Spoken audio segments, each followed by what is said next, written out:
Teste? Som?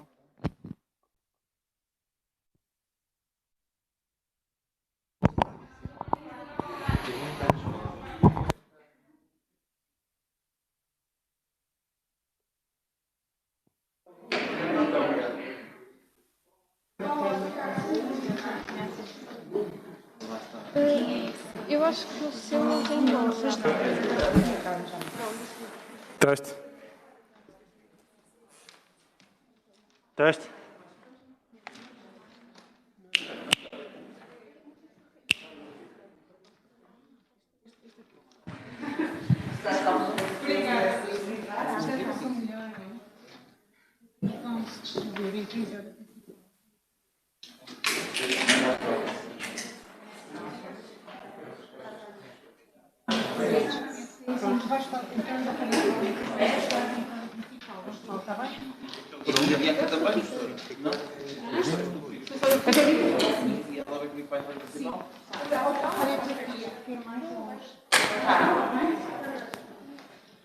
Basicamente, vocês têm qualquer dificuldade em associar os nomes. Pois eu preciso de pôr aqui.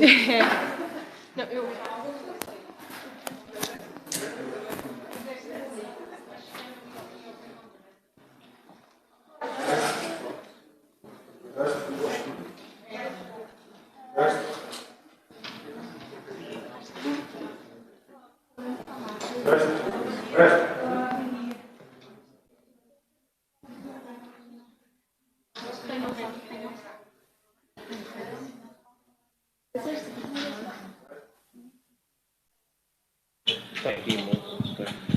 Teste?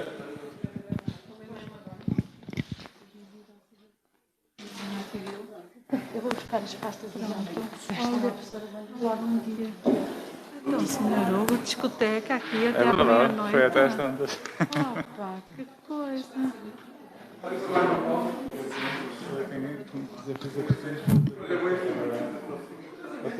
Para não estar de costas com ninguém. Nós calhar um bocado mais para a frente.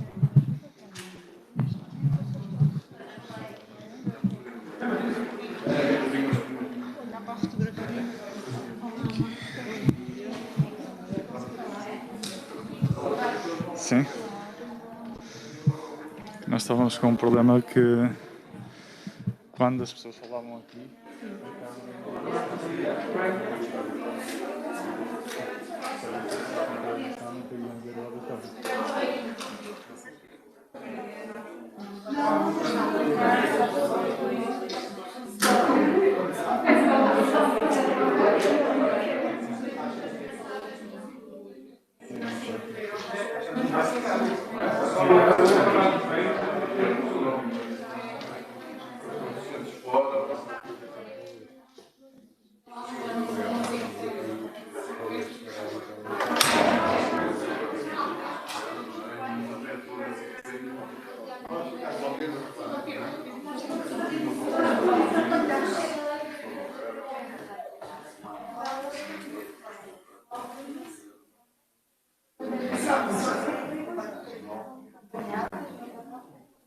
Eu estava só a confirmar.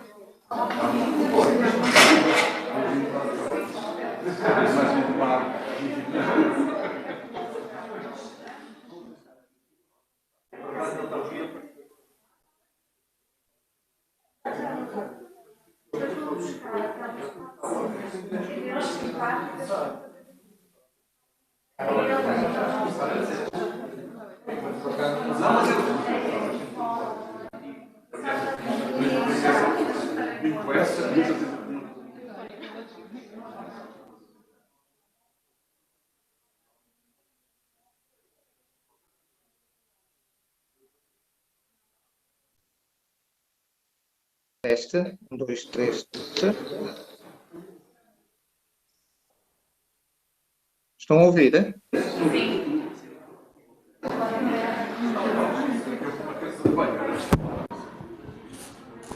sim, agora fala. Sim, som. Sim? Sim, Eu daqui estou a ouvir perfeitamente. E aí também? sim, perfeitamente. Ok. Ok. Até já, até já. Já.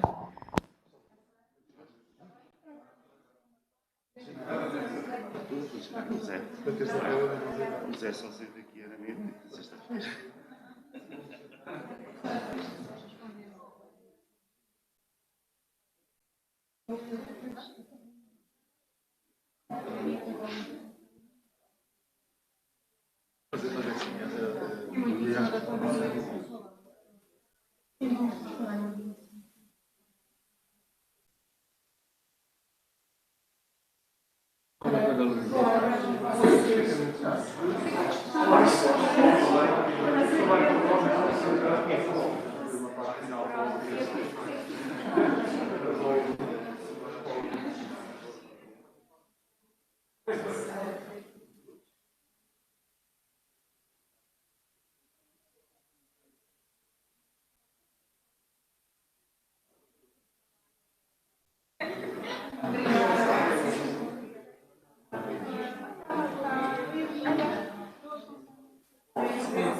Naquela que tem o seguinte, pois já está.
Exatamente. Depois há um caminhão.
Estamos em fase de trabalho.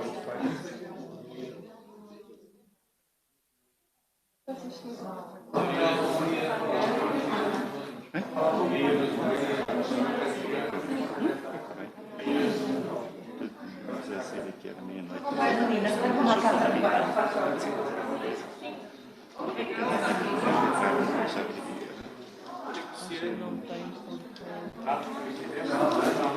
Bom dia.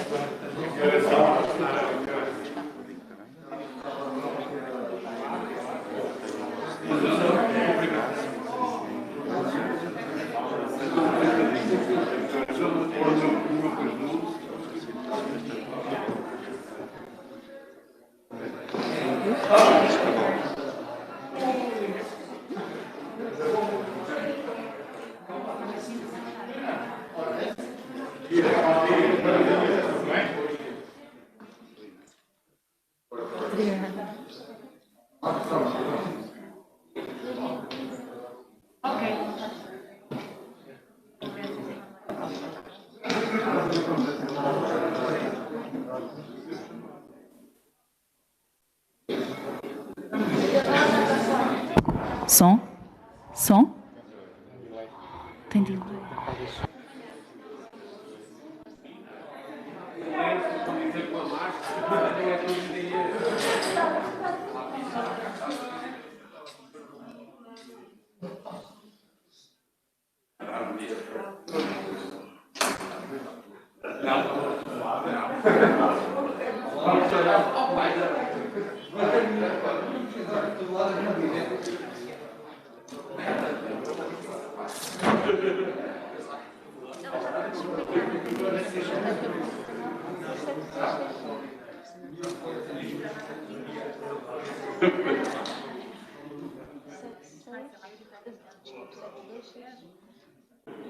Mas ela não me... Ela já estava a descer, eu liguei-lhe há um minutinho. Deve estar mesmo só estar.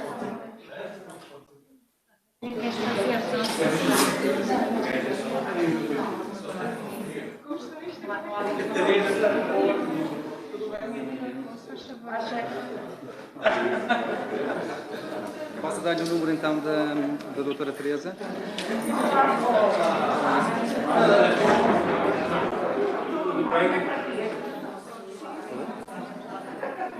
Sim, sim, sim. Ok. 199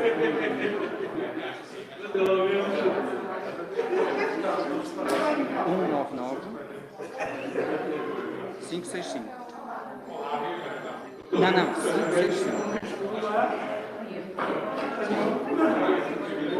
Correto, exatamente, é isso. Está bem? Muito obrigado.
Meu Deus.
Não, não, estamos a controlar tudo lá em cima. Eles estão todos ligados. Não é...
Good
morning. Can you hear me? Yes. So I've joined. Thank you so much. Good morning, everyone. I'm fine. Thank you.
could we not start?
Hey Anton, can you hear me?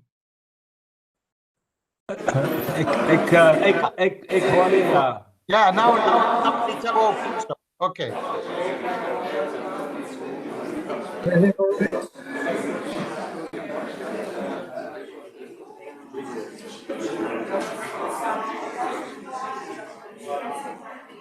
Ik zou denken dat we moeten starten.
Good morning, and welcome to the European Cancer Research Summit 2021, held here in Porto, Portugal. We would like to thank you all for being here, and to all of you joining us online from different parts of the world. We will start with some opening remarks, and for that, I pass my word to Rui Henrique, Chairman of the Board of the Portuguese Oncology Institute of Porto. Good morning to everyone, both here at our auditorium and across Europe and also across the globe for being here. I would like to welcome you on behalf of the Porto Comprehensive Cancer Center, a consortium between the Portuguese Oncology Institute of Porto and the Institute for Investigation and Innovation in Health, I3S, our partners and friends. It's my great pleasure to welcome you to this summit. I had prepared a 10-page speech, but for sake of shortness, and I can summarize it in 2 words, which is thank you. Thank you, Minister Manuel Leitor, for entrusting us the organization of this very special event within the framework of the Portuguese presidency of the European Council. It is our hope that the summit will attain the goals and high standards that you set for us. I also would like to publicly thank you for all the support that you have always provided to Porto Comprehensive Cancer Center, joining together healthcare provision, high-quality healthcare provision, clinically oriented research, high-level basic research. In particular, I would like to emphasize your personal interest and commitment in the recently launched funding initiative, which will enable us to grow and better serve our community of cancer patients. Hopefully, this model will be replicated in other European countries, enabling better care hand-in-hand with scientific development. Thank you, Minister Marta Temido, Minister Simona Kustek, Commissioner Maria Gabriel, and Commissioner Stella Kyriakides for endorsing and participating actively in this summit.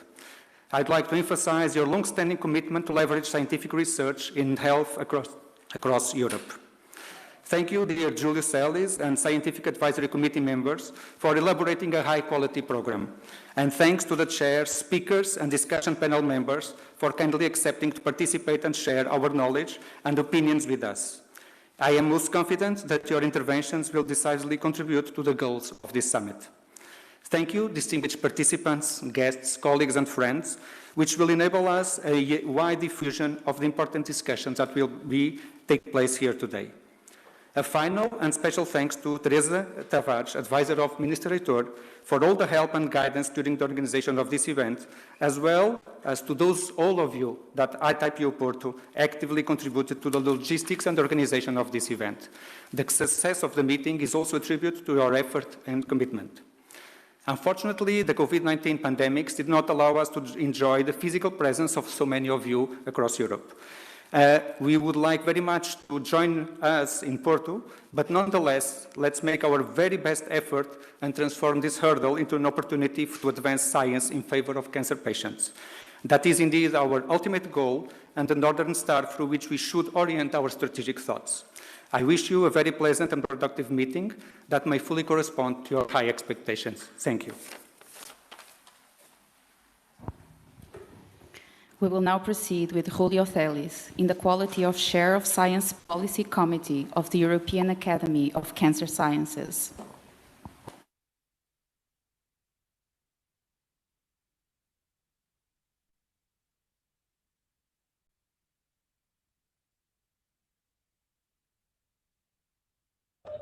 Julio, you have to unmute. Unmute, Julio.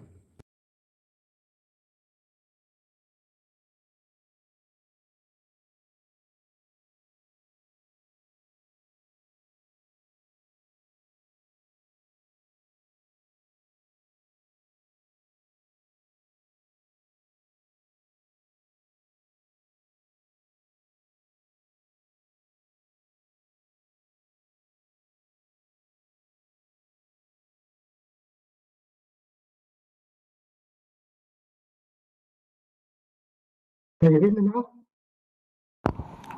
Okay, there was a problem.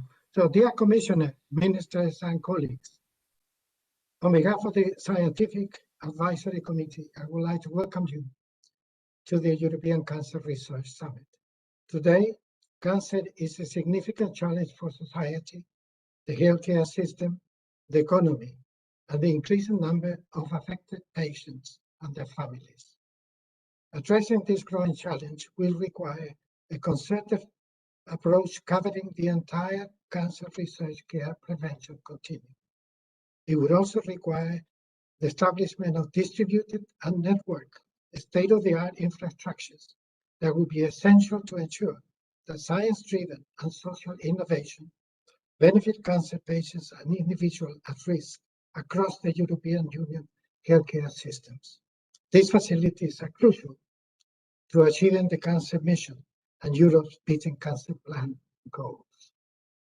Now, the summit follows the Declaration on Effective Cancer Research, Europe Unite Against Cancer, signed by Germany, Portugal, and Slovenia, and will focus on implementing the EU cancer research strategy by addressing, in particular, the infrastructures that will offer innovative approaches to cancer research, links to the healthcare and prevention systems, development of high-quality assured multidisciplinary cancer care, and the assessment of long-term outcomes of prevention and therapeutics.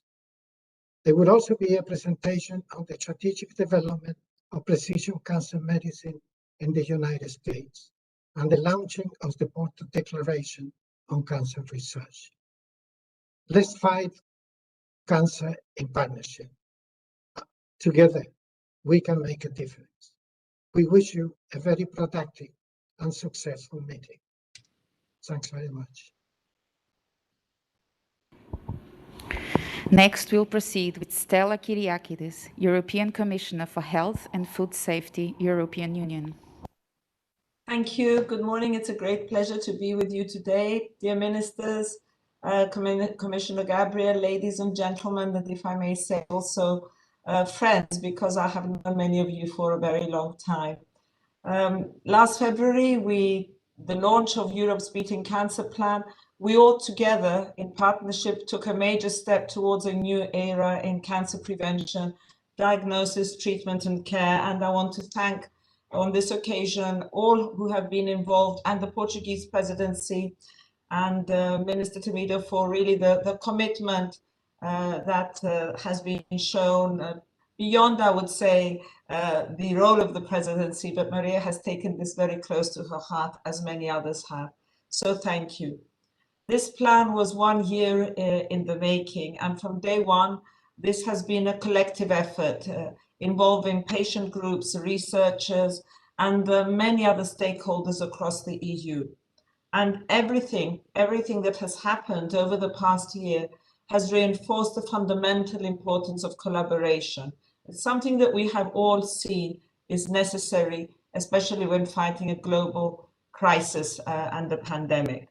We are stronger against cancer when we are united against cancer. And the European Cancer Research Summit embodies this principle. So I'm delighted to thank you, to join you, and to thank the Portuguese presidency for bringing us all together, even though it is, as you said, virtually today. Ladies and gentlemen, the state of play is extremely clear. Europe has 1/4 of the world's cancer cases, despite having less than 10% of the world's population. And this is a huge threat to our society and, of course, to our economies. And unless we do something about it, but actually do something about it, the threat will grow. We are able to reverse this trend, but we need to take urgent, decisive, and ambitious action. Europe's Beating Cancer Plan is our collective response to this demand, and I want to take the opportunity to thank you all for supporting this plan and our broader efforts against cancer. This plan will address cancer in a holistic way throughout the entire cancer journey and pathway, from prevention to quality of life of cancer patients and survivors. And research and innovation are starting points for all of these pillars. Here I want to stress an important point. The cancer plan works hand in hand with the Horizon Europe mission on cancer. This partnership is essential, and it will ensure coherence between ambitious research goals and realistic policy objectives.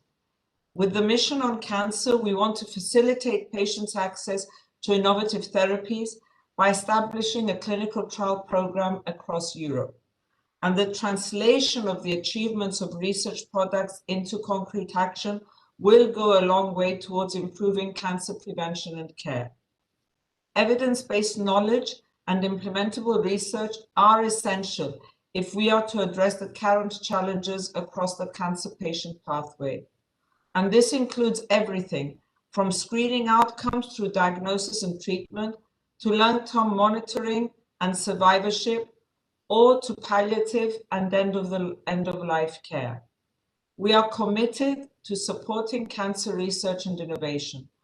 Over 3 billion euro in research funds have been dedicated to cancer research since 2007. Horizon Europe will provide more opportunities for research on cancer, and the mission on cancer will help set common goals. But as I said, collaboration is key. Most member states have very diverse cancer research and care strategies in place, with moderate to very high investments, and I think this is meaningful to now have coordination with a clear commitment from member states, and this is crucial for any mission approach to be successful. In parallel, we will continue to support translational research efforts.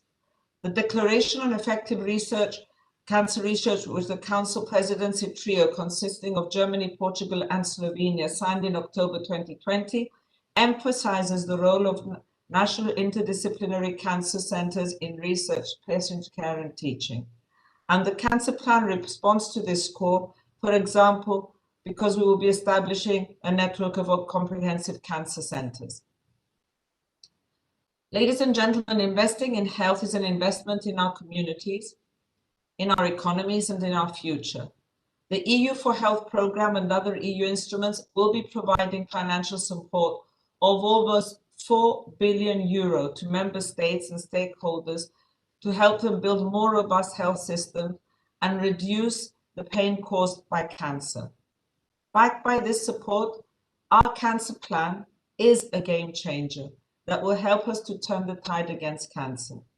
However, governments, public authorities, and alone cannot address the increasing health, social, and economic challenges associated with cancer.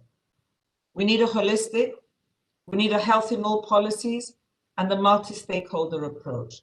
And the research community plays a fundamental role in this effort. Today's event gathers key stakeholders from across the EU, so I'm confident we are taking important steps in this direction. I look forward to the outcomes of a fruitful and forward-looking discussion, and I will end by saying that we are in partnership and we cannot afford to fail European citizens who expect a great deal from us from Europe's Beating Cancer Plan. Thank you for the opportunity to share some thoughts with you today. Thank you. Next, Marta Temido, Portuguese Minister for Health. Dear Commissioner Kyriakides, dear Stella, dear Minister for Science, Technology and Higher Education, dear Manuel, dear colleagues, ladies and gentlemen, good morning. It is my pleasure to address you today on this very important topic, cancer research. Unfortunately, I cannot stay for the duration of the meeting due to an unavoidable meeting relating to COVID-19 vaccination. I apologize for this inconvenience. As the European Union continues to focus its efforts in responding to COVID-19 pandemic in the strongest possible way, it is crucial not to let initiatives such as this one go unnoticed. As we are all aware, cancer is the second leading cause of mortality in the EU member states, right after cardiovascular disease. In 2020 alone, 2.7 million people in the EU were diagnosed with cancer and 1.3 billion people died of the disease. The past few years have made it clear that public health authorities alone cannot address the increasing health, social and economic challenges associated with cancer. As we move forward with our plan to build a more resilient European Health Union, we underline the importance of Europe's Beating Cancer Plan approved by the Commission earlier this year.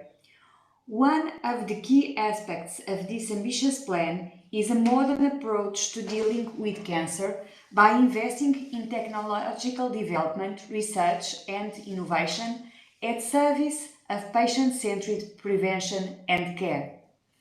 We cannot but agree with the Commission in this subject.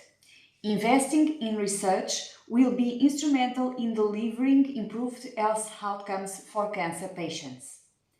Novel digital solutions, artificial intelligence and changing research paradigms focused on real-world data and patient-centered outcomes will help deliver these goals. In fact, the highest valued research needs to be patient-centered by prioritizing patients' needs, by identifying key drivers of benefit, either through innovation, in the form of novel therapeutics or by innovative clinical approaches in order to efficiently repurpose and optimize existing treatments. This research-driven, patient-centered approach will ultimately contribute to improved healthcare systems that are more effective, efficient, and safe. Fostering research is a priority for the European Union. Investment in research increases autonomy and promotes economic growth through investment by life science industries. In accordance with this priority, Europe's Beating Cancer Plan further seeks to support and strengthen research efforts in cancer across the Union. According to the data provided by the European Medicines Agency, around 400,000 trials are authorized each year across the European Economic Area. This phenomenal effort, in partnership with other global research partners, is transforming the way we care for patients and treat many diseases.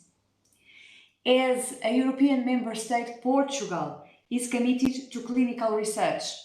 This fact is reflected in the 77% increase of new clinical trial submissions received by our National Ethics Review Board over the past 4 years. We will need to continue to increase the number of Portuguese cancer patients with access to clinical trials by increasing the training of our healthcare professionals, optimizing our cancer care resources, and the electronic health record backbone of the National Health Information System to increase our capacity for international cooperation. As in various member states throughout Europe, these issues are currently being reviewed to make way for a national cancer plan, designed to align the Portuguese national position with the priorities set forth in Europe's Beating Cancer Plan. As the ongoing pandemic highlighted, collaboration and strong research networks were essential to the innovation required to respond to this healthcare crisis and deliver new and repurposed medicines to tackle this disease. Such a reinforced cooperation will enable Europe to maintain high-quality cancer care and research even during an adverse event as this one. In that light, I would like to conclude my remarks by highlighting the importance of the Porto Declaration on Cancer Research, which we invite all member states to support. This document details the necessary steps to deliver the infrastructure required to bolster research across Europe on all aspects of the cancer care continuum. Therefore, its approval will constitute an important step in the support for a common European approach and signal to all citizens across the EU, especially those suffering from cancer or supporting a loved one in fighting and recovering from the disease, that their struggle has not been forgotten or put on hold by the forces of the pandemic. I wish you all a very fruitful meeting. Thank you very much for your time. Thank you. Next, Maria Gabriel, European Commissioner for Innovation, Research, Culture, Education and Youth.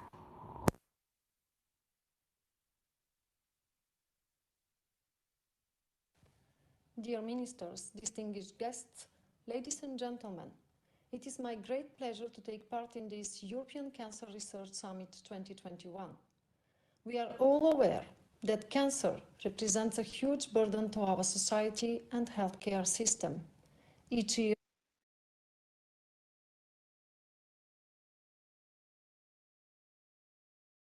Here, 2.7 million people in the European Union are diagnosed with cancer and 1.3 million die of the disease.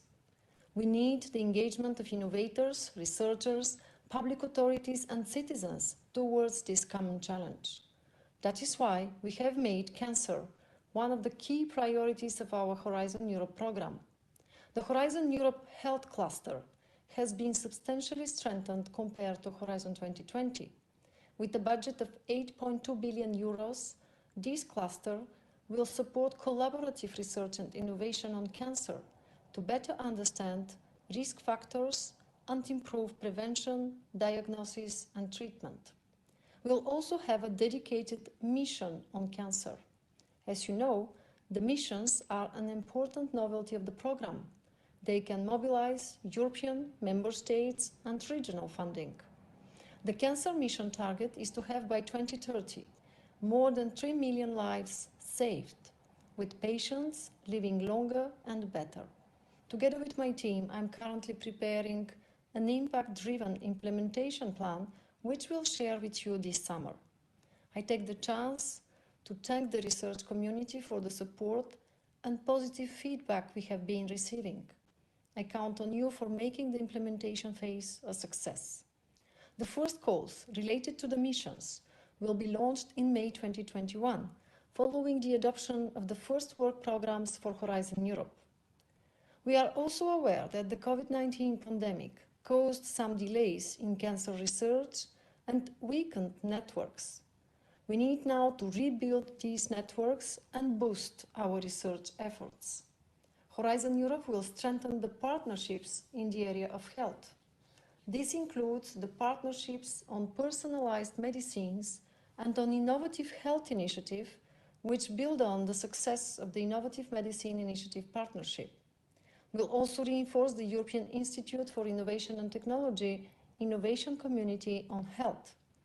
Since 2014, the Marie Skłodowska-Curie actions have invested 415 million euros in the field of cancer, supporting over 3,000 researchers. The Marie Skłodowska-Curie actions will continue to develop doctoral programs in the areas of cancer prevention, diagnosis and treatment, including clinical expertise. Another major initiative will be the launch of the new Knowledge Center on Cancer before the summer. This center will promote the coordination of European Union member states' cancer activities, share best practices, as well as collect and analyze data to quantify cancer burden across Europe, including for pediatric cancers. In terms of prevention, which is critical in the fight against cancer, the role of sport and the promotion of healthy lifestyle are crucial. That is why I will launch the Healthy Lifestyle for All campaign this year, involving member states, regional governments and civil society representatives to promote sport, physical activity and healthy diets. These efforts will also be supported by the sport actions of the Erasmus Plus program. They have already invested 24 million euros to promote the participation in sport and physical activities for all, including for cancer patients. Ladies and gentlemen, only our combined efforts will allow us to be more effective in the fight against cancer. We need to use the tools at hand to help us make a difference in saving lives. Thank you very much for your attention. Now I'll pass the word to Manuel Heitor, Portuguese Minister for Science, Technology and Higher Education.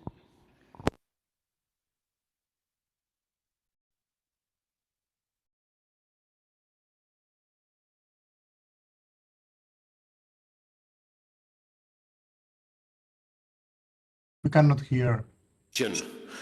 Again, thank you very much for being able to meet here and across Europe. More than 500 people are listening to this conference, and it is particularly important to understand that we are here to call for a collective action throughout Europe for a comprehensive translational research approach from the full continuum of cancer research to cancer care and cancer prevention. But we have a focus. This can only be done if we strengthen the European network of comprehensive cancer centers through three basic types of research infrastructures. First, research infrastructures on transnational research. Second, infrastructures on clinical research and clinical trials. Last but not least, infrastructures on outcome research, particularly to look at impacts of research and the way population at large look also at the economics of cancer.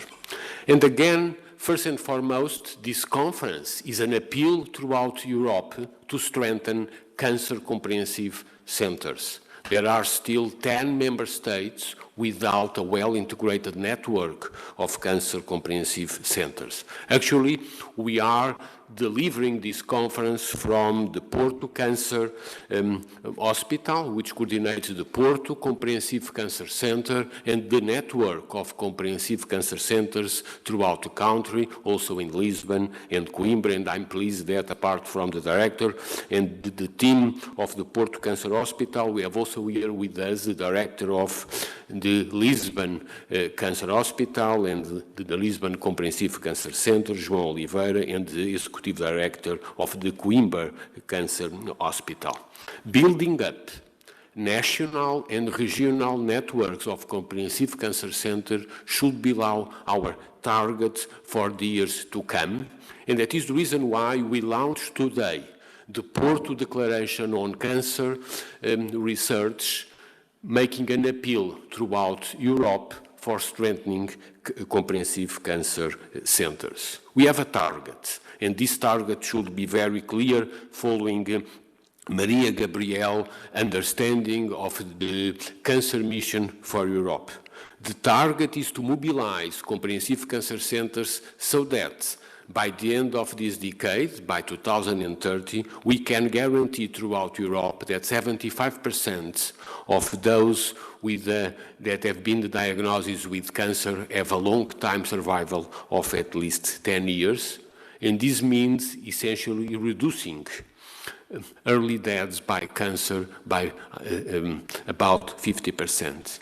And the point is that this can be probably achieved in countries and regions with well-developed healthcare systems. But our goal should be to make this possible throughout entire Europe and in every single European regions.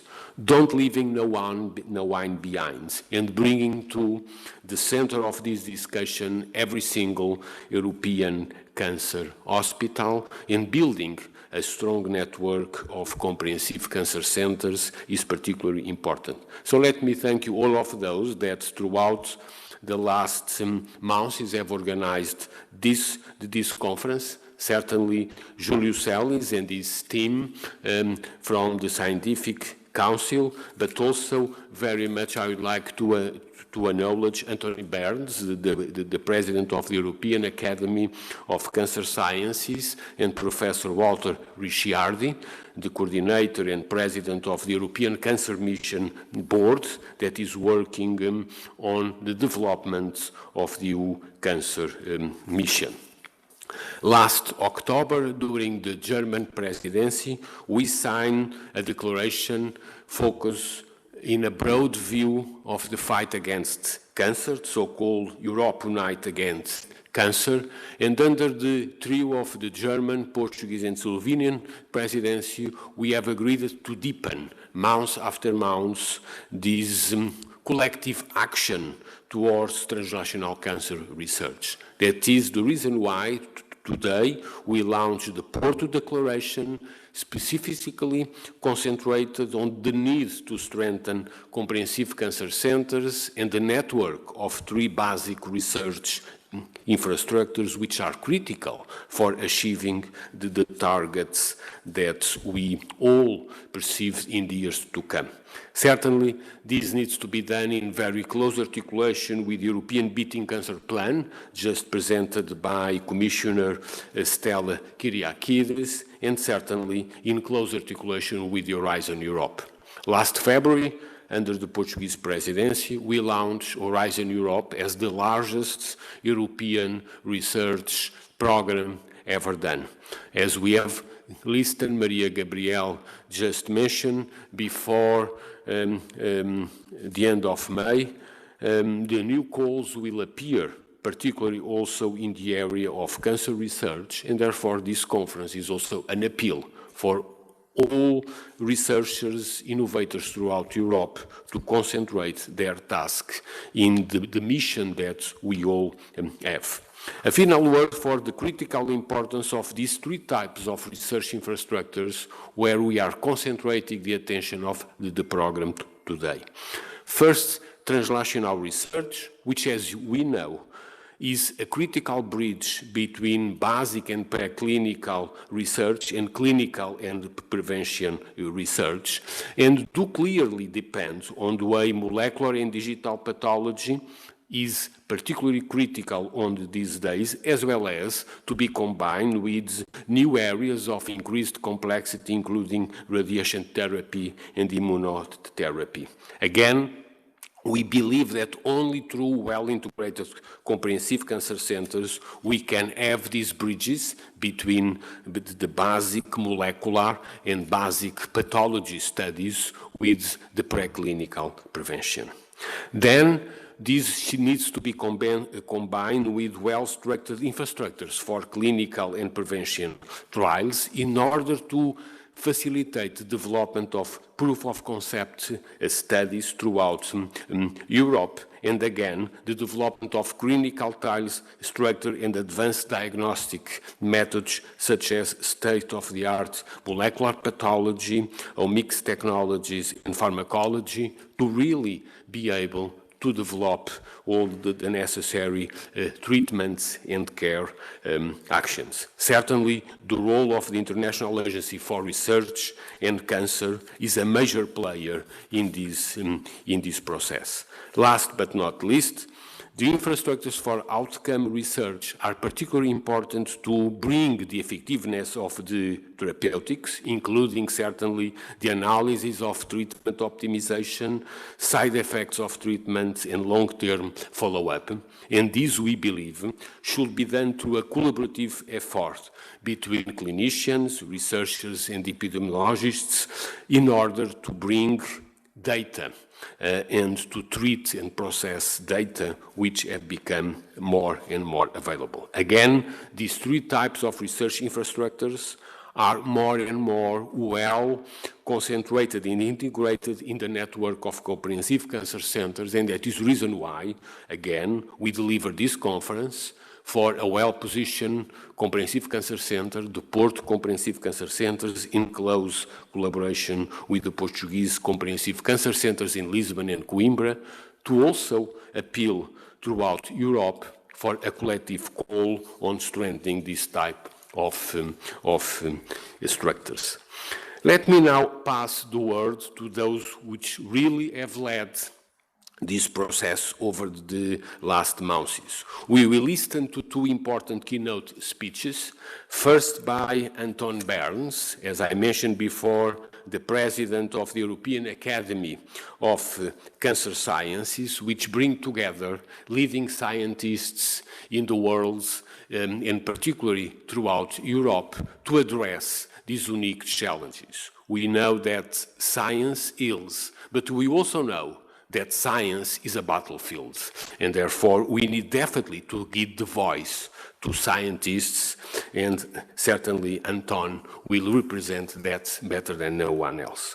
Then we will have Professor Walter Richards, again an authority on cancer research, and the president of the European Cancer Mission Board, that will address the audience here and through our screens, particularly to frame the evolution of the European Cancer Mission through Horizon Europe for the period 2021-2027. But let's now pass the floor to our leading scientists. Anton Berns first, and then Walter Richard. Thank you.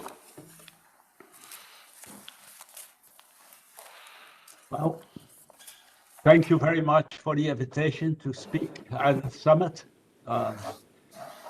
Dear commissioners, ministers and colleagues, the Cancer Mission offers unique opportunities to reduce the cancer burden and improve the perspective of cancer patients in the EU.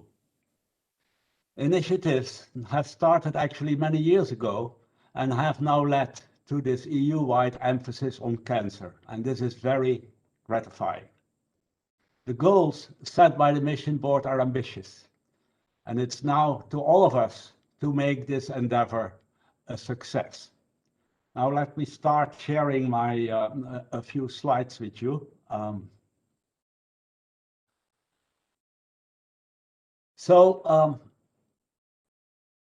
I want to share with you what we believe is needed for this, as is also articulated by the community of cancer researchers, cancer specialists, and patient organizations. Our ideas how to achieve these goals have become more concise over time through meetings and contacts with many colleagues and professional cancer organizations. They were described in this paper. That was published last year in Molecular Oncology, and I want to thank the co-authors listed here for their important contribution. My presentation is a summary thereof and fully aligns with the Porto Declaration on Cancer Research. Let's go briefly back to the problem we are facing. Increasing incidence and projected death from cancer. Numbers by which current victims of COVID-19 grow pale. Not only more patients developing cancer, living with cancer, and dying from it, it will also lead to an increasing demand on personnel and to skyrocketing cost. We will neither have the manpower nor the funds to afford this. In addition, we also have to rectify the inequalities in access to cancer care between and within countries. We believe that the cancer mission can provide an important stimulus to tackle this if we define reachable goals and spend funds wisely. Here I show the ambition that we consider is realistic.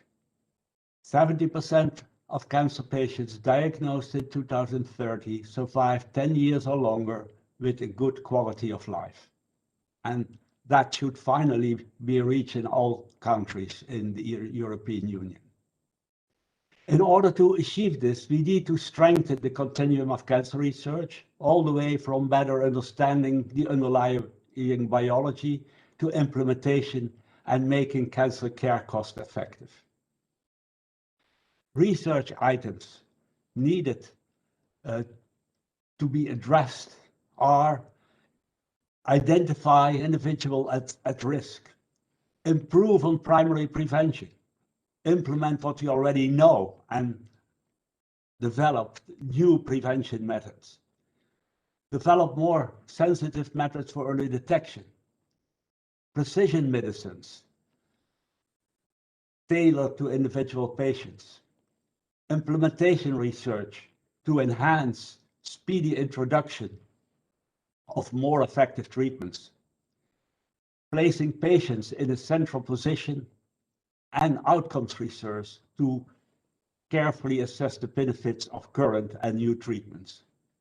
And to achieve that, we need infrastructures, already mentioned before, infrastructures of sufficient critical mass are needed so that new discoveries can make a real difference and swiftly become clinical practice.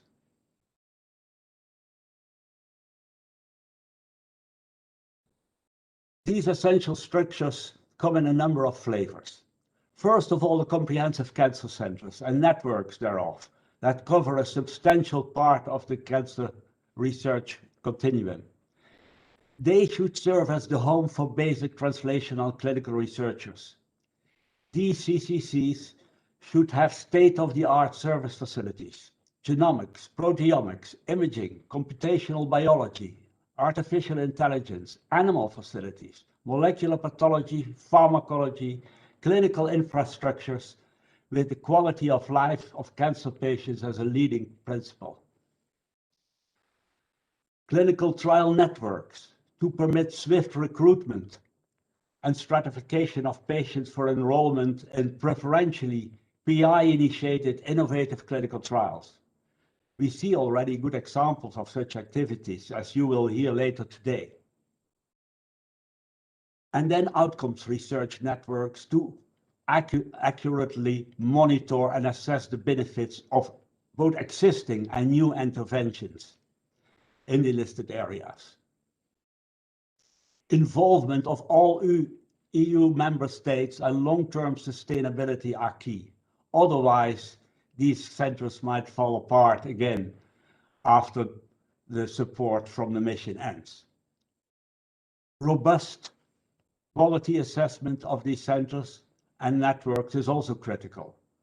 For CCCs, this is already possible through the accreditation programs of the OECI and German Cancer Aid and the designation programs of the EACS, and we can further build on that.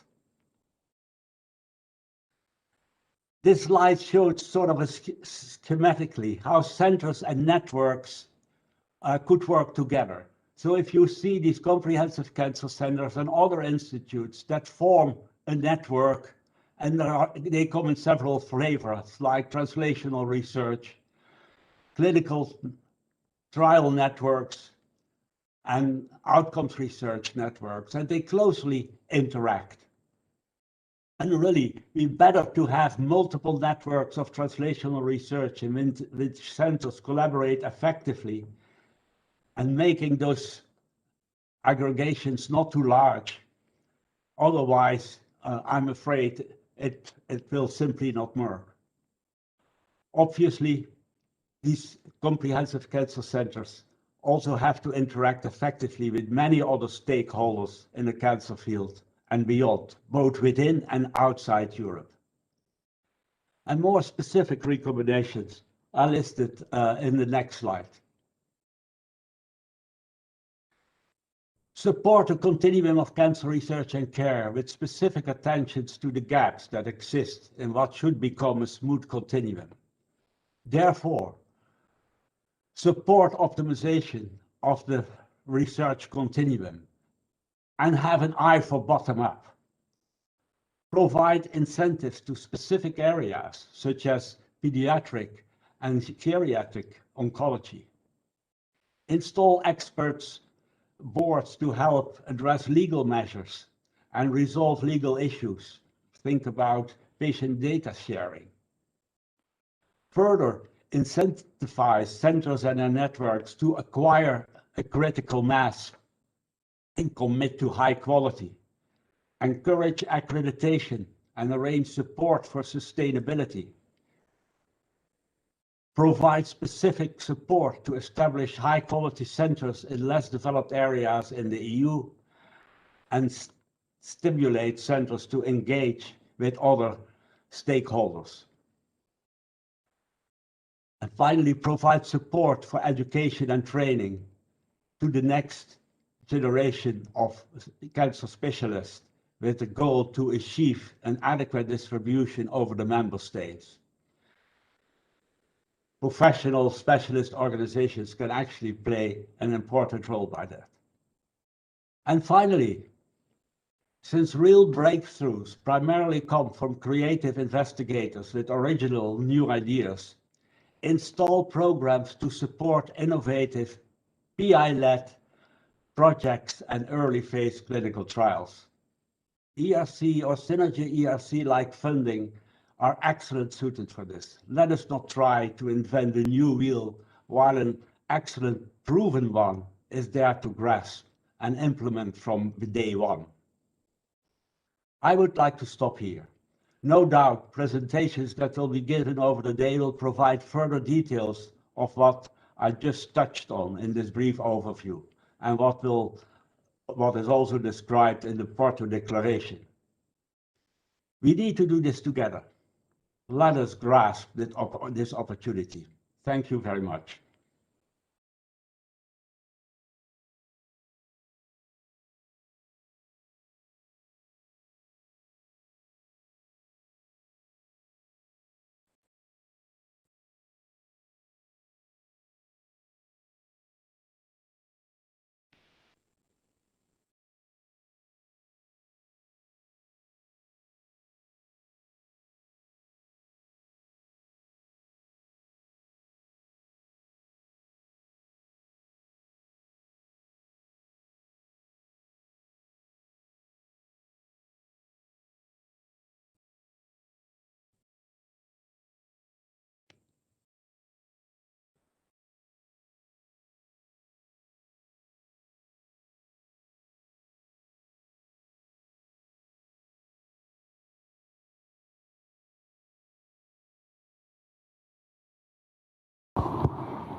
So next, Walter Ricciardi on the EU Cancer Mission.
Okay, we'll resume now for a coffee break.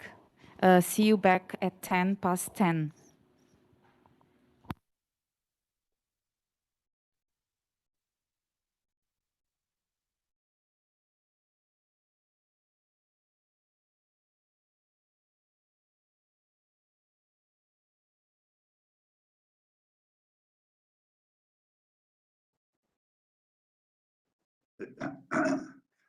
Yeah, this is Ulrich. May I check, Anton, Lex, you hear me? Yes, I hear you. You hear me? Yeah, I can hear you too. Very good. Yeah, so do I, Ulrich. Yeah, Hi, Julio and Anton. How are you? Fine. Fine. I have to say, these are difficult excellent. things Excellent. to do.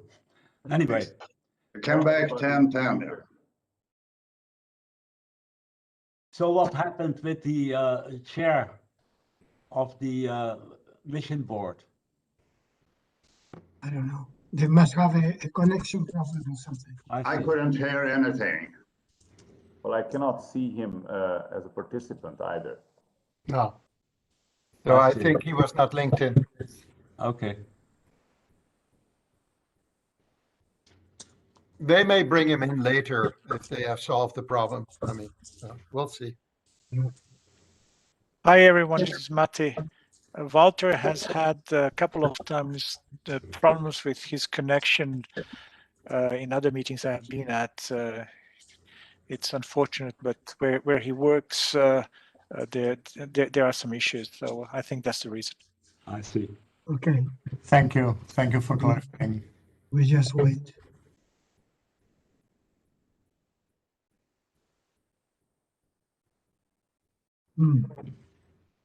So at what time do we start again? At 10:10. Okay.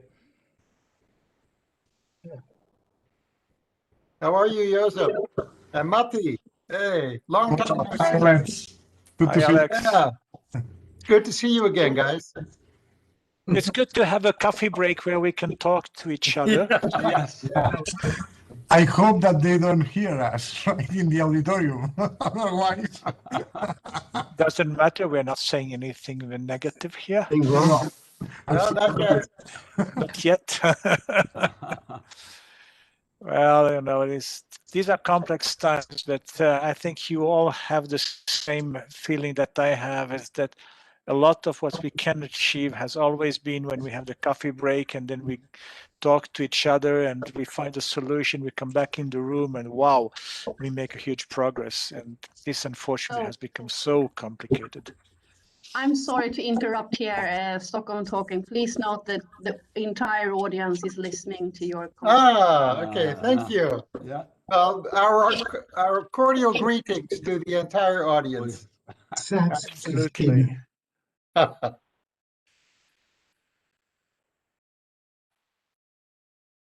think the entire audience shares the same idea that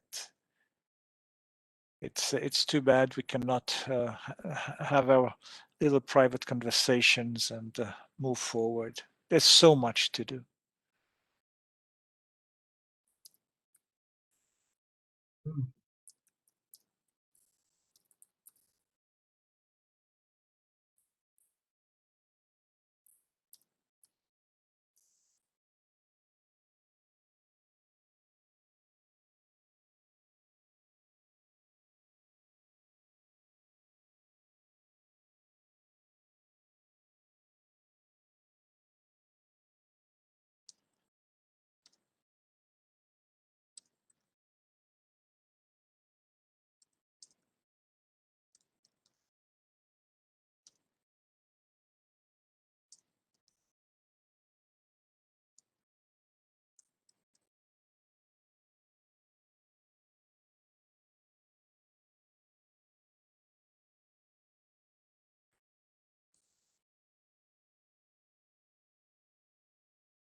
Hello, everyone.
Som.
Welcome back.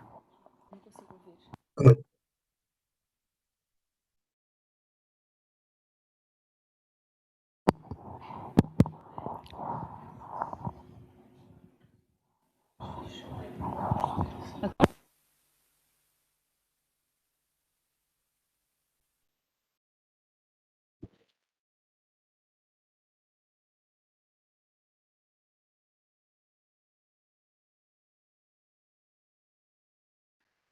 May I ask, can we start session 1 now, or?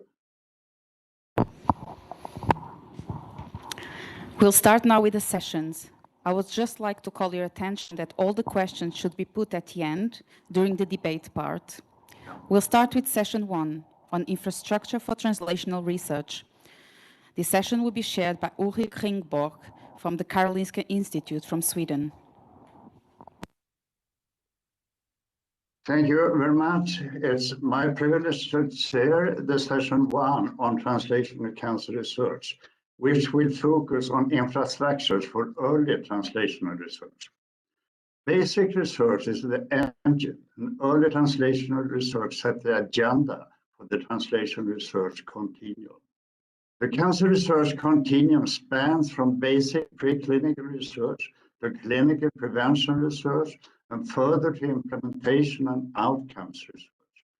For therapeutics, palliative oncology with end-of-life care and survivorship are endpoints, and for prevention, long-term follow-up with outcomes of cost-effectiveness of prevention programs.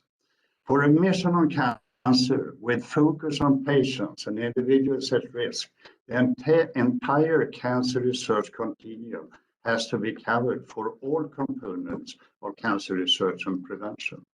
So may I have the first slide, which illustrates the research continuum for therapeutics, starting with basic preclinical research and moves into the clinical research. So you see the early translational research here, the late translational research. You see that there are a number of gaps. And the first gap between basic preclinical research and early clinical research has been visible since a long time, and there are activities to bridge this gap. There are additional gaps which are not as visible, but we see them more and more, and that is adoption into the healthcare system. We need the real-world data, assessment for clinical utility, and long-term follow-up. This session deals with the infrastructure for the research, and we need infrastructures covering the research continuum. So for the early translational research, we have one important infrastructure area. Then we go to the clinical trials. We need another one. And then if we go to the implementation and outcomes research, we need the outcomes research integrated with health economics. So it's important that these three infrastructures are sustainable over time and can be helpful with conducting the research. We have said clearly what we want to do, but with the infrastructures, we can also say how to do it. I put at the bottom also, by definition, translational research is bi-directional.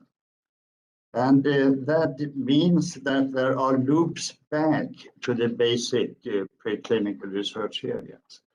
Examples are clinical information and biobanks will be used for basic preclinical research for biomarker discovery, expand the technologies for stratification of patients, contribute with solutions of treatment resistance, predictions and strategies to avoid acute and late side effects, and use of clinical and biological data for computational science.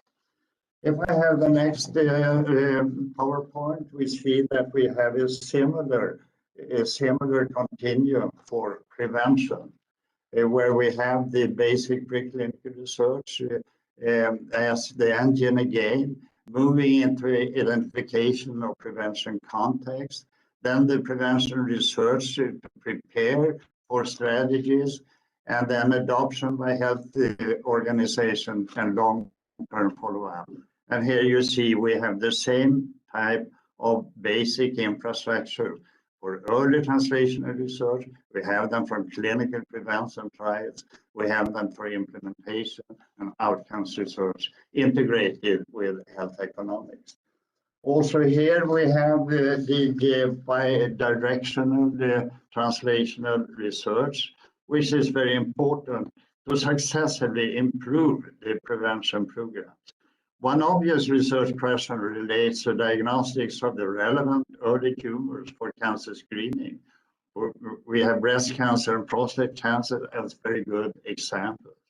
Also, identification of causes cancer behind risk factors will in the future be still more important.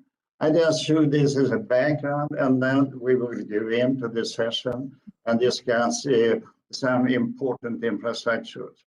Innovative imaging could have been there, and we had discussions about it, but due to the limits of time and avoidance of iteration, it will be represented in the next session on clinical trials. So let us move on into the program and the presentation. And we start with Alexander Egermont, who will give a presentation on basic preclinical research. Generating proof of concept clinical trials is the engine for translational research. Alexander Egermont is former director of Gustave Roussy in Paris. Now he is the scientific director of Princess Maxima Center for Pediatric Oncology in Utrecht, Netherlands. And he is professor of clinical and translational immunotherapy at the Utrecht University Medical Center. He is also the person who created the Cancer Core Europe. We will hear more about that later on. So please, Lex. Thank you, Ulrich. I will share my slides. Just a second.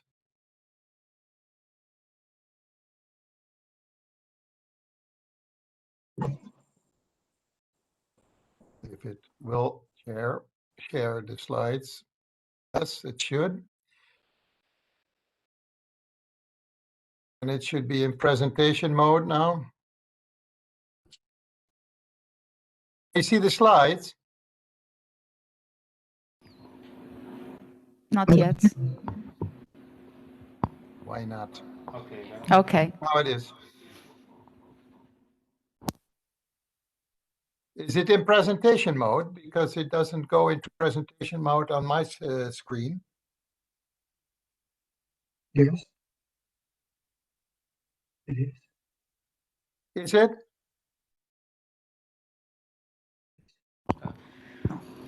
Not yet.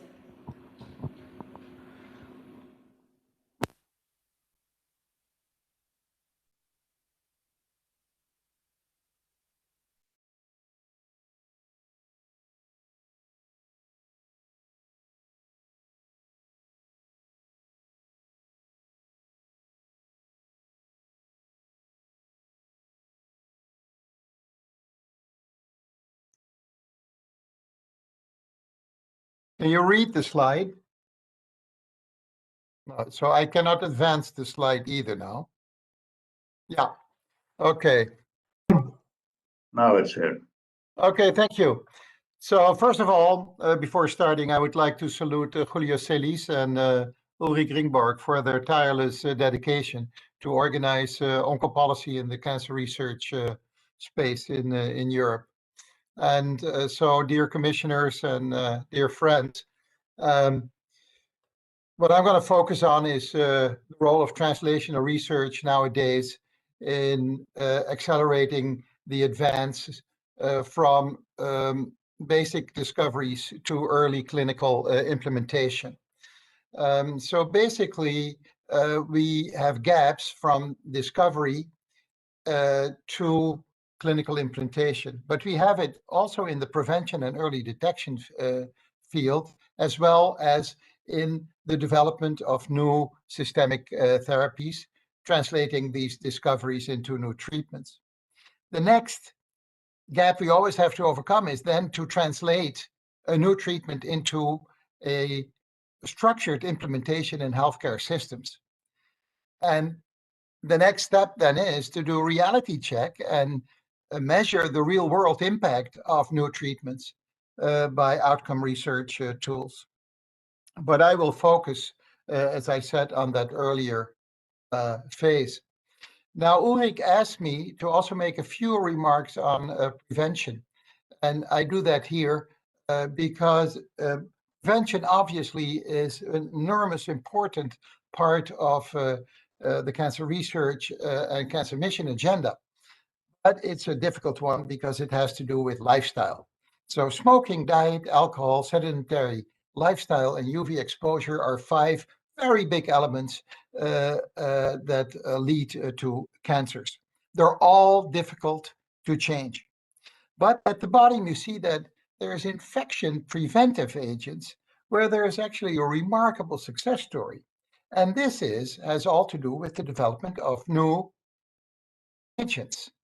And when we look at that triangle, then we see how successful we actually have been in HBV, hepatitis B vaccines to prevent hepatitis B and the cancers that then follow the development. Anti-HBV and HCV, hepatitis C virus drugs that prevent an enormous amount of hepatocellular cancers.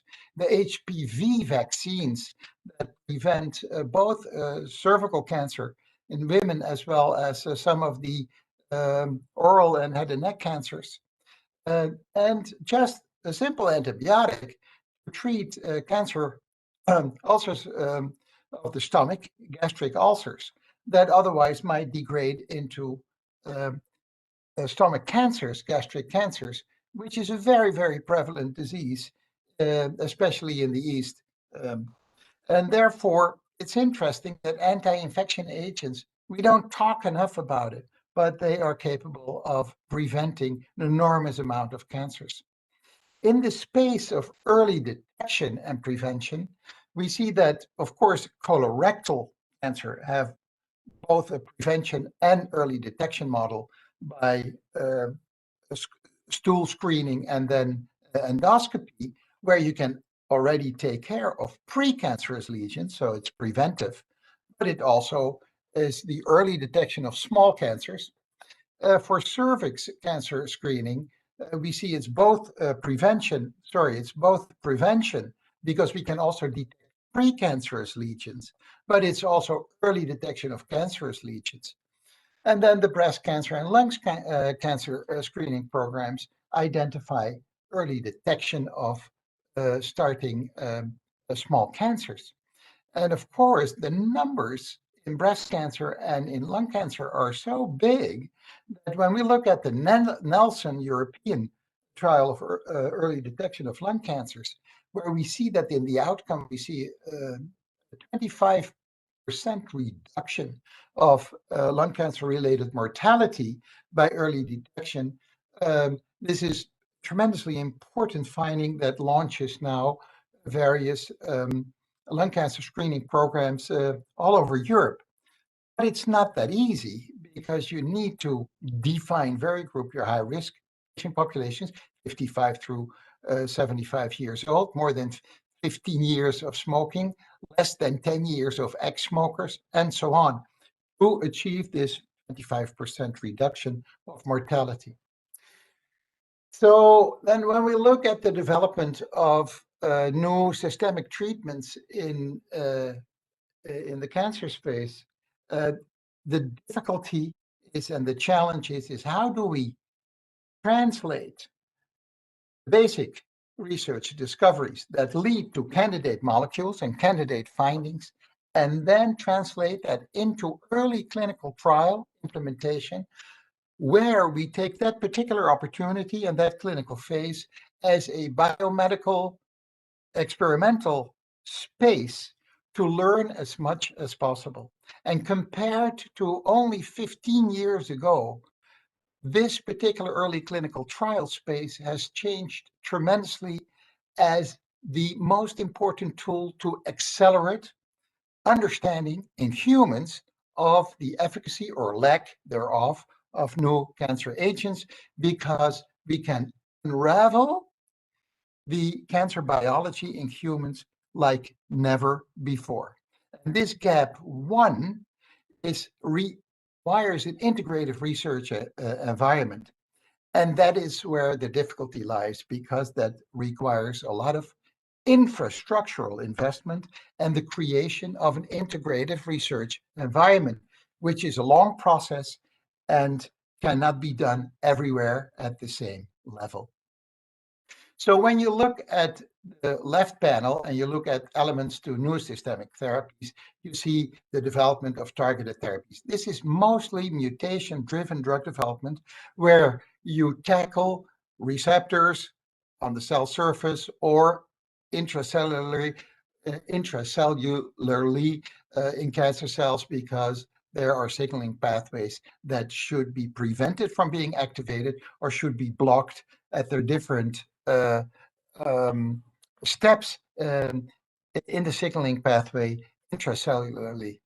And what we can do in that space is now that in early clinical trials, after you've gone through the whole basic discovery and new drugs identification, crystallization, purification, in vitro and in vivo testing, and then out of the mouse you go into finally a concept that you can test in the clinical setting.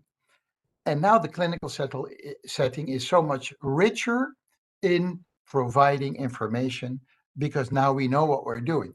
We can define our genomically selected targets. We can demonstrate them by immunohistochemistry. We can verify that the target is actually reached by the targeted drug.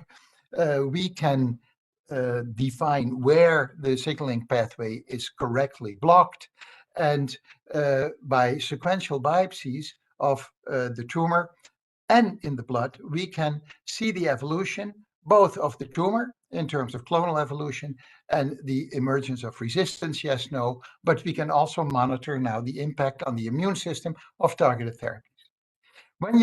The problem in this field is that many mutations do not create a target. And when you don't have and when you have a target, then many targets are not necessarily druggable or actionable. And then you must have a broad early clinical trial program to actually offer the new target as an opportunity for patients to enroll into. And so in the end, we're still not really above 10% of patient population profiting from this scientific approach, but we need to continue this, because in the end, we will make headway. In the immunotherapies development, we have seen incredible advances over the last 2 years. And here, the observation is very different, because here you modulate the functioning of the immune system, and that's your primary target. The consequence is that the immune system now can kill tumor cells, whereas it was blocked and unable to do so before. And that is a very different type of approach, because it means that if you manipulate the immune system with the correct new tools, key molecules that can unblock a blocked immune system, you can all of a sudden create a broadband effect in terms of efficacy against multiple tumor types. And so when we look now in the early clinical space, early clinical trials that now provide superior information, we can see that how we activate the different components of the immune system. We can measure all that. We can unblock a blocked immune system and define that by the components that we have been able to evict or the elements that we have been able to block. We can measure that by sequential blood and tissue biopsies. We can measure it by single cell sequencing, unraveling the immune system and showing how the heterogeneity of the tumor and all the cellular components of the immune system can be followed and how the effect of the immune system can be measured in these early clinical trials. And therefore, nowadays, we have tools that can accelerate the understanding in the human tremendously. And so the story of the immune system is important to understand the importance of translational research. Discovery of just two molecules, anti-CTLA-4, that blocks a blocked T cell programming to make them killer cells.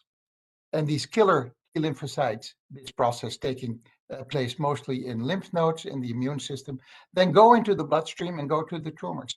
Once they arrive at the tumors, where they should be killing tumor cells, they are being neutralized, paralyzed by the fact that tumor cells and other cellular elements of the microenvironment in the tumor have PD-L1 receptors. And now the interaction of PD-1 on the T cell and the PD-L1 receptors on the tumor cell and the monocytes in the tumor microenvironment paralyzes the T cells. And if you can avoid this with anti-PD-1 or anti-PD-L1 antibodies, then the T cells can continue to kill tumor cells. And so this was initially developed in melanoma. And here in the blue line, you can see that what was the situation only 10 years ago in advanced metastatic melanoma. The 5-year survival rate was about 5%. With just one monoclonal antibody, anti-CTLA-4, the 5-year and 10-year survival rate is 20%.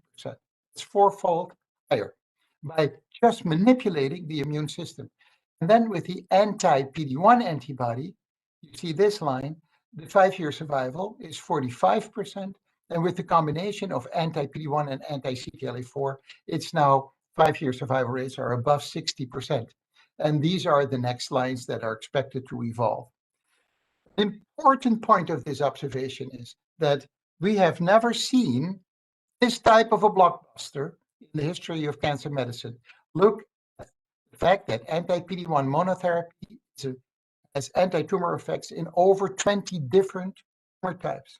And that in the space of just 9 years, we have seen 100 FDA approvals that are anti-PD-1, anti-PD-L1 based in second, first line, and in adjuvant therapy settings.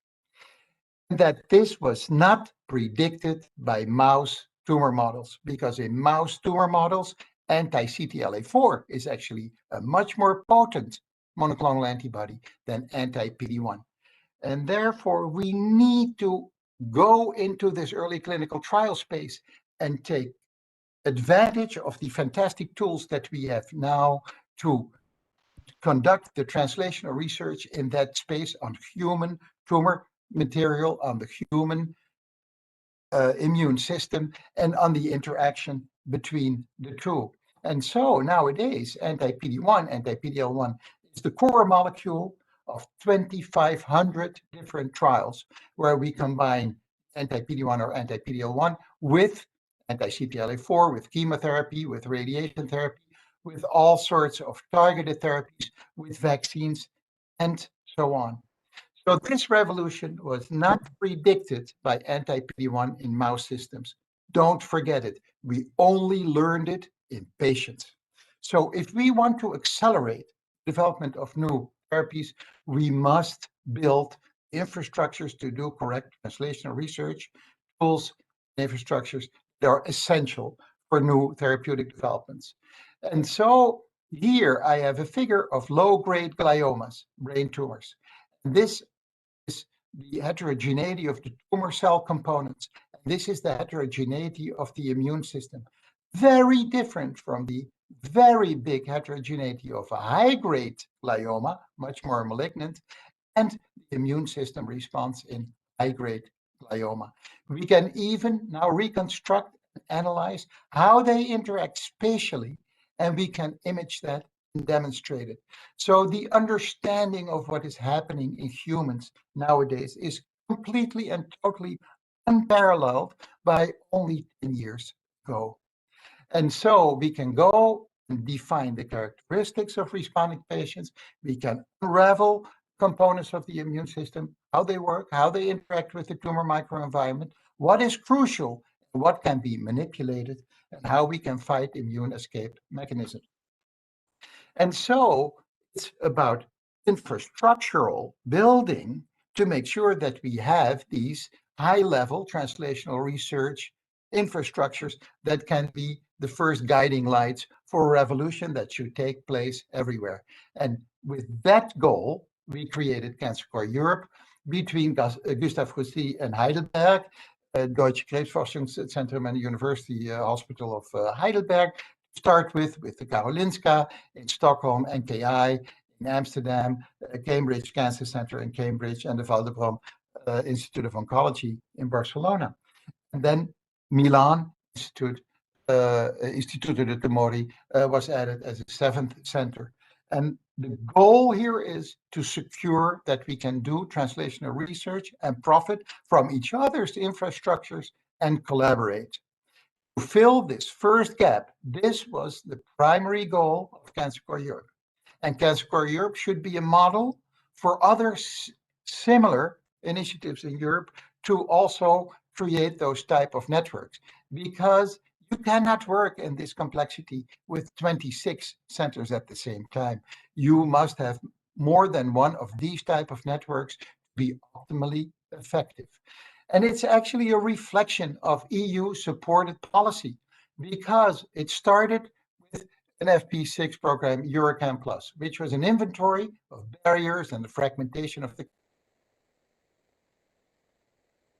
research. Around that FP program was a research platform. We did in FP7 Eurocam Translational Research Platform. We did it the old-fashioned way with 26 partners, 16 work packages, and then in the end, that may be just one base too far. First, get on first base, just like in baseball. And the recommendation was create Cancer Core Europe to get a full grasp over this complex agenda with a few centers that know each other well. And that led to the creation of Cancer Core Europe. I'm almost done. It's the before last slide. And this network has a very active program. So coming back to what we need to do now in Europe is create infrastructures. Comprehensive Cancer Center program in Germany is a very good example of that. And that already allocated €250 million to it. Translational research program networks, as we saw in CRUK, in the UK, in French, CIRIC program, and now very big program in Germany between the Comprehensive Cancer Centers Translational Research Network and the National Center of Tumors multi-site program. And you can also create critical mass by super concentration, which, for instance, for pediatric oncology, led to the creation of the Princess Maxima Center in the Netherlands. And so Germany has put in total now over $2 billion into the biggest overhaul and reform of research, cancer research infrastructures anywhere in Europe. And it's a guiding light what we should be able to do elsewhere. Creation of 15 comprehensive cancer centers, the creation of a translational research program over 7 sites that gets 35 million a year. The CCC program already was endowed with more than 200 million.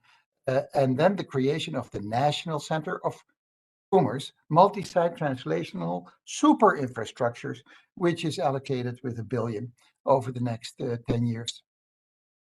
In France, we had the creation of the CIRIC, Cancer Translational Research Care Institutes, of which we have 8 in France, and in the Netherlands. For rare cancers, we are going to concentrate and create critical mass. And for pediatric oncology, it led to the concentration of one single center for the whole nation. And so that leads me to my last slide. High-level translational research is essential, and it's at the level never seen before. It requires high-level infrastructures, integrative research, and clinical trial culture. All these are hard to achieve, but they are the new norm of the day. Concentration, collaboration, and investments are needed, and this is the way to go in Europe, to have a different geometry of these type of initiatives to make sure this is happening all over Europe. Thank you.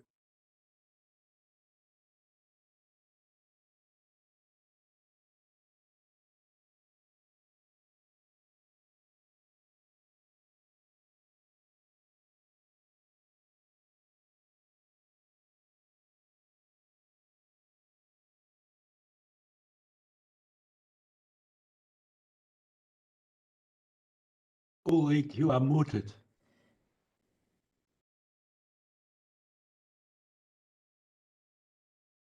Okay, you didn't hear me. I take it again. We turn over to the next speaker, and that is Simon Oberst, who will talk about the Comprehensive Cancer Center, an essential infrastructure component. Professor Simon Oberst is chair of the accreditation board of OECI, and he is director of clinical development at Cancer Research UK, Cambridge Cancer Center in UK. And then they ask all upcoming speakers to try to stick to the time schedule. Please, Simon. Thank you very much, Ulrich. Can everyone hear me? Give a thumbs up if you can hear me and see my screen. I hope so. Everything okay? Everything okay. Thank you very much.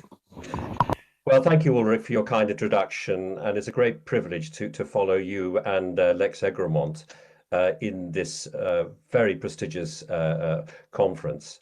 And I want to take a slightly different angle from Lex, not looking so much at the science, but looking at the organization.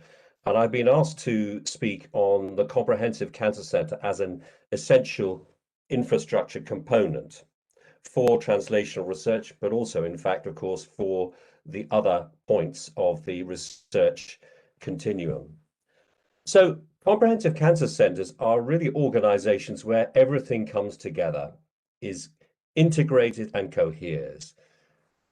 You must have a high quality clinical diagnosis and treatment, and a pan-cancer approach, including aftercare and survivorship. And in CCCs, we're looking for a wide spread of research. And that includes, as people have said already, from population risk, epidemiology, early detection, wide-ranging translational research, clinical studies, and outcomes research. Most of the CCCs do have basic science, but of course there's a tremendous variation in the depth and breadth of basic science, even in comprehensive cancer centers. And thirdly, there need to be and are educational and research links with at least one good university.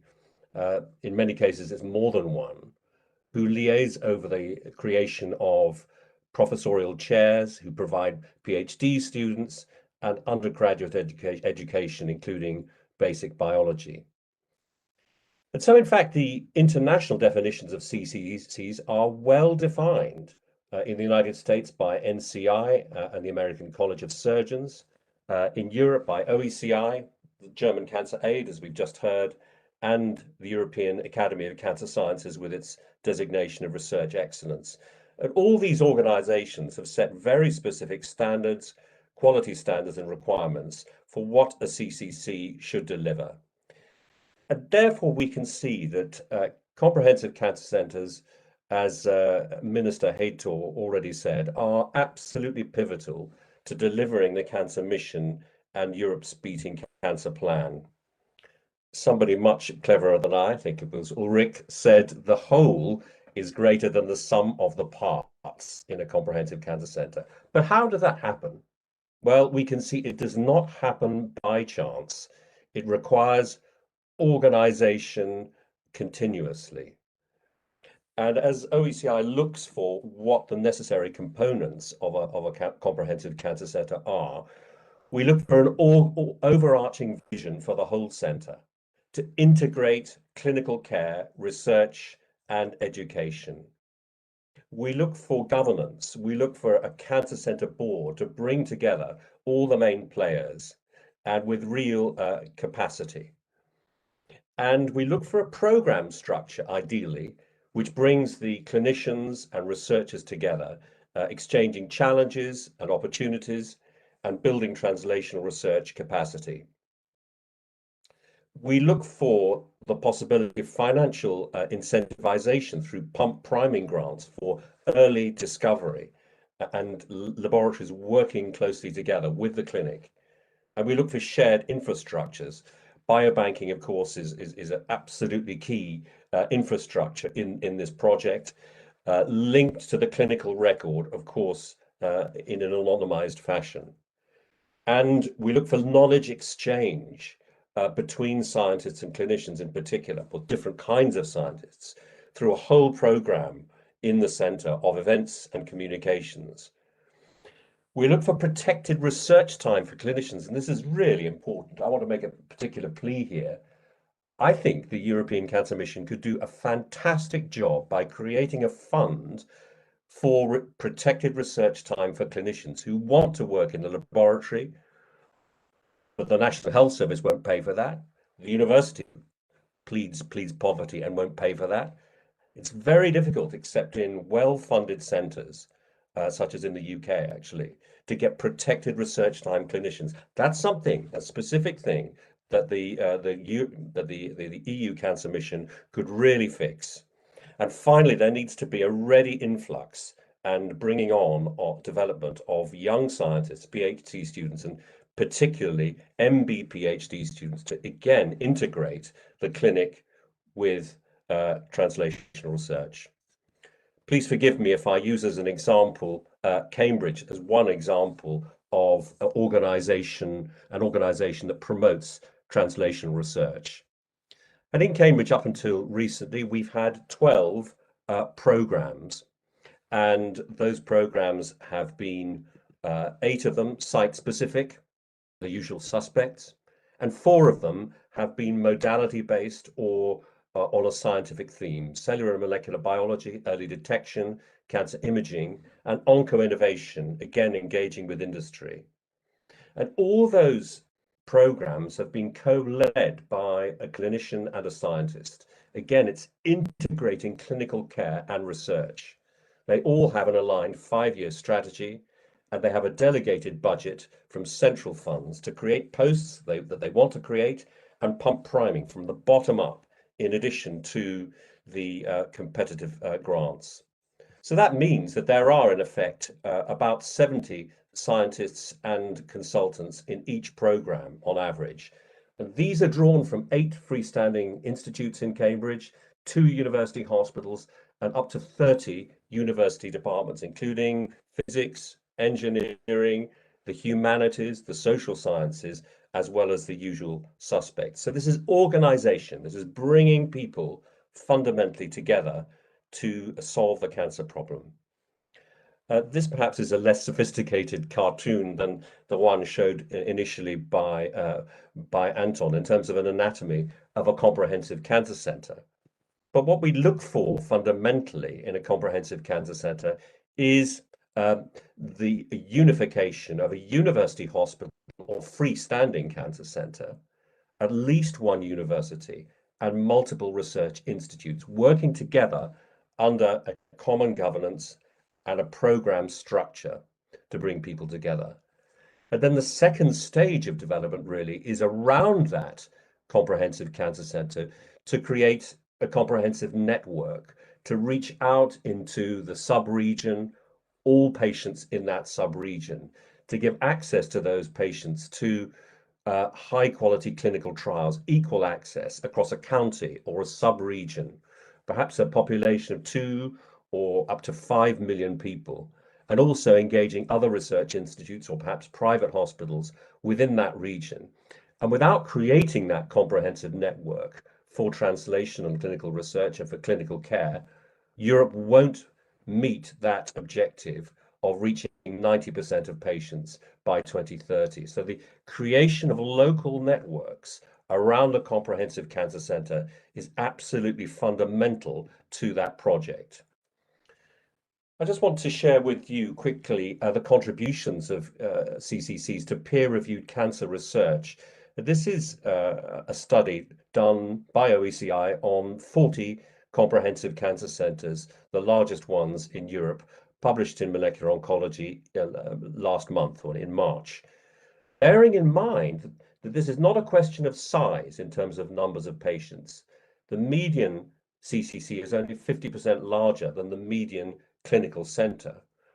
But what the analysis shows in terms of academic research publications is that the median academic output of CCCs is 4 times higher than their clinical counterparts. In terms of high impact factors, it's 5 times higher. And therefore, you see, we're looking at the possibility that CCCs are producing or leading between 50 and 80% of all the translational research in cancer in Europe. And that's why they are axiomatic to the implementation of the cancer mission. Or consider the contributions of CCCs to clinical studies in a year. Our research showed that CCCs have got more than 4 times as many clinical trials active and open than other large centers. And in terms of early phase trials, phase 1 and 2A, CCCs have got more than 8 times as many phase 1 studies and phase 2A studies as clinical centers. And it's the same story for patents filed and granted. So we see how important they are to the development of translational research, and that they are key to these 3 networks that are proposed in the Declaration for Translational Research, Clinical Research, and Outcomes Research. And it seems to us that there are 3 challenges which all begin with I, which the Cancer Mission and Europe's Beating Cancer Plan recognize. First of all, innovation. There is the need desperately to galvanize the CCCs around understanding cancer and the earliest possible detection.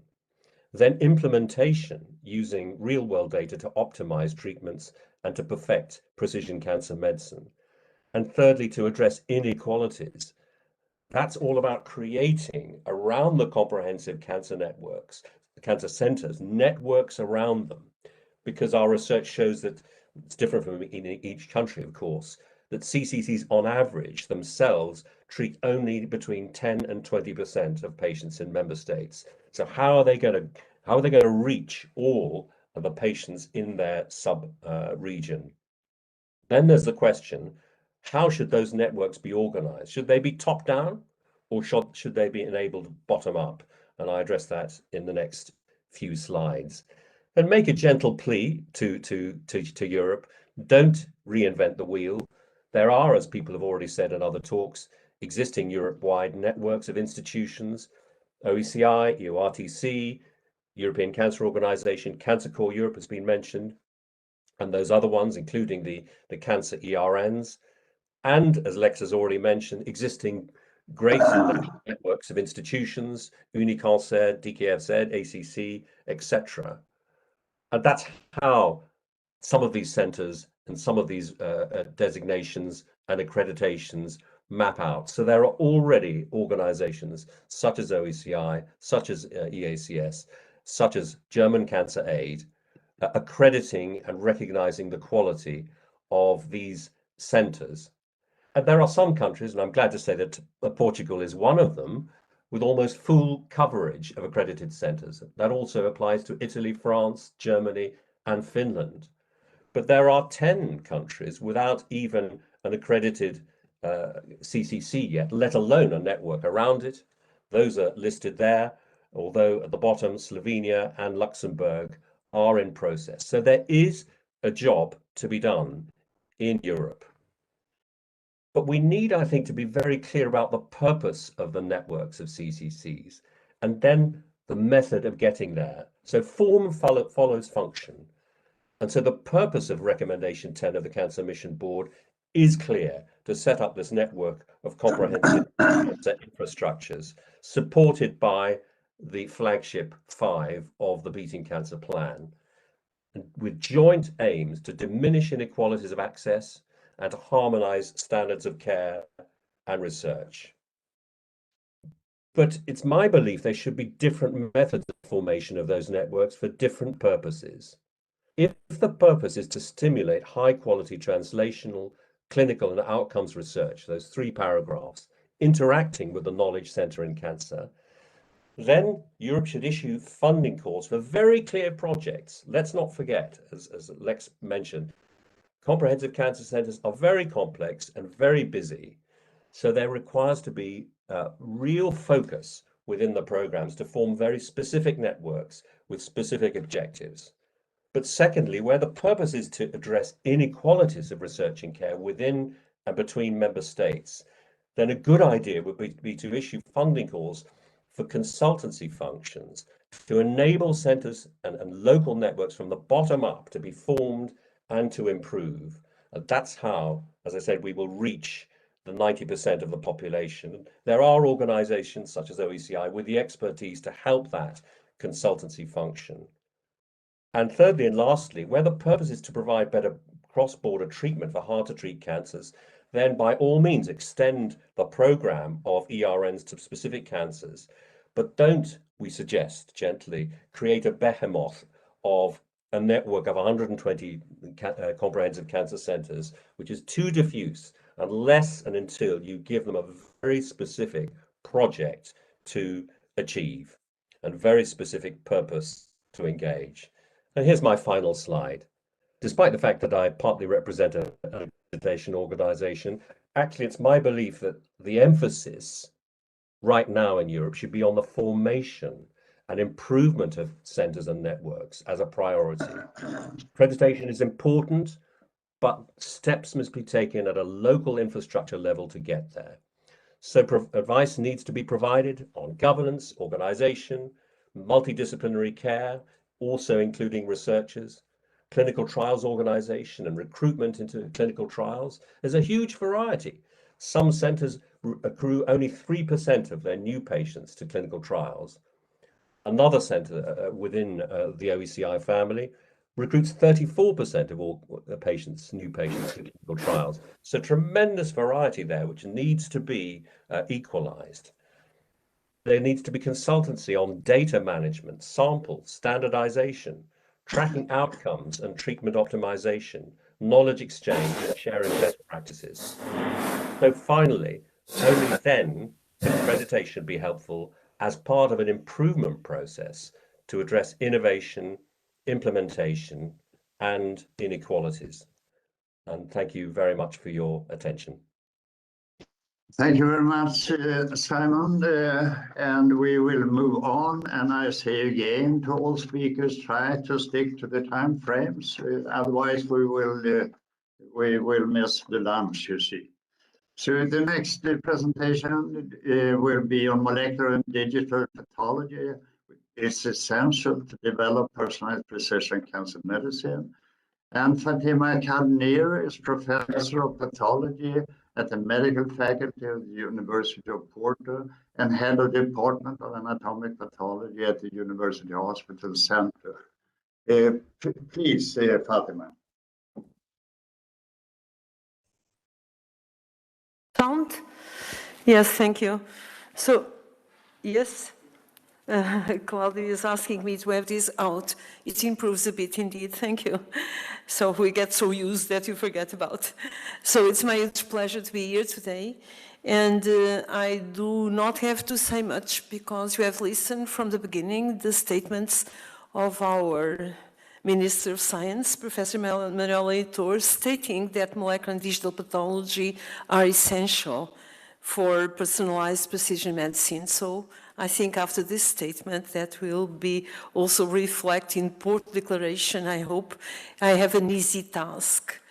Just to provide an outline, brief outline, I will address molecular pathology using two major models, gastric cancer, which is the model I know more about, and central nervous system tumors, because it's a peculiar example of what we are talking about. And we'll address etiopathogenesis, diagnosis, prognosis, and therapy, just small examples, because we do not have time for more. I will approach digital computational pathology, and at the end, what we think it's really fundamental, and all of you have listened from Professor Egermont's statements, which is integrated molecular pathology for target therapy. So, beginning with gastric cancer, as I announced, gastric cancer is extremely heterogeneous, so it's a model that is a challenge by itself, not only regarding geographic distribution, environmental causes, genetic susceptibility, we have a major interest in hereditary cancer, clinical phenotypes, morphological features, and molecular landscapes. If you look, and we take in consideration the molecular landscapes, all of us, I'm sure, are aware of this classification, molecular classification of gastric cancer coming from TCGA, in which 4 main types of gastric cancer are recognized. And if you look at this one here at the upper left, right corner, there is EBV highlighted. It means there is one type, molecular type of gastric cancer that is determined, linked to Epstein-Barr virus. It means there is an infectious cause behind this specific type. But it's quite strange for all of us, mainly in Portugal. We are used to listen about Helicobacter pylori, not about EBV, some of us. And here we have in the audience some people who have dedicated part of the efforts in the study of EBV-related gastric cancer in northern Portugal, and Rui Medeiros and Martínez Ribeiro. But in our group, our main interest has been dedicated to Helicobacter pylori, actually. But this is not only Helicobacter, we know. Helicobacter infection may be behind most of those molecular subtypes, but there's much more. Is Helicobacter in the middle of trillions of microorganisms colonizing the gut, the human gut. And we are talking about microbiota, which is much more than Helicobacter. And in the group of IPO-Porto and the work organized by Self-Figueiredo and published in Gut, it was clearly demonstrated that in gastric cancer there is a dysbiotic environment, cause or consequence, it's not clear, but it's there. So there is the influence of infectious agents. If you come now again to the molecular subtypes, our interest recently has been focusing on 2 major types of gastric cancer, which are very important for oncologists. And these are the gastric cancer associated with EBV infection I mentioned before, and gastric cancer with microsatellite instability. Professor Egermont has addressed these 2 types clearly, and these are very curious because at the microscope they are similar, because they have abundant lymphoid infiltration. So we cannot distinguish between the 2 unless we have in situ hybridization for the detection of EBV, or if you perform the study of mismatched repair proteins for the search of MSI. But you can also study at different levels, and transcriptomic studies were one of those which have been interested to demonstrate that the transcriptomic profile of these 2 subtypes of gastric cancer is quite different. And we demonstrated something that is a confirmation of what TCGA studies had shown before, which is EBV is deeply related with immune signaling, cell signaling, and there are alterations in checkpoint receptors. And microsatellite instability, gastric cancer is related with mitotic pathway, but as behind the microsatellite instability. So these different genotypes, transcriptomic types of gastric cancer, they are mutually exclusive. When you have one, you do not have the other. You have EBV infection, you don't have microsatellite instability. You have microsatellite instability, you don't have EBV infection, but both are targetable for immunotherapy. So we pathologists, we using molecular pathology, play a very important role for the identification of these subtypes to the clinicians. And another issue that molecular pathology can provide is the identification of prognostic factors. I'm bringing a paper from the group of Leonor David recently published addressing the expression of different molecules now in colorectal cancer. And what is, I get in gastric cancer, sorry, these are colorectal markers of differentiation, intestinal differentiation, but this study was performed in gastric cancer. There is another in colorectal. And here different technologies were used, conventional immunohistochemistry, and also fluorescent immunohistochemistry, multiplex. So at the same time, over the same section, you can apply different antibodies, and you have beautiful images, this one. But our eyes are not able to recognize the different importance of those. So we need here computational pathology to identify and to describe what is behind and the interpretation. And we are talking now about the area of digital immunohistochemistry, for which the computational pathology plays a very important role. And this is important because the confirmation of the results obtained by conventional immunohistochemistry was made by fluorescent immunohistochemistry, and the impact in the survival of the patients was demonstrated with these two methodologies and confirmed by RNA-seq results from TCGA. So this is molecular pathology playing an important role now, not for targeted therapy, but for prognosis evaluation. And I bring to you the most recent paper we had published this week in molecular oncology, in which we address the so special subtype, histological subtype of gastric cancer, which is diffuse gastric cancer. I think there are many oncologists in this room. They know much better than me that diffuse gastric cancer is a very special tumor type because it is very difficultly targetable. And if you come what is published, there is a single clinical trial addressing a molecular target, which is Claudin 18.2. So we felt it was really necessary to explore more. So I'm not coming to the details, just to tell you that we have in-depth analyzed the molecular features of the major types of gastric cancer, and specifically these two subtypes of diffuse, which is the signet ring cell and the poorly cohesive carcinoma, not otherwise specified, and to demonstrate that there are specific genes in each of these groups, so they are candidates for target therapy if explored in the future. So let us see if it works, yes or no. And we come to the other mold I was talking about, which is now the tumors of the central nervous system. Why am I doing it? Because this is one of the best examples in which molecular pathology plays a crucial role. And there are two examples here, medulloblastoma, in which we have the histological subtypes clearly identified with the morphological phenotype, but you cannot just make the diagnosis of the histological subtypes. You have to put on the molecular characterization, either from wingless pathway, sonic hedgehog pathway, encompassing p53 mutations, yes or no. And there are other groups which do not affect neither one or the other, but in which there are other alterations, such as c-MYC and chromosomal remodeling proteins. So all this information is crucial for clinical decisions. And this is also published in a paper that was published already this year, very recently, really showing, not in the world of glioblastomas, but the diffuse gliomas, in which we can see that it's not histological type that is enough, because you need really the identification of several molecular changes to come to the integrated molecular diagnosis, because all these changes are crucial for the prognosis evaluation and for treatment of the patients.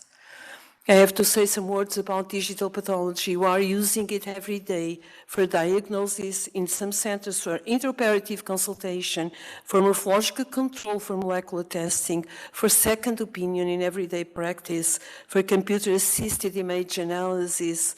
And believe it or not, there are some papers indicating that there is the possibility of instant digital pathology in the near future we don't know, but in which you can look at sections from without even staining, and you can provide the intraoperative diagnosis. In our environment, I'm sure it is a far the future. And of course, use it for teaching in every day, the classes for the students.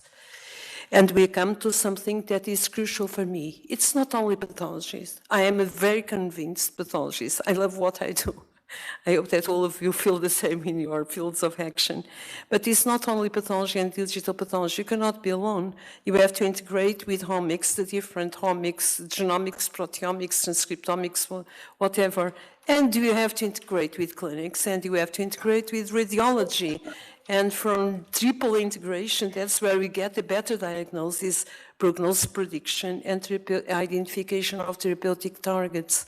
So we can put it in these interlacing worlds in which we have digital radiology, more and more, digital pathology growing a lot, and digital molecular medicine. So we come up with this concept of these 3 RPM that comes from radiology, pathology, and molecular medicine. And this integrated multidimensional model is that will significantly extend the power of clinical medicine. So we'll be more and more together. We go in depth, but we need the others. And I come to the last slide, trying to be strict with the time, in which even we've only considered molecular pathology, the molecular pathology knowledge should take in consideration that there are spatial and temporal heterogeneity, as I addressed before.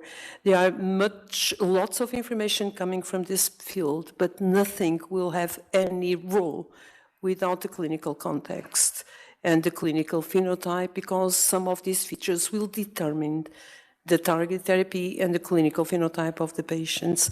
So altogether, this will contribute to better understanding, which is the basis of clinical medicine, and the translation to clinics to what we wanted to address today, which is a translation to precision cancer medicine. Thank you so much.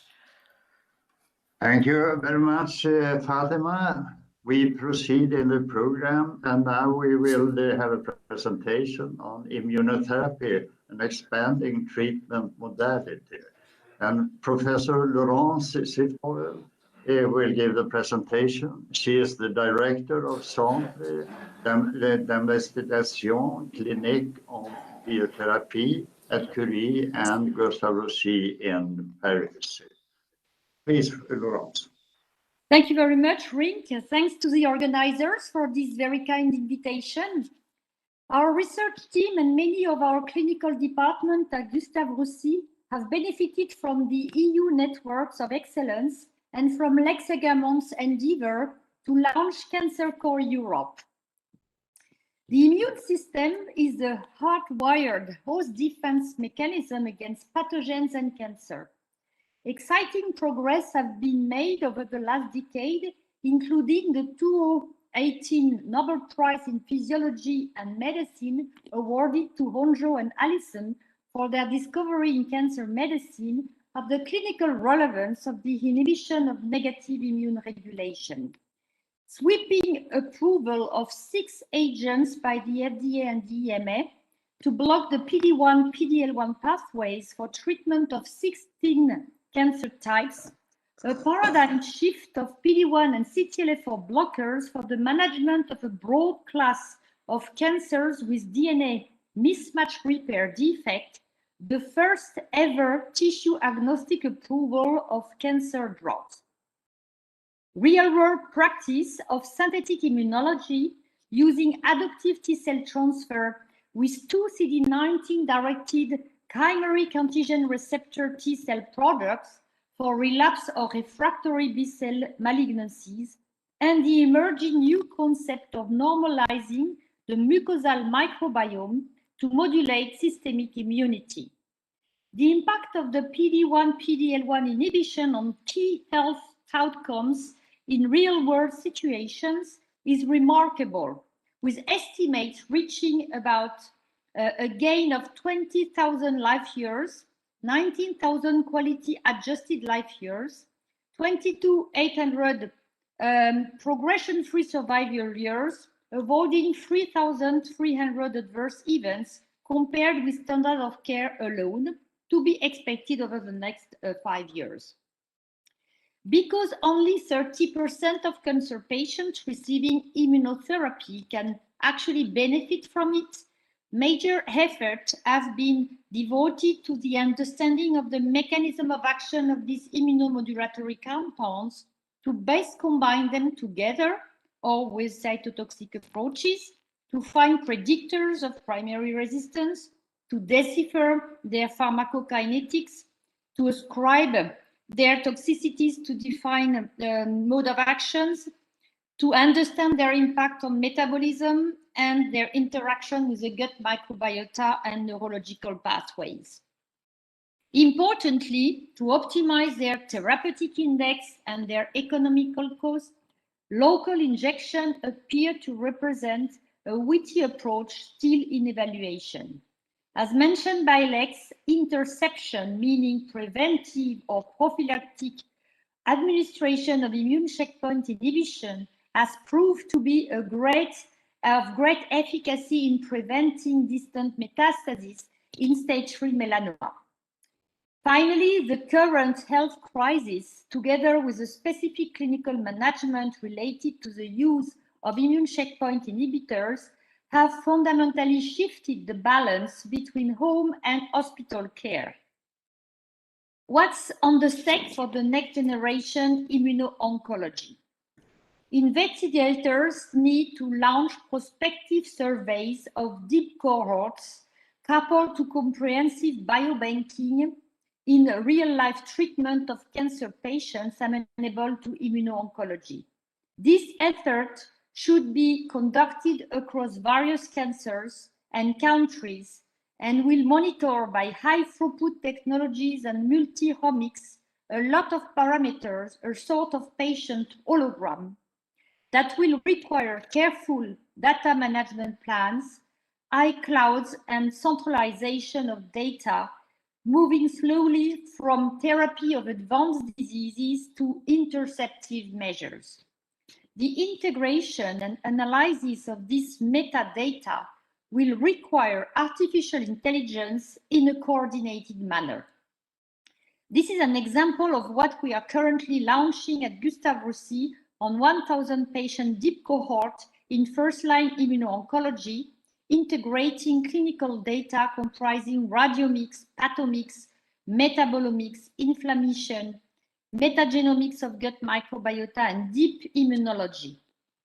Accelerated progress and sensible advances cannot be made without a competitive research, fundamental and translational research. Platform of cell biology capable of monitoring immunogenic cell death mediated compound, detecting the properties of patients' tumor cells are indispensable to advise for best synergism with immune checkpoint inhibitors. High-dimensional immunology, encompassing functional and dynamic modulation of the tumor immune atlas by means of spectral flow cytometry, single-cell RNA sequencing, as mentioned earlier, tissue distribution imaging, and immunodynamics became a mainstay in the competitive landscape. Targeted and untargeted metabolomics allows to track key metabolites involved in the bioactivity of immunotherapy and discover new compounds endowed with tumoricidal activity, such as inosine in conjunction with CTLA-4 blockade, for instance. Finally, cancer-associated intestinal dysbiosis may be induced by chronic inflammatory processes such as cancer, as outlined earlier, and be influenced by co-medication and cancer therapies causing immunoresistance.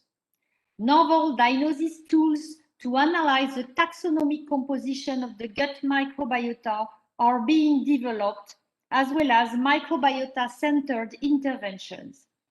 Fecal microbial transplantation proved to be efficient to circumvent primary resistance to PD-1 blockade in melanoma in pioneering trials and deserve more attention.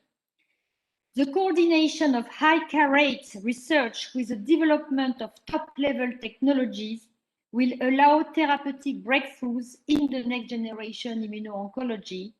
Should European Union accompany the efforts to support deep cohorts across frontiers and help mitigate or annihilate regulatory hindrances that are really painful?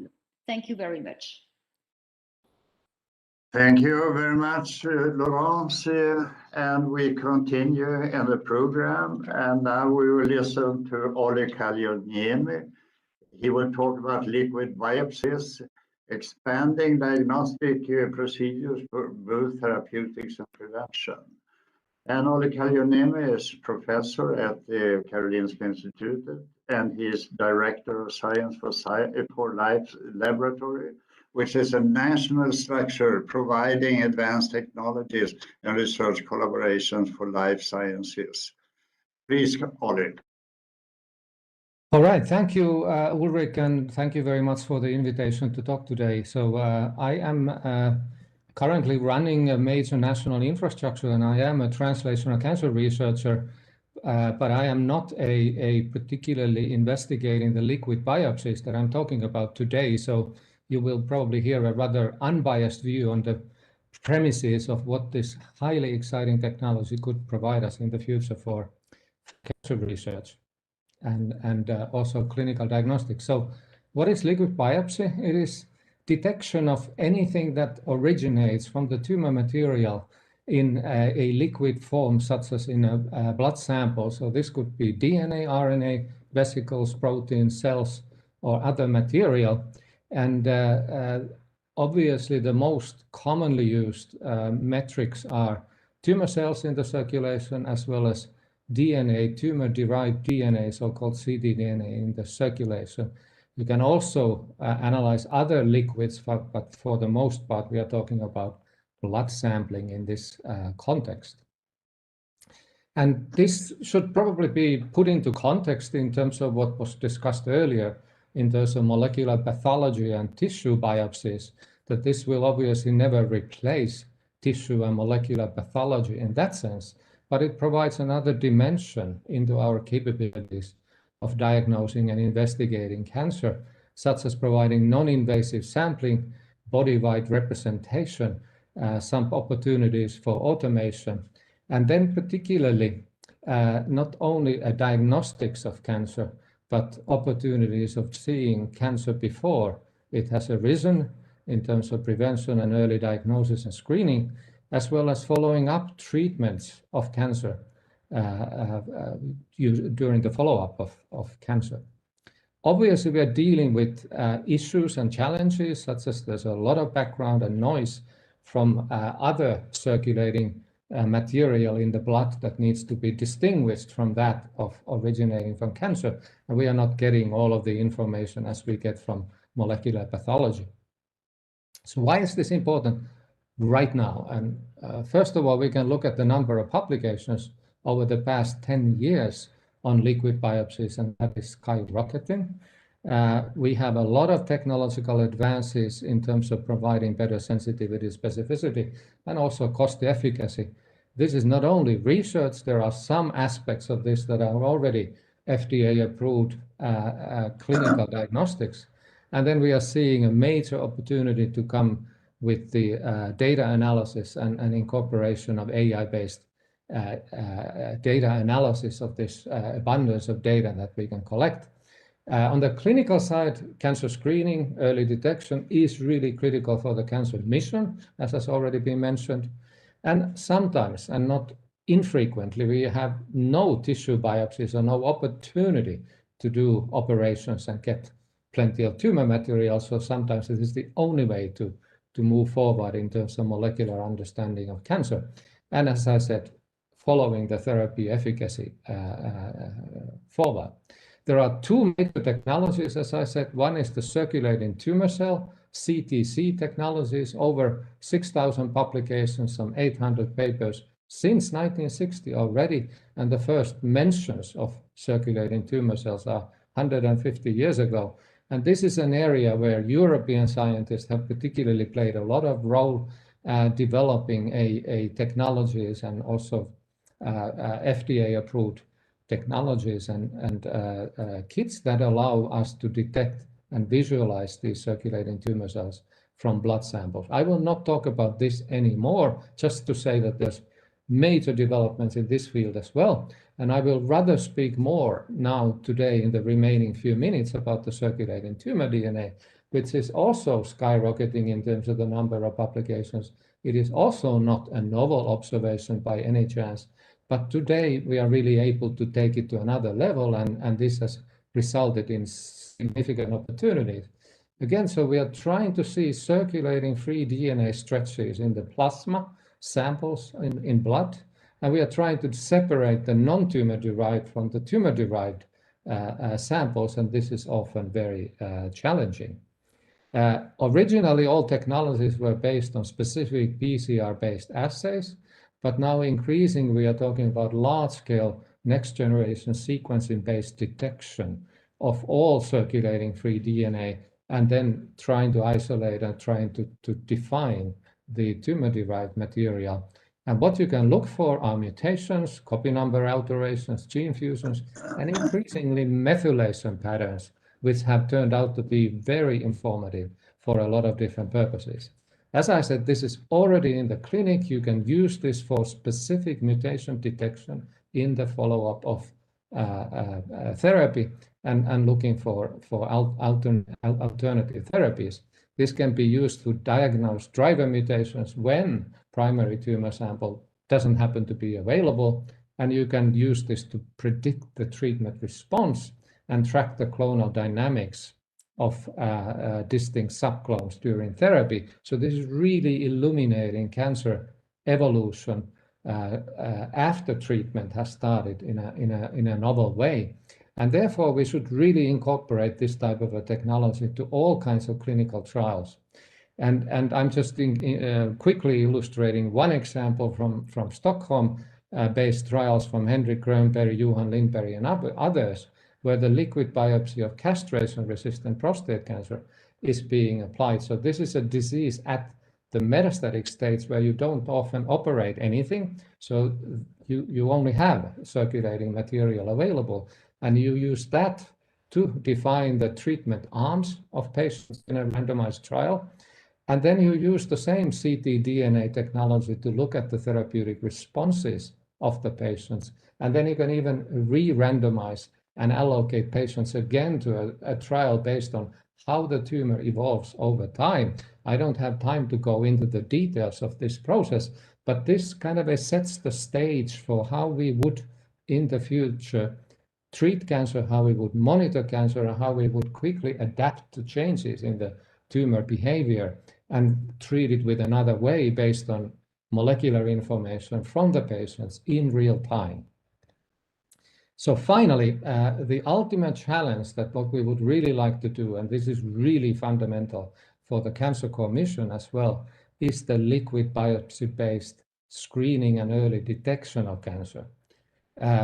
I'll just quickly provide 3 different vignettes, and I don't have time, obviously, to go into the details on how this has developed over the last few years in a dramatic way. So the CancerSeek publication in Science in 2018 was already able to achieve 69 to 98% sensitivity, depending on the cancer type, and high level of specificity by combining the ctDNAs with 8 protein biomarkers.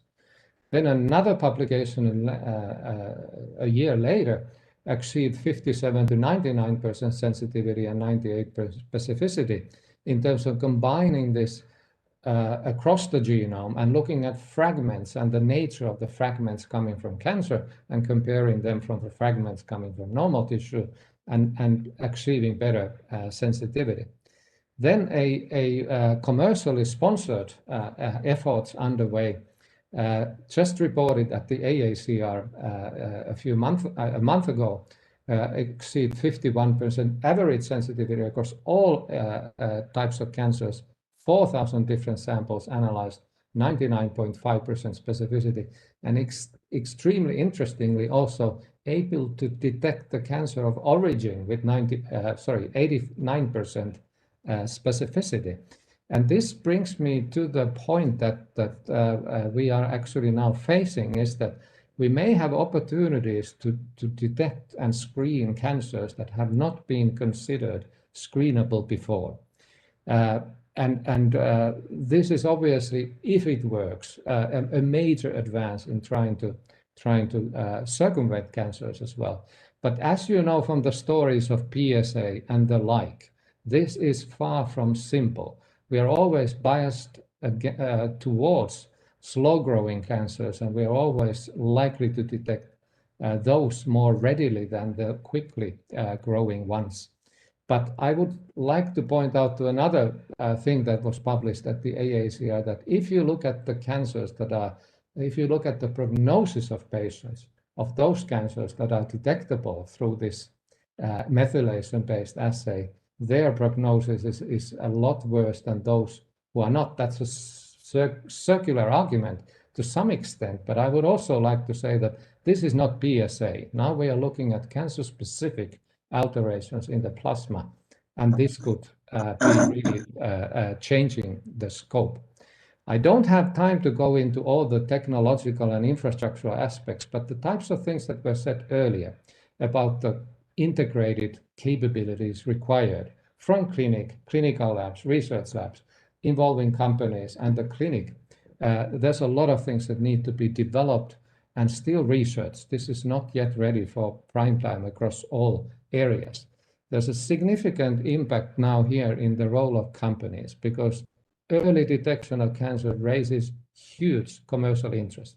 I should say that I have absolutely nothing invested in terms of these companies mentioned here, but this is really something that we should also consider seriously in the cancer missions, that this is attracting a lot of attention. These commercial platforms are often expensive, such as if they are used for follow-up of cancer, they are not always the best ones available.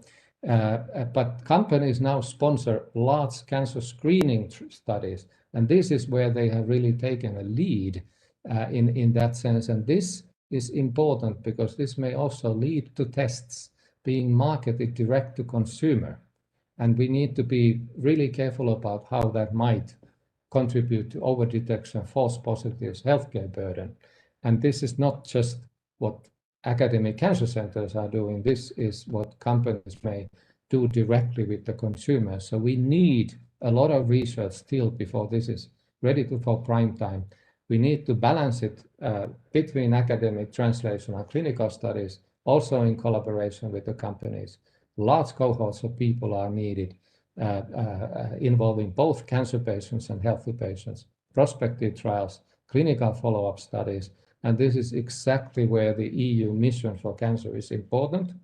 This is also where outcome research, health economics will be central, and this is what I hope will happen as a result of these types of meetings in the future. So that's all for today. Thank you very much. Thank you very much, Olli. We proceed in the program, and now we will hear about acquisition of clinical and biological data, implementation of computational science, which is often named artificial intelligence. John Corbell is head of data science at the European Molecular Biology Laboratory in Heidelberg, and he has a focus on computational biology. So please, John. Yes. So trying to share, I guess I'm not sharing yet, but, oh, it tells me that I need to leave the meeting to share. That's a bugger. If slides are available, maybe someone else share. Otherwise, I would need probably 1 minute to disconnect, because then I can apparently share.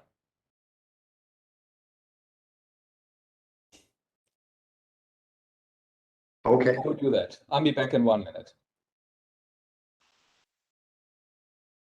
So we meanwhile take the, can we meanwhile move to the last speaker here? and that is Guy van den Ede. And he will speak about EC Knowledge Center of Cancer. And Guy van den Ede is Health Director, Health Consumers Reference Materials of the, it's a terrible echo now. You hear me? Yeah, I can continue. So for the European Commission's Director General Joint Research Center. The center has a worldwide collaboration regarding joint research facilities. The Joint Research Center hosts the Knowledge Center of Cancer, which serves both in initiative of the European Beating Cancer Plan and the Cancer Mission. So please keep.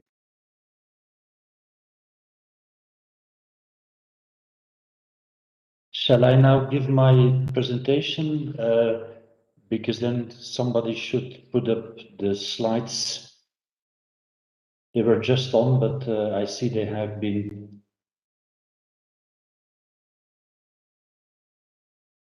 Okay. So good morning, colleagues. What I will do in this presentation is to detail what my Commissioner Gabriel has mentioned already earlier this morning, and what was also mentioned by several speakers, and that is the setting up and the role of my organization in the EC Knowledge Center on Cancer. If I may have the next slide. I do not need to give the details of the burden of cancer to the audience here, but we cannot underscore enough the burden of it and the rationale as why we need to coordinate against cancer at all possible levels.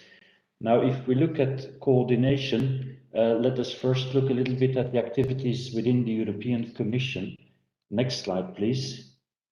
Where we have 12 directorates general, which you can call departments, that work either directly or indirectly on cancer. For example, this morning we have heard Commissioner Kyriakidis, responsible for DG Santé and responsible for the implementation of Europe's Beating Cancer Plan. We have also heard Commissioner Gabriel, responsible for DG Research and Innovation, and at the same time also responsible for my organization, the Joint Research Center, where the mission on cancer is being managed and implemented. Now, the role of the JRC is to bring all this together in the Knowledge Center and to help foster a united European Commission approach. So the main message is, the mandate of it is to foster scientific and technical alignment and coordination of all the EC-related activities on cancer, and so particularly in relation to Europe's Beating Cancer Plan and to Horizon Europe mission on cancer. May I have the next slide, please? So why has this role been attributed to the Joint Research Center? For the people that do not know us, we are part of the European Commission, and we are the scientific and technical support service of the European Commission. So we do in-house research, and we are connected to the research communities in the member states, either governmental or non-governmental organizations. So we are independent of any commercial or private or national interest. And with respect to the work that we are talking about, we have a proven track record in cancer prevention, in screening, diagnosis and care, but also in taking care of cancer data, information and knowledge. And I will give a few examples later on. So what are the roles of the Knowledge Center on Cancer? If I may have the next slide. The main message here is that we provide scientific and technical support systems. First of all, when it comes to cancer prevention, then when it comes to cancer data, including interoperability and linkages to other data sets. And lastly, also to provide cancer guidelines and quality assurance scheme to cover the whole cancer care pathway. And I give in my next slides examples of these three major roles of the European Commission Knowledge Center on Cancer. So if I may have the next slide. In the European Cancer Information System, we have set it up to support, the next slide please, to support research, public health, decision-making in the field of cancer, and also to serve as a point of reference and information for European citizens. So what we do there also, we provide the latest information, independent, neutral information on indicators that quantify the cancer burden across Europe. And the future plans are to open a new section dedicated to childhood cancer, to geopositioning the cancer data, and also to link with this extremely other initiative from the European Commission, which is the European Health Data Space. So if I may have the next slide. Our European Commission initiative on breast cancer, there the major goal is to offer independence guidance to the member states, to healthcare providers on screening, diagnosis and care based on the latest scientific evidence. And that point is extremely important because our European guidelines are constantly updated as new evidence becomes available. So you can say that these guidelines will not expire. It is not that they are set at a certain moment, they need to be revised or updated. No, we do a constant updating of our European guidelines. And the comprehensive quality assurance scheme is the vehicle to facilitate implementation in the member states. So these two go hand in hand, the guidelines with the quality assurance scheme. And although the work has not been completed yet, this will be done in June in this year. Some 13 countries today are already implementing at least part of the European guidelines for breast cancer. And this includes countries like that are not also in the EU, like China, Mexico, Tunisia, and so on.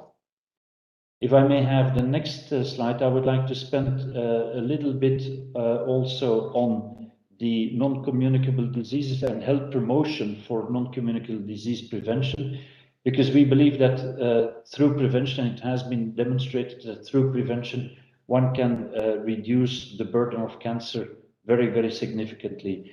And here again, we have developed a number of initiatives. And for example, we have the School Food and Nutrition Initiative in Europe, where we provide information to schools, to parents and so on in relation to nutrition for children. So I hope that with these few slides, I have given you some further background information on the EC Knowledge Center on cancer.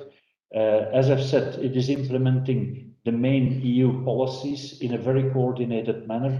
We do that together with the Commission services, and we do that together with the research community. The launch is foreseen, the official launch is foreseen for June of this year. But as I've been able to demonstrate, we are already extremely active in this field, and we look forward to collaborate with the different people and stakeholders that are here. And once again, I would like to thank you for having given me the opportunity to present this work at this very timely conference. Thank you very much. Thank you very much, Guy. And now I come back. Jan Korbel, you are still there? Yes, I am. Yeah. And hopefully you will now see my slides.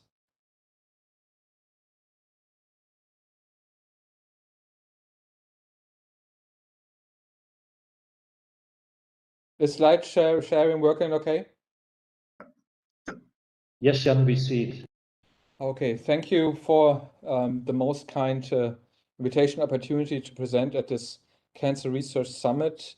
I will speak about the use of AI in cancer research and data science in general, and also excuse me of using this opportunity to present what I'm about to do in my new role as head of data science at MBOL Heidelberg.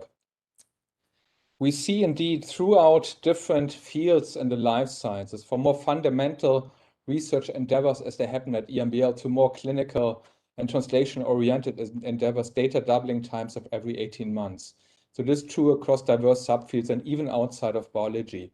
And it's exemplified here by the growth in cancer genomic data and genomic data from other disease types over the years, as well as, of course, is true for other data types, such as imaging and structural data and clinical data for sure.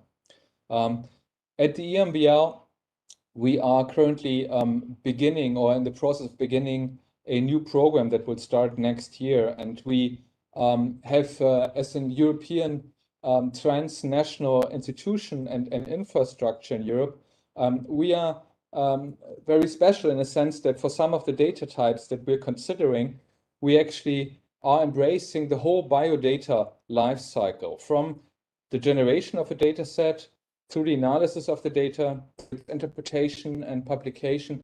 And we're also providing for Europe and the world means to archive the data so that they can be reused for new hypotheses and a new cycle of data. And that's true for example, for structural biology, for imaging, where with our services facilities, we are generating very large amounts of data, and for the various data types that we intend to develop in our new program. And just to exemplify this before then becoming more general, as a international European institution, we have various sites in different countries involved in producing genomic data, imaging, and structural data. All of the sites are involved in analyzing the data, and we're archiving the data at the EMBL EBI in Hingston, UK.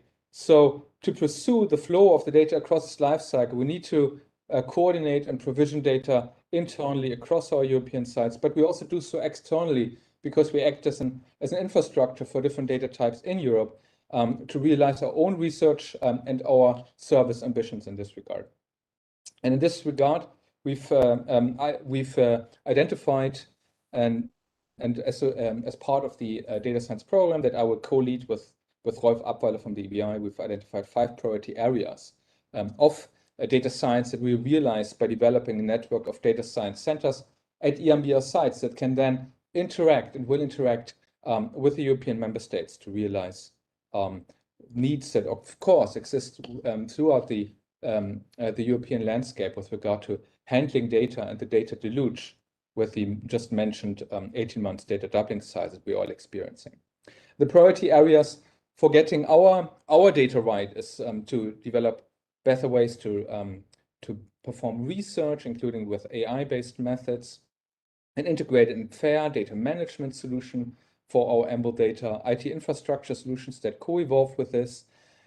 This will help us expand our services and train the next generation of data scientists, which is also one of the aims of our institution. And this is all along the lines of us wanting to enable leading edge technologies and research, which includes model organism research and new ways to bridge from imaging and structured data into omics data to really understand systems in 3D in a spatially organized manner. And of course, this is also true for cancer. And I will, after this slide, then focus specifically on cancer research relevance of all this.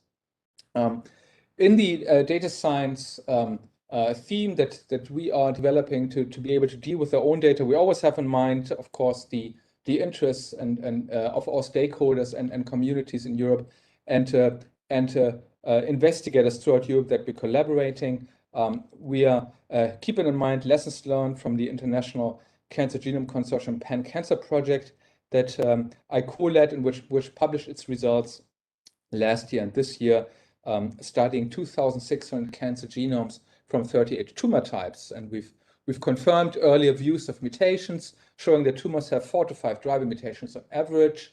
To my particular interest, found that most cancer driver mutations we could pin down in these tumors are actually structural ones. So they structural genomic alterations and copy number abnormalities driving cancer outnumber point mutations at the scale when one starts to look at tumors in a pan-cancer manner. And we continue to share these data. Actually, we've done so for a number of years already, and through also EMBL's infrastructures promoting the sharing to allow continued work on this extensive cohort. We're doing so using and essentially within Europe engaging in data sharing of data that are particularly need to be particularly well protected, such as identifiable genetic, molecular, and phenotypic and clinical data. We're doing so by provisioning technology originally developed at EMBO, the European Genome Phenome Archive, and now provisioning that with our partners and also with our collaborators outside of EMBO, Elixir in this regard, to allow the flow and federation of data, including cancer data, across Europe. We're also similarly provisioning data types such as from the Human Cell Atlas organoid project and more specialized assays developed at EMBO and or provisioned through our core facility.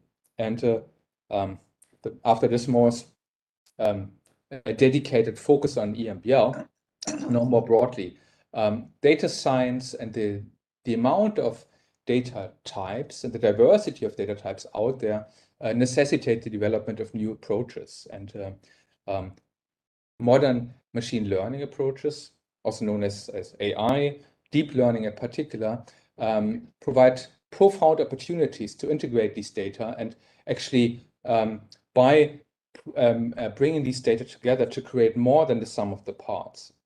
To give examples for this, there's recent work from Jakob Carter and Tom Lüdde in Aachen, for instance, and also Moritz Gerstung's lab at the EMBO EBI, showing that one can use histopathology data from the clinics and mine them using deep learning frameworks that allow essentially to discriminate distinct cancer types, normal tissue and cancer tissue in a spatially resolved manner or in a sample resolved manner to ultimately provide aid to pathologists, but at the same time providing more information than has been available to pathologists, as these features correlate with a variety of genetic alterations, for example, across cancer types, including copy number changes, point mutations, or also historical events that happen during the lifetime of a tumor's evolution, such as whole genome doubling events that lead to slightly increased cell sizes and are readily depicted in deep learning approaches to histopathology. There's lots of potential here for supplementing the pathology of the future and also for enriching already rich cohorts by analyzing the data in this way. Opportunities for data science or AI motivated methods also are around for other data types, single cell data, for example. And I'd like to end this talk by giving a quick overview of approaches that my laboratory is developing in this regard to understand cancer at the single cell level by performing single cell multiomics of DNA rearrangement processes, which I already alluded to, lead to, at the pan-cancer level, the bulk of cancer drivers that we can identify in cancer genomes. So why single cells? But there's 10 to the 13 human cells in our body, and fundamental disease process, including cancer development and progression, are driven by alterations in single cells indeed. We've recently, by repurposing a sequencing method developed by Peter Lansdorp, have shown that we can detect structural rearrangement processes, so mutation process whereby the cancer genome rearranges in single cells by a process termed tri-channel processing, or SC-TRIP, single cell TRIP. This methodology uses single cell strand sequencing, where during cell division chromosomes are labeled. So we end up having chromosomes from which we can sequence individual strands. And by integrating information from individual strands, from haplotype phase and from read depth, we can generate karyotypic footprints along the genome at a fairly high resolution, 200 kilobase, which at the length of a cancer genome means we can see approximately 80% of all structural alteration drivers in a single cancer genome.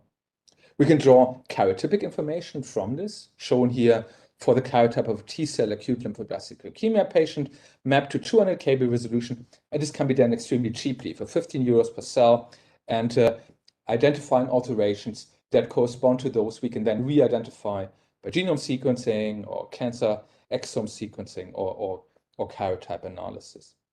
We can now move from this single-cell karyotypic view to multi-omic view to begin to go directly from a cancer genomic landscapes to its functional outcome through the use of AI, and essentially by using tricks to add to our single-cell karyotyping approach a readout where we analyze micrococcal nuclease cuts along the genome that you can see here generate nucleosome occupancy profiles. These profiles and strand-seq of where nucleosomes occupy the genome are highly concordant to MNase profiles. Using this AI technology, we can monitor MNase along the genome, infer cell type, cell state, and for individual alluded to in this slide here, the nucleosome occupancy profile will change with the expression status. This allows us to look at individual cells for karyotypic abnormalities, such as the scar of a brachytruthon bridge cycle in these cells here, and link that to genetic alterations to uncover what might be the driver behind these. And we're using these currently with collaborators at Heidelberg University in different leukemias to study leukemic evolution and disease progression and going directly from the alteration to the functional consequence. And with this, I'm closing my presentation, and thank you again for having me. Thank you very much, John. Okay, we are a little bit behind in time, but we have a few minutes for discussions. And we have a panel here which will participate in the discussion. And I have a request from the Spanish Minister of Science and Innovation, Pedro Duque, to come with some comments or questions. Please, Minister Duque.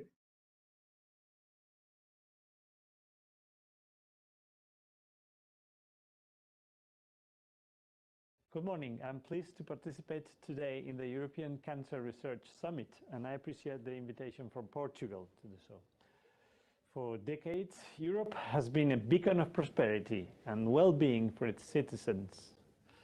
Countries participating in today's summit are amongst those with the highest life expectancy and quality of life on the planet. This increased longevity has forced us to face new challenges related to aging, and one of them is cancer. This group of diseases will challenge our welfare system during the next decades. Today's summit coincides with the launch of two key European Commission measures to tackle this problem in the coming decades. In February, Europe's Beating Cancer Plan was published, and we expect the Horizon Europe program to be launched in May, and within it, the first preparatory actions to pave the way for the cancer mission.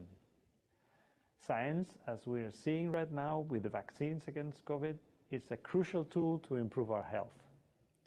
The mission's approach, which focuses R&D efforts on specific societal challenges with defined temporal objectives, has great potential to continue improving our lives. The cancer mission goal of avoiding 3 million premature deaths by 2030 is one of the most important targets for the European Union in the next decade. Let's simply imagine the potential of these 3 million European Union citizens living longer and with better lives. Spain is strongly aligned with European objectives in this area. We have updated our national cancer strategy with an emphasis on R&D. In addition, we have created a personalized medicine strategy that will prioritize the prevention and treatment of cancer. And of course, we have worked since the end of 2019 on the definition and co-design of the Horizon Europe Cancer Mission. We have done it as believers in co-creation in order to support the mission boards launched by the European Commission. In fact, Spain is funding specific national missions, and the first program was awarded last year, with the second well underway in preparation. In Spain, we want to continue collaborating on the construction of the roadmap for this mission at the European level. We have significant assets to do so in our research centers, including hospitals and our companies. In particular, I would like to highlight the value of our networked research centers, which are structured around different knowledge areas or diseases. In the case of cancer, the CIBER-ONC network brings together the top researchers in our country, both basic and clinical, under a common scientific program. They are already working on the cancer mission roadmap to focus our capacities on that great common European goal we already mentioned by 2030. The challenge is large, and as for other missions, the path towards fulfilling it will produce countless discoveries and developments along the way. We, the European citizens, place full trust in science, innovation stemming from new knowledge, and therefore on all of you. Thank you very much for your attention. Thank you very much, Minister, for these positive comments. We continue now in the program, and I will go to Professor Douglas Hanahan and with a question, because we clearly see from the presentations that the clinical research is highly dependent on the basic research. And my question is, how interesting is it for the basic research centers to go into collaboration with Comprehensive Cancer Center? And what do you see as missing elements in what we have talked about today? So please, Doug. Doug Hanahan is he is a cancer biologist, and he is from the École Polytechnique Fédérale de Lausanne, and director of the Swiss Institute for Experimental Cancer Research at that institute. Please, Doug, I don't see you here. I'm here, I think. Yeah, you are there. Yeah, now I see. Very good. Okay, Please. Great. Okay, thank you very much. Yeah, it was very interesting discussions. Yeah, I just wanted to make a couple of remarks because several of you, and in particular Lex, talked about the gap between basic and clinical research and this whole notion of translational research. And I just want to make the point that Lex also presented this daunting example of 2,500 clinical trials emanating around one target. And I think with the reality that we have no magic bullets for cancer, that the future is combinatorial. And I think that, you know, we can't do it all in clinical trials. Financially, the number of patients, I mean, the patients can't be the guinea pigs for every wild idea. And I think we have to develop more informative preclinical models. And so in addition to refining current mouse models and organoids that are being used already, I think, you know, that the part of this whole initiative should be making next generation models, PDX transplants that are fully immunocompetent, so we can reveal the activity of the immune system, organoids and that are also upon transplantation into are fully immunocompetent, as well as next generation genetically engineered models, so that we can really explore the space, because we now realize, and this was also alluded to, that even chemo and radiotherapy are dependent on an active immune system. And so we need preclinical models that are truly informative about the actions of the immune system. And so we need to continue to evolve those, to improve them,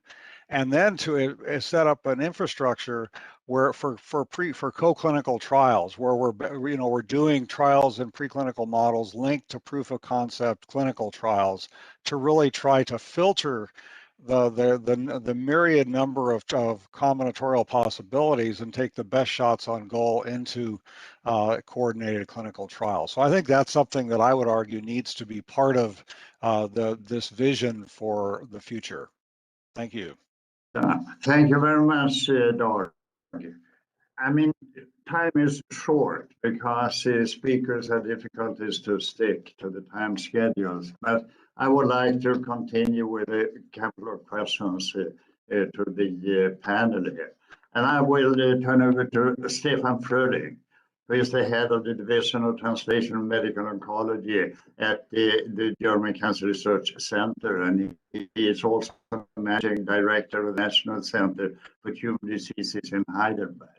And you have in Germany a lot of experience regarding institutional collaborations between centers regarding molecular pathology, immunotherapy, you have it in liquid biopsies, etc. How do you see the possibilities here to share resources when you move the programs at the international level? I think that will be a very important step forward. Yeah, thank you, Ulrich.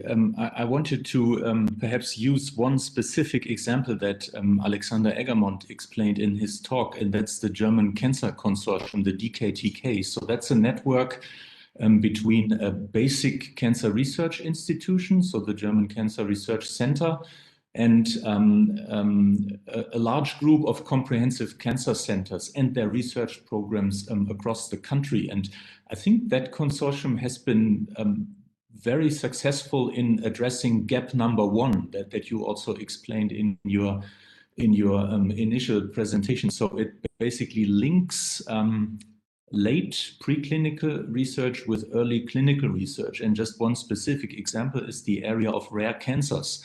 So we basically teamed up across 10 comprehensive cancer centers plus the DKFZ to map the genomic and transcriptomic landscape of rare cancers, which when you take them all together make up, I don't know, 1/4 of all human cancers. And this has been very successful. Now we understand the genetic landscape of these diseases, and we also know better how to treat them. And this has been possible because we have worked as a team and we have been able to collect a large number of cases in a relatively short period of time. And this has worked in Germany, I'd say, quite well, despite rivalries between institutions and so forth. And I think this is already being taken forward to the European level when you look at another consortium that Lex explained, that's Cancer Core Europe. And I think this is already happening there. And we have joint activities in genomics-guided oncology, and I think that's a role model that has been working quite well. And I think one challenge will be to take this from a technology point of view beyond genomics and transcriptomics. For example, single-cell approaches, advanced immunologic diagnostics. So all these things need to be done within networks just to be faster and to accrue large numbers of patients that we need to make progress. Excellent. Thank you so much. And you have also experience in pediatric oncology to spread it out outside Germany and a good network collaboration. So I think Germany is in this respect an interesting model of how to work. And that's the reason why I asked you the question. Thank you. Okay, may I turn over to Peter Natch, being scientific director at the National Institute of Oncology in Budapest. And Peter has been involved and been operative in the establishment of the Central Eastern European Academy of Oncology. And the aim here is to create better integrations within this geographic area, but also better links with Western Europe. Would you like to say a few words of that with regard to the infrastructures we want to build? Thank you very much for the opportunity, Ulrich, and thanks for a fantastic meeting for you and Julio as well. Now, as been emphasized by Minister Hayter and our keynote speaker, Anton Berns, is of utmost importance to address inequalities within Europe with the aid of the cancer mission. The question is how to do that most efficiently. And in my view, there are three potential mechanisms which could help fill this gap, which clearly needs to involve Central and Eastern European countries more into EU-funded projects. One of them is potentially a so-called twinning program, which has been initiated earlier, and a number of centers already advancing in this mechanism by creating center-wide collaborations between Western and Central Eastern European centers. And these type of collaborations, I think, will have a major impact in the future in the outreach program of the Cancer Mission. The second one is, has been articulated by Lex and Simon Oberst, is to create networks. And a network within the Central Eastern European region is very important in order to harmonize the activities of these countries and centers. And on this ground, Hungary has made substantial efforts, devoted substantial efforts, as you've mentioned. We have created the Central Eastern European Academy of Oncology, to which a number of centers has already joined forces and started to collaborate. And we also have started collaborations with major organizations like the European Academy of Cancer Sciences, IARC, OACI, or subgroups of recommendation 10, EU Health Support, and a number of others. And all of these organizations recommend and approve that the Central Eastern European Academy of Oncology should play a major role in this outreach program of the mission. And lastly, I'd like to mention that in order to improve quality in the Central Eastern European region, infrastructures clearly need to be developed in this area. But it's very important to develop these infrastructures in a highly organized manner and to place them initially into centers which are prepared and of high quality, and also to aid the other centers which present in the region to improve their qualities. And I think to this end, the OACI will have a major role. And with the OACI, we have started to work on this program, as Simon has mentioned, this, and we believe that it will be very important to establish consultancy, which will aid and help to increase the quality of these cancer centers. I think that's all I wanted to say now. Excellent. Thank you very much, Peter. And here we see a close link between your ambitions and Simon's ambitions to increase the accreditation of the comprehensive cancer centers in Central Eastern Europe. So let us hope that this is a process that will continue. I turn over to Ken Masris, being the president of European Cancer Patient Coalition, because everything is for the patients or the risk individuals, but the patients here. Ken, will you just comment anything about this idea of building the comprehensive cancer centers and you see the networks of centers to increase the critical mass, but also make the high quality care available for those outside the centers in a manner suggested by Simon Oberst. You are there?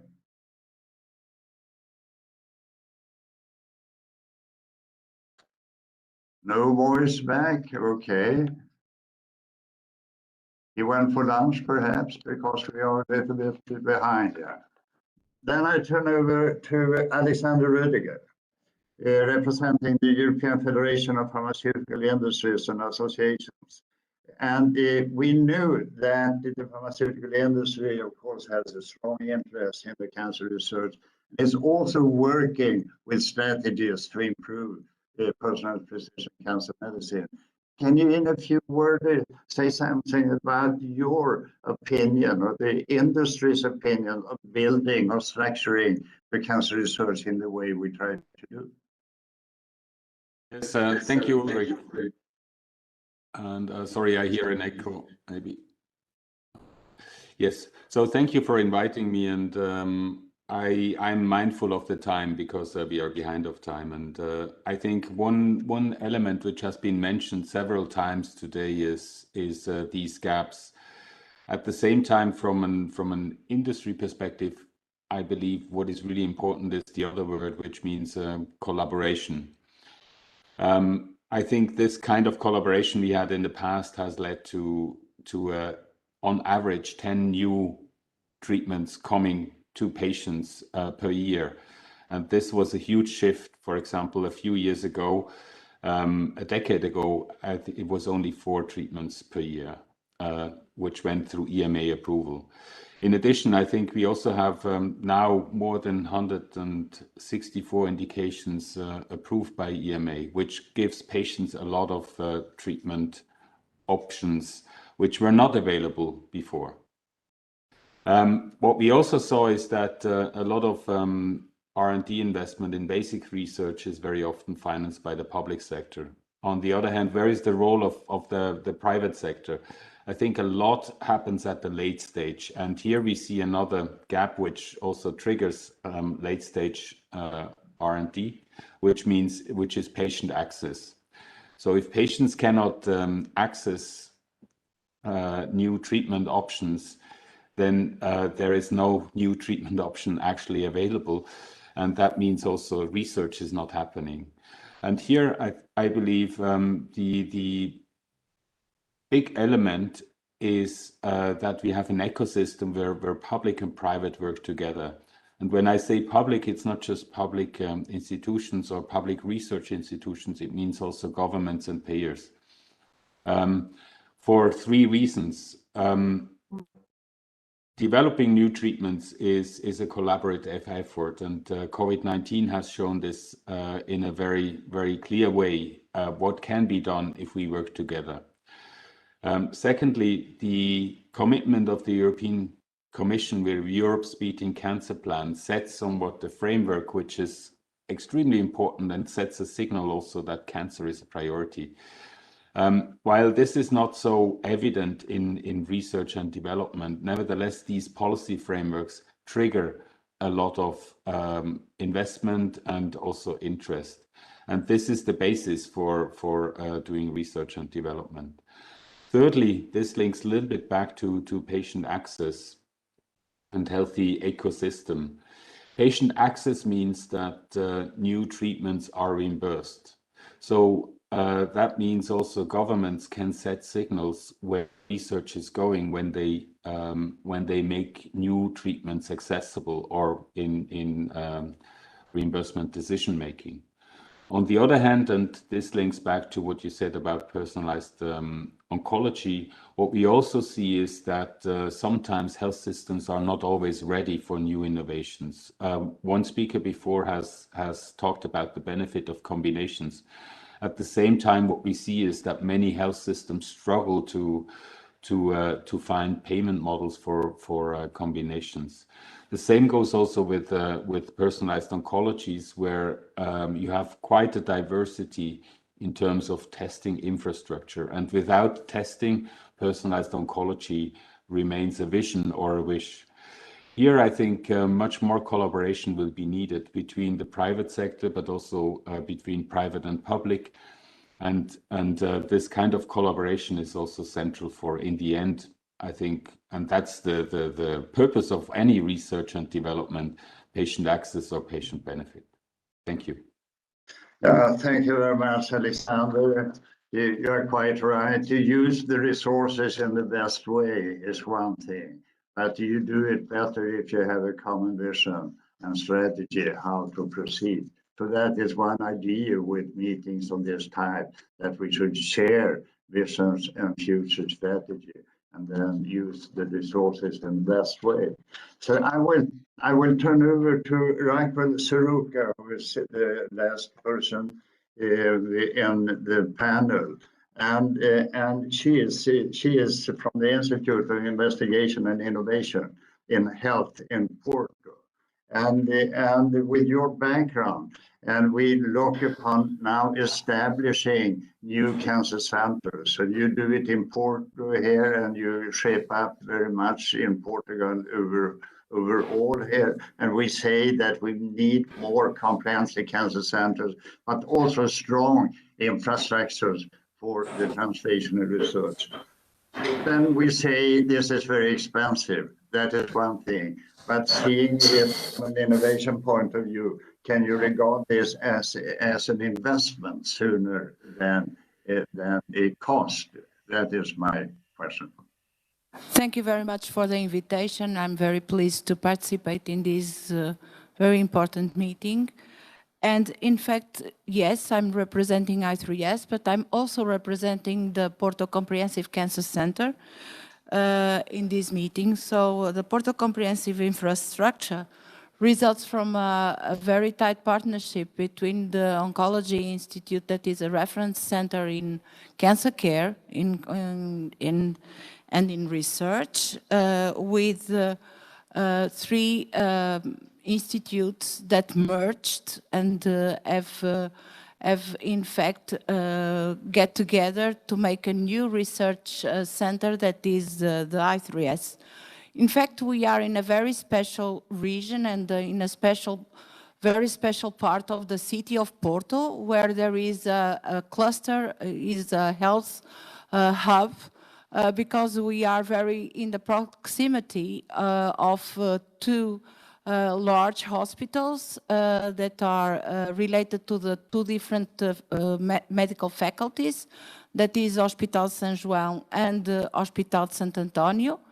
And also we are in so this hub is very important for all the collaborations that can raise from the proximity with the Porto Comprehensive Cancer Center.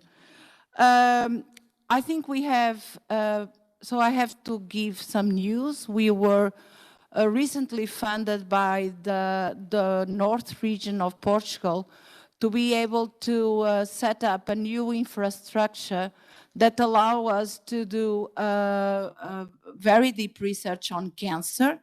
And we can go now and from discovery to validation in patient material testing in clinical, using preclinical models and do preclinical studies and clinical trials using cutting edge technology. So now we will be allowed to do very deep research on cancer, and that is very important. And I think this is a very important step that now we have really to concentrate on.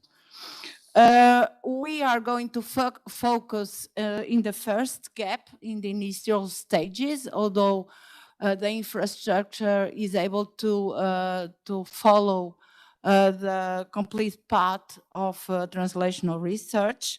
So we will concentrate on fundamental questions related to health. We have very important groups that have this focus. We will do extensive characterization of cancer tissues, as Fatima Carneiro has beautifully showed everybody that pathology and digital pathology and molecular pathology I mean, that is possible because at the Oncology Institute and at the I3S and at the IPO-Porto, we are reference centers on pathology. And so we have biobanking in the two institutions. So the PCC has a very large biobanking, very well characterized. And so these two infrastructures are very important for us to follow the validation step that is very important. We are going to buy all technology to be able to do dynamic analysis of cancer evolution using liquid biopsies. Till now we were doing very few studies. Now we will do extensively characterization using liquid biopsies. And I think we have a very good animal house with simple models as Drosophila, but also with GEMS and the possibility to do patient-derived transplantation in mice. So we can do it for preclinical studies and investigation-driven clinical trials. We have the structure and we were also funded to do that. And we have a large group of oncologists that already have experience on doing investigation-driven clinical trials and pharmaceutical-driven clinical trials, phase 1 and the next phases. We decided not to focus in everything because we are still small. And so we decided to focus on areas that we already are recognized as with international expertise. So we will focus on cell cycle, on cell senescence and aging, on adhesion molecules, on extracellular vesicles, tumor microenvironment, epigenetic markers, and cancer immunology. And we will focus also on specific tumor models because we already have some recognition on that, and that's in urogenital tumors, gastrointestinal tumors, neuroendocrine, lung, breast, and hereditary cancer.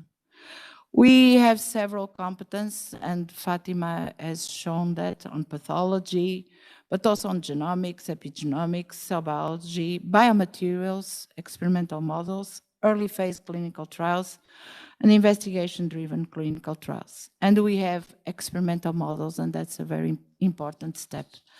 I was asked to pinpoint some difficulties, and I think some difficulties like poor hypotheses can be a culprit for poor translational research. That's why we focus on few questions. Irreproducible data is also a problem, so that's why we really concentrate on having good biobanks and centralized clinical data. Ambiguous preclinical models can be a problem also, and that's why we have various in vitro and in vivo models, advanced tissue analysis, and in vivo imaging. And I think we have something that is really important, that is a simple infrastructure based on trust. And that's very important to start something. And also we have a simple organization structure that is based on people that still have their hands on. And so they know which are the problems, which are the challenges, and how can we overcome the challenges. I think we have some troubles yet that are not yet solved. We still lack protected time for medical doctors, and I think that's a big problem. We still lack contracts for clinical researchers, and we need to have more incentives for research careers. And in fact, in Portugal, we have a problem of not having a stabilized funding mechanism. And so I think this mission of Europe can be a very interesting challenge for us to be within an European network and working together with other comprehensive cancer centers in Europe. And that's all. Thank you very much. Thank you very much, Raquel, and my congratulations also to the Porto Center for the development that is now going on. I know the centers and earlier. I can see that you would like to change the situation in a very positive way. Yeah, we have to stop here, but I can draw the conclusion that we have a fairly tuned view about the infrastructure we need for the early translational research. We're completely dependent on the basic preclinical research. We need more integration between the early clinical research and the basic preclinical research. And we could see that in practically all presentations, there is a strong need to go deeper into the basic research and the cancer biology. So let us stop here and say that we need this infrastructure, and then we will after lunch listen to the other infrastructure. Thank you all for participating in this session. Thank you very much. We'll proceed now for the lunch break. I will ask you to resume back at 12:50 GMT or 13:50 CET.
We do. Okay, thanks. Bye-bye.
Should I start?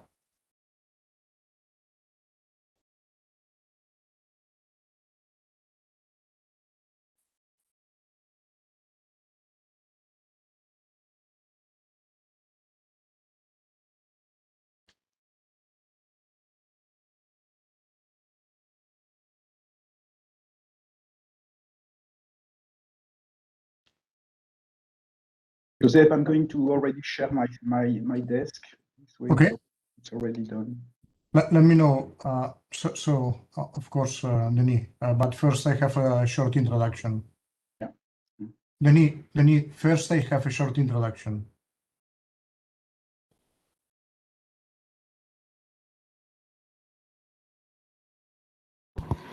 Good afternoon.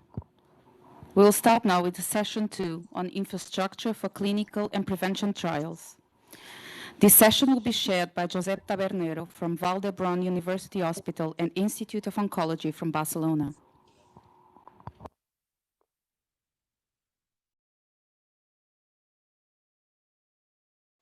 So I hope that you can see my slides. First of all, I would like to thank the commissioners, the ministers, the patients and patients advocates, and also our colleagues. And a special thanks to Julio Celis, Ruiz Enrique, and the Minister Manuel Heitor for organizing this very important and stimulating event. These are my disclosures. We have heard on the burden of cancer in Europe and worldwide and the rising cancer patient numbers that we have for the next years, but also the commitment by the European Commission to battle cancer through all the Horizon Europe Cancer Mission-related aims, plans and activities. In this regards, the goal of the mission to save more than 3 million lives and for all patients living more and better is highly encouraging. But at the same time, beside all the infrastructures that we have already and will expand during the next years, we have in a way to try to reset some of the current approaches to foster and improve the way that we do clinical and prevention trials by better collaboration and coordination. If we look at the 5 intervention areas pointed out by the Cancer Mission, we immediately identify that we need to continue promoting cancer research for better understanding of the disease, especially in a spatial and a temporal mode, to be more successful in real prevention of the disease whenever possible, to have better and earlier diagnosis and more effective and efficient treatments, keeping the best quality of life and making all this accessible and sustainable for all the citizens. If we look in detail to the 13 citizen patient-centered recommendations of the Cancer Mission, we clearly identify the need for promoting research in almost all areas to make possible the goal of the mission. First of all, launch UNCAN-EU, a highly anticipated and awaited European initiative to understand cancer. Second, to develop a research program to identify polygenic risk scores. Third, importantly, to support the research, development, and implementation of effective cancer prevention strategies and policies. And all these 3 first points should be done in collaboration with other missions that may relate and have action plans for a healthier environment. Fourth, we need to optimize existing screening programs and investigate and develop novel approaches for screening and early detection of other highly deadly cancers. 5, advance and implement personalized medicine approaches for all cancer patients to make real the promise of precision medicine. Develop a research program on early diagnostic and minimally invasive technologies. We have to be stronger in developing research programs aimed to improve the quality of life of cancer patients and survivors, family members, and all persons with an increased risk of cancer. We have to create an European Cancer Patient Digital Center where cancer patients and survivors can deposit and share the data for personalized care. This is an area where we still have big challenges in the implementation of the General Data Protection Regulation in different European countries. We have to achieve cancer health equity in the European Union across the continuum of the disease, what I previously stated as sustainable, affordable, and accessible. We have to set up a network of comprehensive cancer infrastructures across and all European Union member states to increase the quality of research and care. A special focus on childhood cancers and cancer in the adolescents and the young adults, but this could be very easily extrapolated to the promotion of research for all rare cancers. Also to accelerate innovation and implementation of new technologies and create oncology-focused living labs to conquer cancer. And finally, but not last, to transform the cancer culture, communication, and capacity building. And very precisely, and on time, the Porto Declaration on Cancer Research constitutes an excellent initiative to remind the aims that we have as European citizens in combating cancer, but also to highlight the weaknesses and challenges, but also the opportunities that we have in front of us to achieve the goals. This session is aimed to point out and discuss some of the most important challenges that we have to promote the research with clinical and prevention trials, and how we could foster engage by the different countries and areas to participate in these next generation trials, in particular by addressing the multiple boundaries and limitations we do have.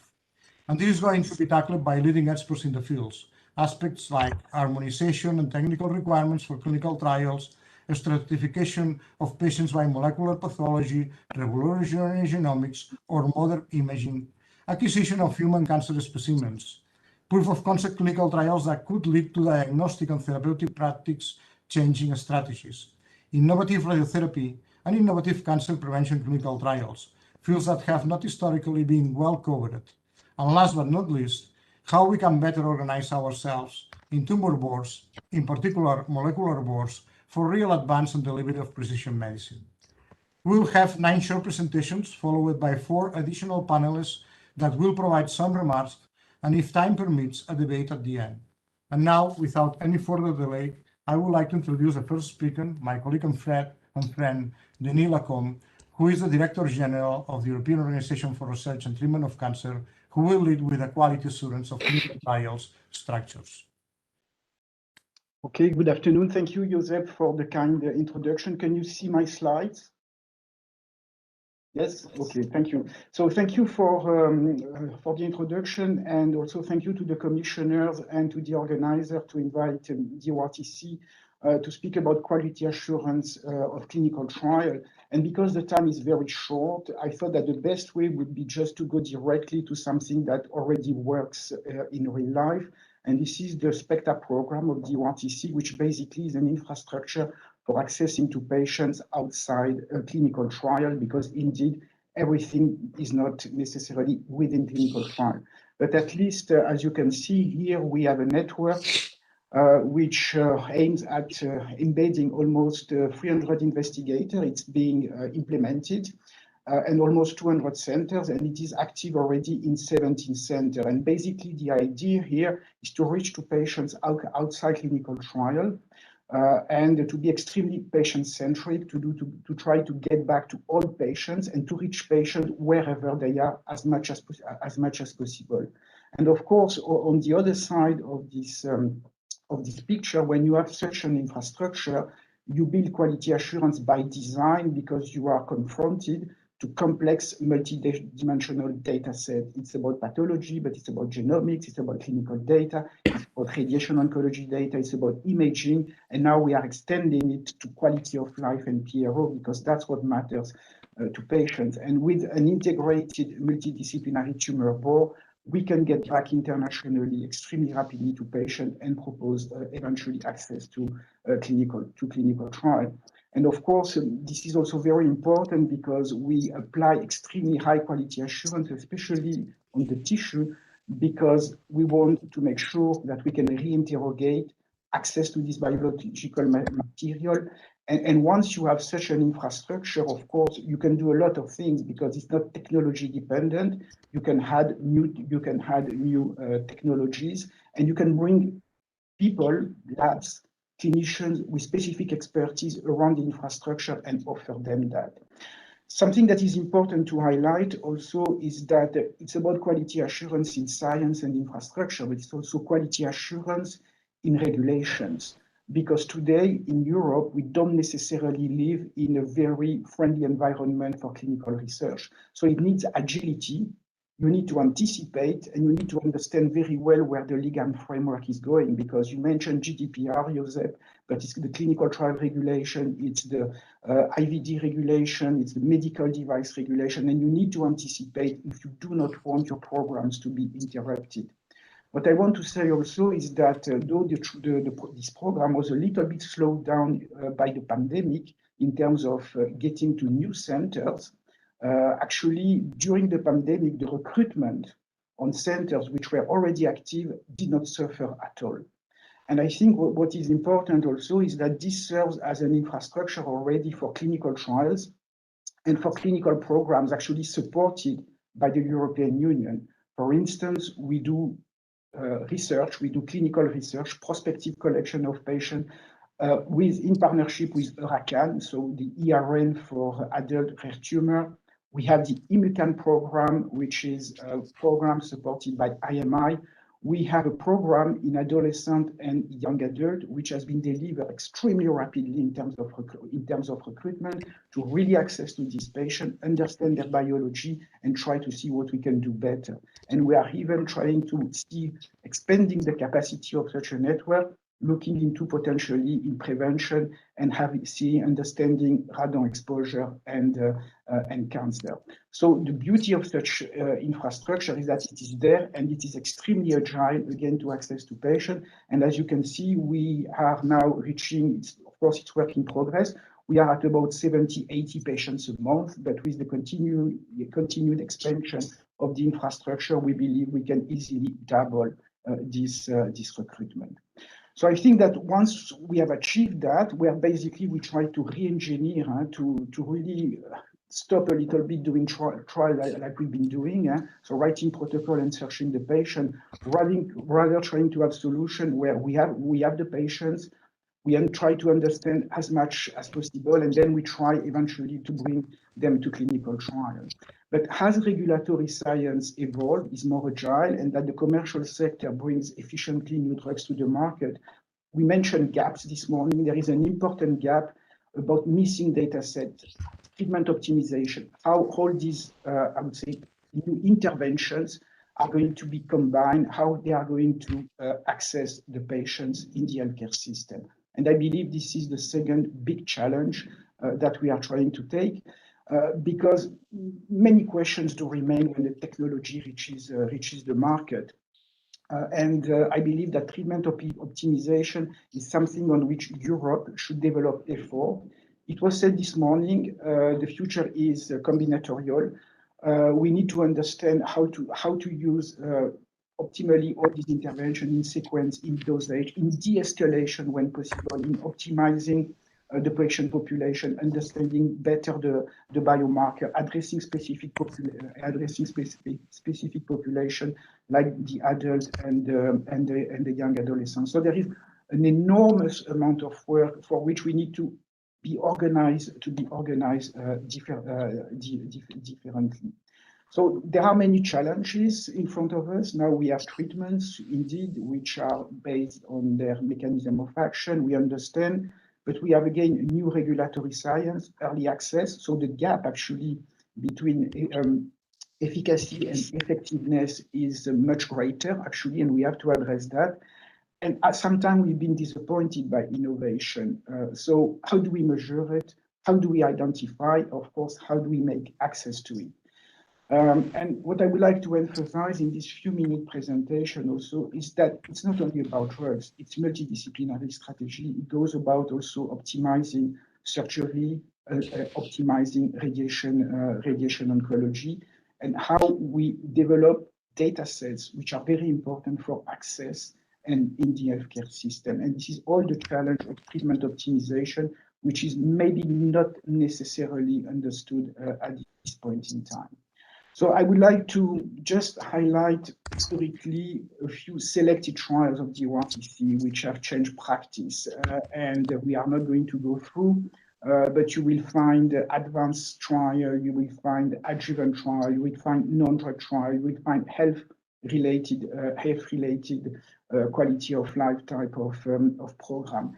I just would like to highlight two, again, very short presentation, but for instance, the CREATE trial, which was a basket trial, bringing a new drug, or not so new drug, but a new drug to very rare entities that otherwise would not be addressed. So this is the type of things we can do optimally on the backbone of this type of network.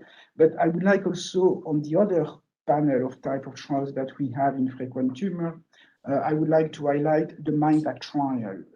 And Fatima Cardozo, who will be sitting on the panel, can speak better than me on this trial. But precision oncology is not only about new drugs, it's also about understanding how we give drugs that we have in the armamentarium. And I think these trials are critically important in precision oncology also to be highlighted.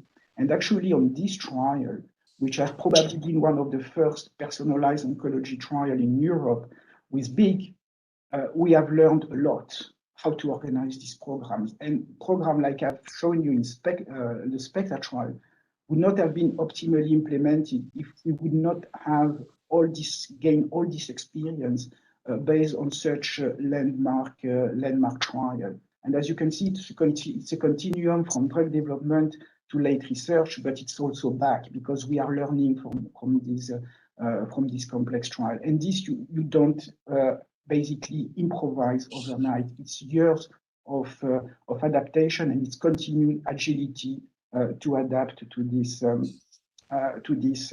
environment. And now that we have this infrastructure, we can do quite innovative trial or quite innovative initiative. For instance, our scientific council, thanks to SPECTA, is looking how to develop a pan-European program on minimal residual disease across tumors. So all these things are being made potentially more feasible. So I would like to finish here and just have a few take-home message. I think we need to develop the means, first of all, to access to patients, but to generate data sets which are also very important for patients. Again, precision oncology is not only about what is new; it's also optimizing what we have.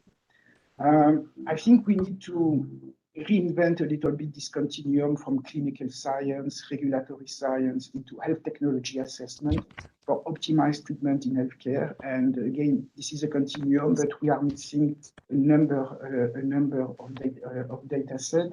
And I think I would like to echo what Simon Oberst said this morning. I think Europe should not reinvent the wheel. There is in this room today plenty of different expertise, different know-how. We have infrastructure. We can learn from each other. We can complement each other. We can do gap analysis. But I think Europe should build on infrastructure which have delivered and that can prove they can deliver. And with this, I would like to thank you for your attention. Thank you very much, and especially thank you for keeping the time. I hope that at the end we'll have time for a panel discussion also with the other colleagues that will join. And now it's my pleasure to introduce the second speaker, who is Paolo Nuciforo, pathologist that leads the molecular pathology service at the Valdebrón Institute of Oncology. And he will lead on the topic of how we can do better in molecular pathology in order to stratify patients in multi-center clinical trials. Thank you, Paolo. So good afternoon. Thank you, Joseph. Good afternoon, everybody. It's a pleasure to be here today. Thank you so much to the organization for the kind invitation. So as Joseph mentioned, I will talk about molecular pathology strategies for patient stratification in multi-center clinical trials. And let's start with a little bit of background and think how healthcare is today undergoing a deep transformation. Recent scientific breakthrough, technological advances have improved our understanding of the pathogenesis of the disease and changed the way we diagnose and treat disease, leading to a more precise, predictable, and powerful healthcare that is customized for the individual patient. Greater use of biomarker can today enable a shift from what we know as empirical medicine, where treatment is driven by trials and error, to precision medicine, the right medicine, the right patient, at the right dose, and at the right time. It is conceivable that in the immediate future, it's already happening today, that physicians will be moving away from the concept of one size fits all and shift instead to precision medicine. The acceleration towards precision medicine strongly relies on the advancement of molecular profiling technologies, such as NGS or next-generation sequencing, leading to a deeper understanding of the disease and inevitably to a more precise disease classification that led to the incorporation of new molecular knowledge to generate new taxonomies. This shift is exemplified by lung cancer disease classification, where treatment recommendations are today generated not anymore according to morphology-based approach, but using individual somatic genotype alteration. So perhaps the most obvious application of NGS and any kind of new molecular pathology approaches to achieve personalized medicine is in clinical trials. The proportion of trials requiring the presence or absence of a genomic alteration increased over fivefold between 2006 and 2013, and it continues to grow. In 2017, trials using biomarkers to stratify patients most likely to respond to treatment constituted roughly 25% of the industry-sponsored oncology trials, and such biomarker enrichment approaches are increasingly being implemented. Trial designs which aim to incorporate molecular stratification of patients can be defined according to the number of diseases included, one histology or different cancer histologies, the number of molecular types, one biomarker or more biomarker at a time, and the number of targeted therapies, but also according whether only biomarker positive patients or both biomarker positive and negative patients are randomized according to biomarker credentials. Models to identify molecular alteration for patient inclusion in clinical trials may rely on different strategies, and we may either find patient for trials or trial for patient, with the decision of the most feasible model relying on several considerations, including logistics, cost, pharmaceutical company strategies, and availability of state-of-the-art molecular pathology services. Molecular assays for patient stratification in clinical trials are constantly adapting to the drug development portfolio. In our institution, we have seen a dramatic change in the landscape of phase 1 clinical trials, now focused on targeted agents for rare molecular alteration, immunotherapy combination, antibody-drug conjugates, and epigenetic agents, and in parallel, different molecular pre-screening assays were developed for accurate detection of rare actionable mutation, copy number alteration, fusion events, and as well as novel immunohistochemistry tests were introduced. We started in 2010 with a targeted panel of 20 oncogenes, progressively reaching in 2018 an NGS panel containing roughly 420 genes encompassing DNA damage, response plus epigenetic pathway genes, and fine-tuned for tumor mutation burden quantification and other genomic signatures such as MSI. Whatever model is used, implementation of any biomarker-driven approach, in this case precision medicine, has many challenges, with a dropout rate that can reach up to 65% of consenting patients not getting a molecular test results, mostly due usually to pre-analytical issues. But even when we have NGS performed and a result is obtained, not all patients have a targetable alteration.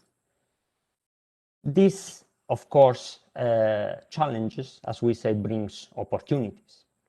So limited tissue availability for molecular testing, that is one of the main limiting factors for the implementation of precision medicine, and is actually leading today to the development of validation of alternative non-invasive approach, such as liquid biopsy for patient stratification and disease monitoring. Traditional sample handling and processing, which are optimal for morphological characterization of the tumor, have not changed or adapted to the genomic revolution, despite it is known to significantly damage tissue nucleic acid and proteins, ultimately ultimately affecting the molecular test results. So understanding and controlling pre-analytical factor is needed, and pathologists are called to act in this respect. The limitation of assessing genetic biomarkers alone have become evident, and improved treatment decisions require going beyond genomic alteration. For example, by digging into the tumor microenvironment, using a spatial resolution technology, cellular heterogeneity, and study cell-to-cell interaction. High-quality microscopy is necessary for high-quality molecular diagnostic. We need to supervise the quality of molecular data by integrating morphology with molecular pathology and request for accreditation of centers and laboratories providing molecular test results. And lastly but not least, precision medicine requires a new generation of pathologists to be trained beyond morphology, to be actors and not just spectators of this paradigm shift. This needs investing in education to bring trainees closer to new tools such as artificial intelligence and digital pathology. And finally, due to the limited global pathology workforce, network of translational molecular pathologists will be needed in the future to achieve the critical mass for high-quality precision medicine to be achieved. Thank you so much for your attention. Thank you very much, Paulo. And again, thank you for keeping the time and providing us these new challenges that we have in front of us to promote stratified precision medicine clinical trials. And now it's my pleasure to move forward and to invite Emil Wust, close friend as well. Right now, he's the director of Cancer Core Europe and the former chief medical officer of the Netherlands Cancer Institute, and also a group leader at the ONCODE Institute, who will be leading with the topic of how we can move forward in genomics from discovery to bedside genomics to take decisions for patients. Thank you, Emil. Thank you, Josep, very much for, let me see. Thank you for this. These are my disclosures. As you can see, my background, I'm very transparent. This is my DNA sequence. So whenever you see any flaws there, let me know. What I would like to do with you is just in 7 minutes, which is actually very short, take you through some of the hurdles, and we'll focus on access to diagnostics and innovative trial designs. So it's a great time to work in oncology because we have many opportunities for our patients, and precision medicine, especially genomics-guided precision medicine, is coming to age. So we have the various components. That's obviously new drugs, access to diagnostics, innovative trials, big data, affordable healthcare. Those are all very important steps. And the good news is that there are many drugs on the horizon coming to us and already are in the regulatory pathway to be approved. So this is just a list of the last couple of years. You can see it's almost like a tsunami of new biomarkers and new drugs coming along in a variety of cancers, whether it's tumor agnostic or whether it's devoted to certain tumor types. But this is a very important and very hopeful development. And as you can see also, the biomarkers that are required for testing are rapidly increasing over the years. And if you would use a slide to look at the next couple of years, you would expect this to be more and more. And please realize that we're now looking at DNA aberrations that are here, and there are so many things that we still haven't identified. Think about the non-coding areas in the genome or RNA profiles that we can use, etc. So this is actually a very important area, and this is going to change the landscape. So now here's the problem. What you see is that there is a gap that's widening between science and clinical implementation. We have unique opportunities to bring all this very beautiful science and all these very excellent drugs to our patients, but we're not prepared for the implementation process. And this is a slide that shows you things that happened in the Netherlands. As you can see, it's a fairly old slide, but this is the introduction of For instance, the ALK fusion testing in lung cancers. Please remember that in 2011, it was approved as a drug, and you can see the number of laboratories. So every dot is a laboratory in the Netherlands, and you see the percentage of lung cancers that are tested for that. So you see that even 2 years after approval, very few patients are tested, and this improves over time very slowly. Then you could argue, well, this was early days of precision medicine, so things must have improved because this is not acceptable. Well, this is a slide that shows you that unfortunately that's not the case. You can still see for many of these targets that there are opportunities that we miss for our patient because slowly, very slowly, they're implemented in the clinical practice. And there are multiple reasons for that. Obviously, if you start looking for targets that are 1 in 1,000 patients, that's not very rewarding for a diagnostic lab because you need to have significant investments to make sure that you identify those patients. And if you don't find those patients, you don't know. So the incentive of finding a patient is less than the incentive almost of not finding a patient, which in cancer care, that's not acceptable in my opinion. So I just want to show perhaps a way out, and this is unpublished data where we have compiled the largest set of paired biopsies that we did whole genome sequencing of. This is 250 patients, almost 500 biopsies. And we did whole genome sequencing before and after a second treatment, a second biopsy. And the average time between the biopsies was about 6 months. And what you can see here is that if you take a biopsy early in the metastatic disease, you hardly lose any treatment options if you take a biopsy a second round. And that is a little bit different than what we expected on the evolution of cancer, where you would think it's a very dynamic type of DNA changes. But here you can see that for standard of care, you hardly lose any opportunities. So you only need to do one-time comprehensive profiling to identify all treatment opportunities. And the same goes more or less for new clinical trials, for new clinical opportunities for treatment, where you see that also the majority, 95% of the targets remain there over time, and 92% of the targets also are detected earlier. So compared to what we're doing now, you could argue that one-time comprehensive profiling at any time of the metastatic disease setting will tell you most of what can help your patient.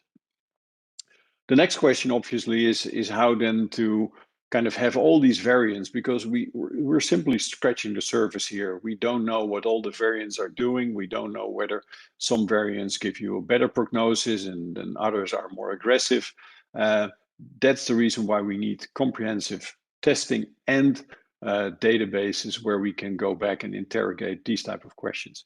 But we also need to have trial designs where we have opportunities with limited number of patients to at least see a signal of activity that is beneficial. And this is the trial that we're running in the Netherlands, the drug rediscovery protocol, where we use off-label drugs in settings of multiple cohorts of a tumor type, a genomic profile, and a drug, and then identify signals of activity. And in brief, this is like it goes. You have metastatic cancer. You have a molecular tumor board that reviews your comprehensive profiling. These are all patients that have exhausted all other treatment opportunities. And then these patients undergo a mandatory treatment biopsy just to make sure that later on, if we see exceptional responders, we can learn from that particular information, because otherwise we don't know what's going on. And then you enter this circle of 8 patients. If you have success, you go to 24. If you fail, we can go back and interrogate why patients have failed or why patients have benefited and refine the profile and re-enter. And for some of the cohorts, we now have also a third stage where we have a personalized reimbursement model that we negotiated with our payers, where they pay after 4 months of clinical benefit, they pay the drug, and the first 4 months are paid by the pharmaceutical companies. And I'm also very happy to say that many European sister initiatives are now started. So in Denmark, Sweden, Norway, but also Italy, the UK, Russia have started similar trials.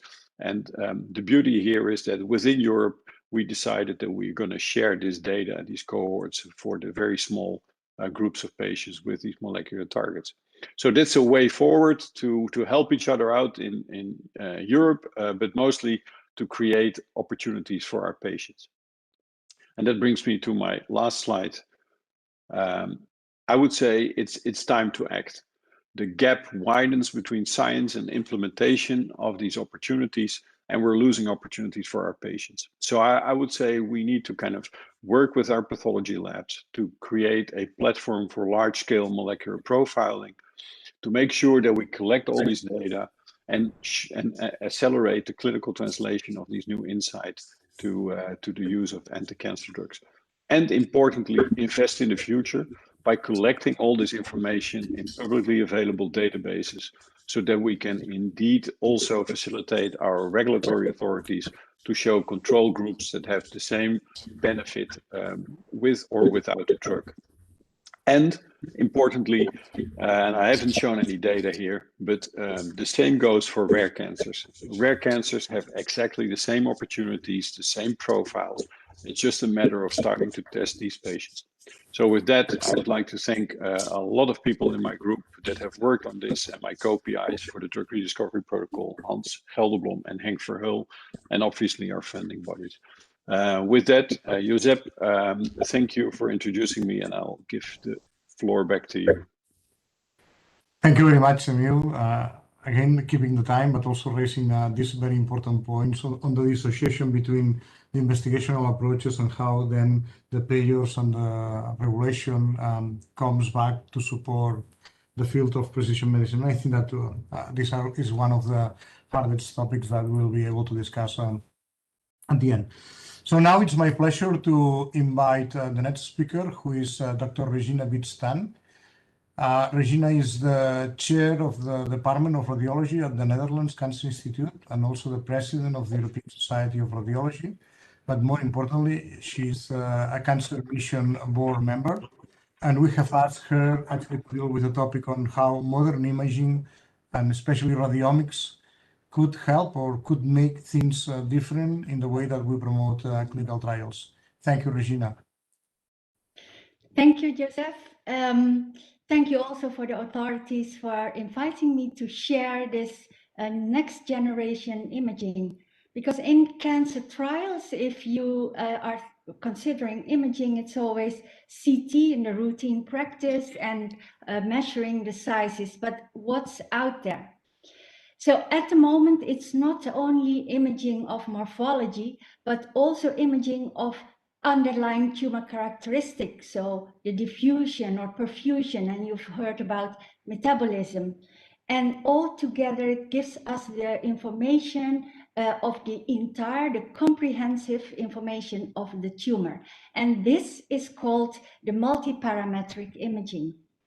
Just to give you an example of it, so you have an idea, diffusion MRI reflects the underlying tissue cellular architecture by measuring and capturing the motion of water molecules in the space outside the cells.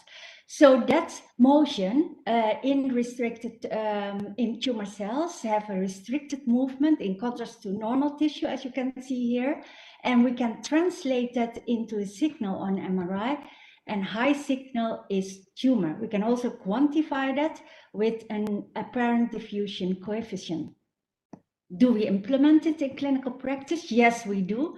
In the management of bowel cancer, where we can identify patients with a complete response.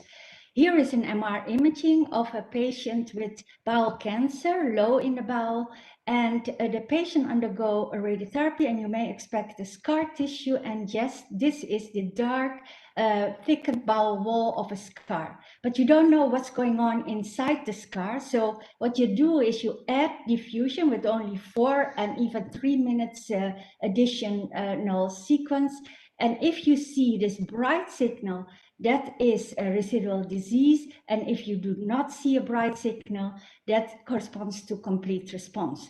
So why am I telling you this? Because this is an example of how modern imaging can push forward modern treatment. And modern treatment is all about minimal invasive treatment. So with selection by imaging combined with clinical data, we can omit surgery with the attempt to cure and achieve a better quality of life for these patients with bowel cancer. That's called the watch and wait treatment. And as you can see here from the Lancet paper of an international watch and wait database analysis, you see from the survival curves that this treatment is safe and the patient do very well. In fact, as good as when they would have had a resection. Now, I told you that at the moment, clinical evaluation in trials is only measuring sizes. Here is an example of an MR of the liver with the patient with a metastasis in the liver from bowel cancer. Before and after chemo, you can see hardly any difference in size. So the conclusion of the radiologist would be this patient has not responded. But if you extract the diffusion parameters, the ADC, of the same lesion, before and after chemo, we see a rise, indicating a response to the treatment. So in other words, the imaging biomarkers associated with functional MR imaging detects response much earlier than the imaging of morphology. Are we ready for multi-center trials? Well, in the Cancer Core Europe Imaging Task Force, we started sharing the MR protocol and standardize it and look with phantom studies and volunteer studies, what is the residual variability between the MR scans. And we found that we could bring down, after standardization, the deviation to around 2% in the phantom studies and below 10% in human studies. So this is already a good step in getting this new imaging into clinical trials. Molecular imaging is also the way to go. You've heard of ImmunoPET. This is a very good study that shows that the invasive biopsy of lesions that we do on a repetitive basis does not always reflect what's going on in the human body, because it is a reflection of the tumor response of the lesion that we biopsied. However, in contrast, we can see with ImmunoPET that it can differentiate, the signal can differentiate between those patients who are likely to respond and those who are not likely to progress, while you don't see that differentiation with the biopsy tissue evaluation. Another on the horizon is artificial intelligence. Then we go from the domain of an image into the numerical domain. And you've heard of radiomics, where we extract thousands of features, and with machine learning statistical models, we try to divine the features that will predict an outcome. So we had the first pilots, which shows that there is a radiomic signature that could predict response to immunotherapy already at 12 weeks after onset of treatment in patients with lung cancer and melanoma. In the bars, you see on the y-axis the performance indicator, and you can see how radiomic signature outperforms the volume measurements of all these lesions. And there we are talking about volume, not even about size. So you can imagine that size is even inferior to that. But can we use this radiomics analysis also in multi-center trial setting? Well, what we did is in the Cancer Core Europe centers, we exchanged the protocols and we fixed the reconstruction parameters. And after that, we did a radiomics analysis of the liver. And we found robust, reproducible radiomics biomarkers across the centers, which means that there is potential of a radiomics analysis of trial data.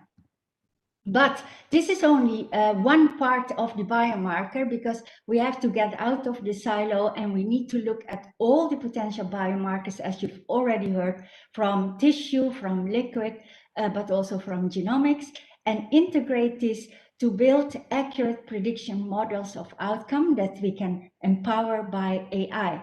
But if we use AI, we need data, and I think that is critical. And therefore, I'm very pleased that at EU level, there are many initiatives and investment in imaging and other biomarkers. So in the Europe Beating Cancer Plan, there is this flagship initiative of the European Cancer Imaging Initiative that will set up an EU atlas of cancer-related imaging. And in the Digital Europe program, there will be a call launched to establish a pan-European digital infrastructure that will enable linking imaging data together with other health data. And you've already heard about the cancer mission. The board believes that a European Cancer Patient Digital Center is the way to go, because if we involve the patients into this digital center and have them also access their data, we believe that these are the steps that we need to take to make use of the potential of real-world evidence and the steps that can make the difference in the outcome of cancer treatment. Thank you. Thank you very much, Regina, for introducing these very important topics on expanded radiology and radiomics in our armamentarium of diagnostic tools.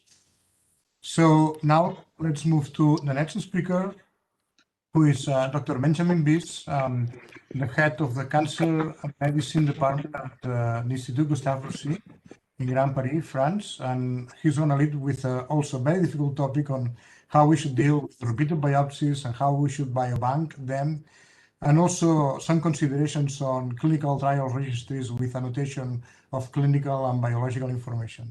Not an easy topic. Thanks, Benjamin. Thank you, Joseph.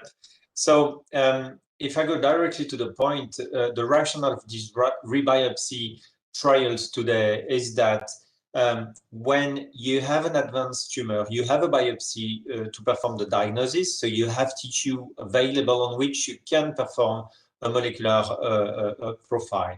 And then you can adapt the treatment. But at the time of progression, you might offer a new biopsy to know what is the best treatment that you can give after failure of the targeted therapy, to understand the resistance mechanism and to build models to work on these resistance mechanisms and potentially build new drugs. MACHR is a program that we are running in our institute since 9 years, and it has been quite successful. And I just want to explain some key points in this program. Any physician at Gustave Roussy can pre-screen a patient as long as it is entered in predefined cohort of patients with interest for their treatment, or because it's a rare malignancy, for example. They sign a consent and they have a new biopsy. Of note, the radiologist who perform the biopsy will be informed within the day the percentage of tumor cells in the tissue, so that the radiologist can train and improve themselves to really try to pick the best part of the tumor and get the maximum tissue. And rebiopsy is very well accepted by the patients as long as you give them back something, and you have to give back a molecular report. So the patient said, yes, it's good. I will have a biopsy that will help science. That's good for you, doctor. And I will get a molecular profile that is very profound and that would not get outside of this kind of trial.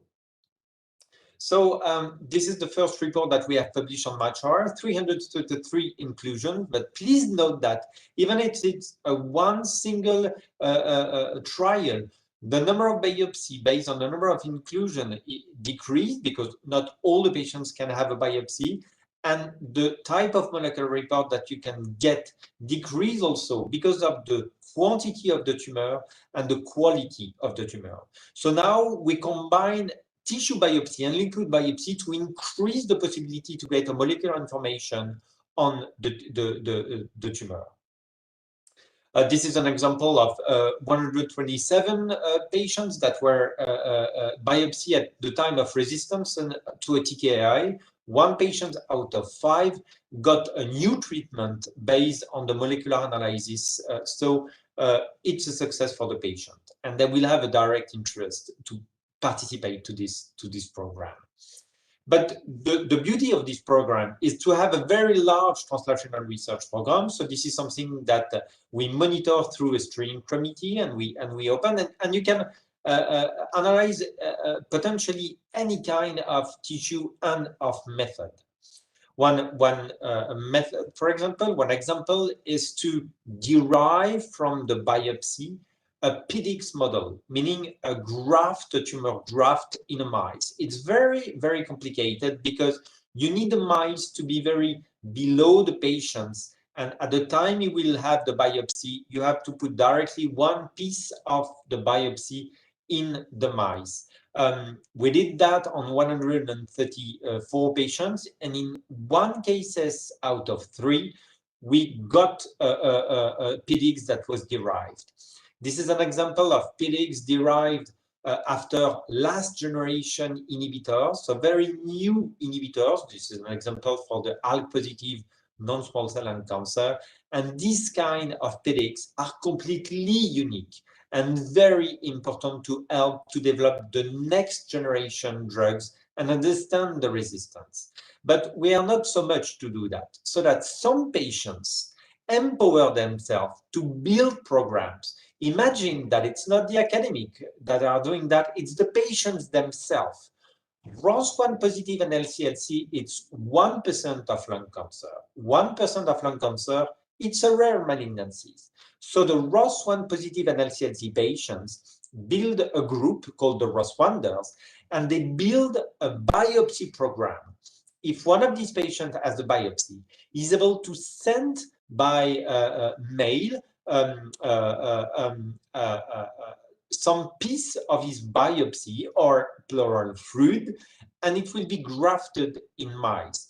Imagine that the patients are doing that themselves. It highlights the need for new models. And in this case, what I report on the website is that they have developed 9 ROS1 cells that double the number of available ROS1 cells available. So we have enrolled more than 300 patients. It's completely feasible in any type of cancer. We have collaboration with academic, with IPO-Porto, but MATCHR is a single center trial.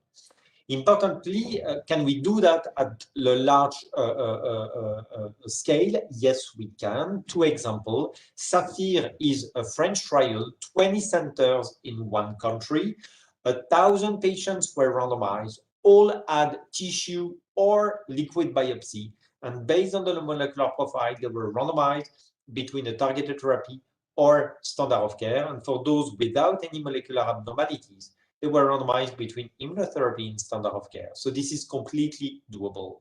Another example is a pharma-sponsored trial, Hudson, 6 countries, 36 centers, 600 patients had a new biopsy at the time of relapse after immunotherapy, and all had a central report, and some received, 300 in fact, received a new treatment.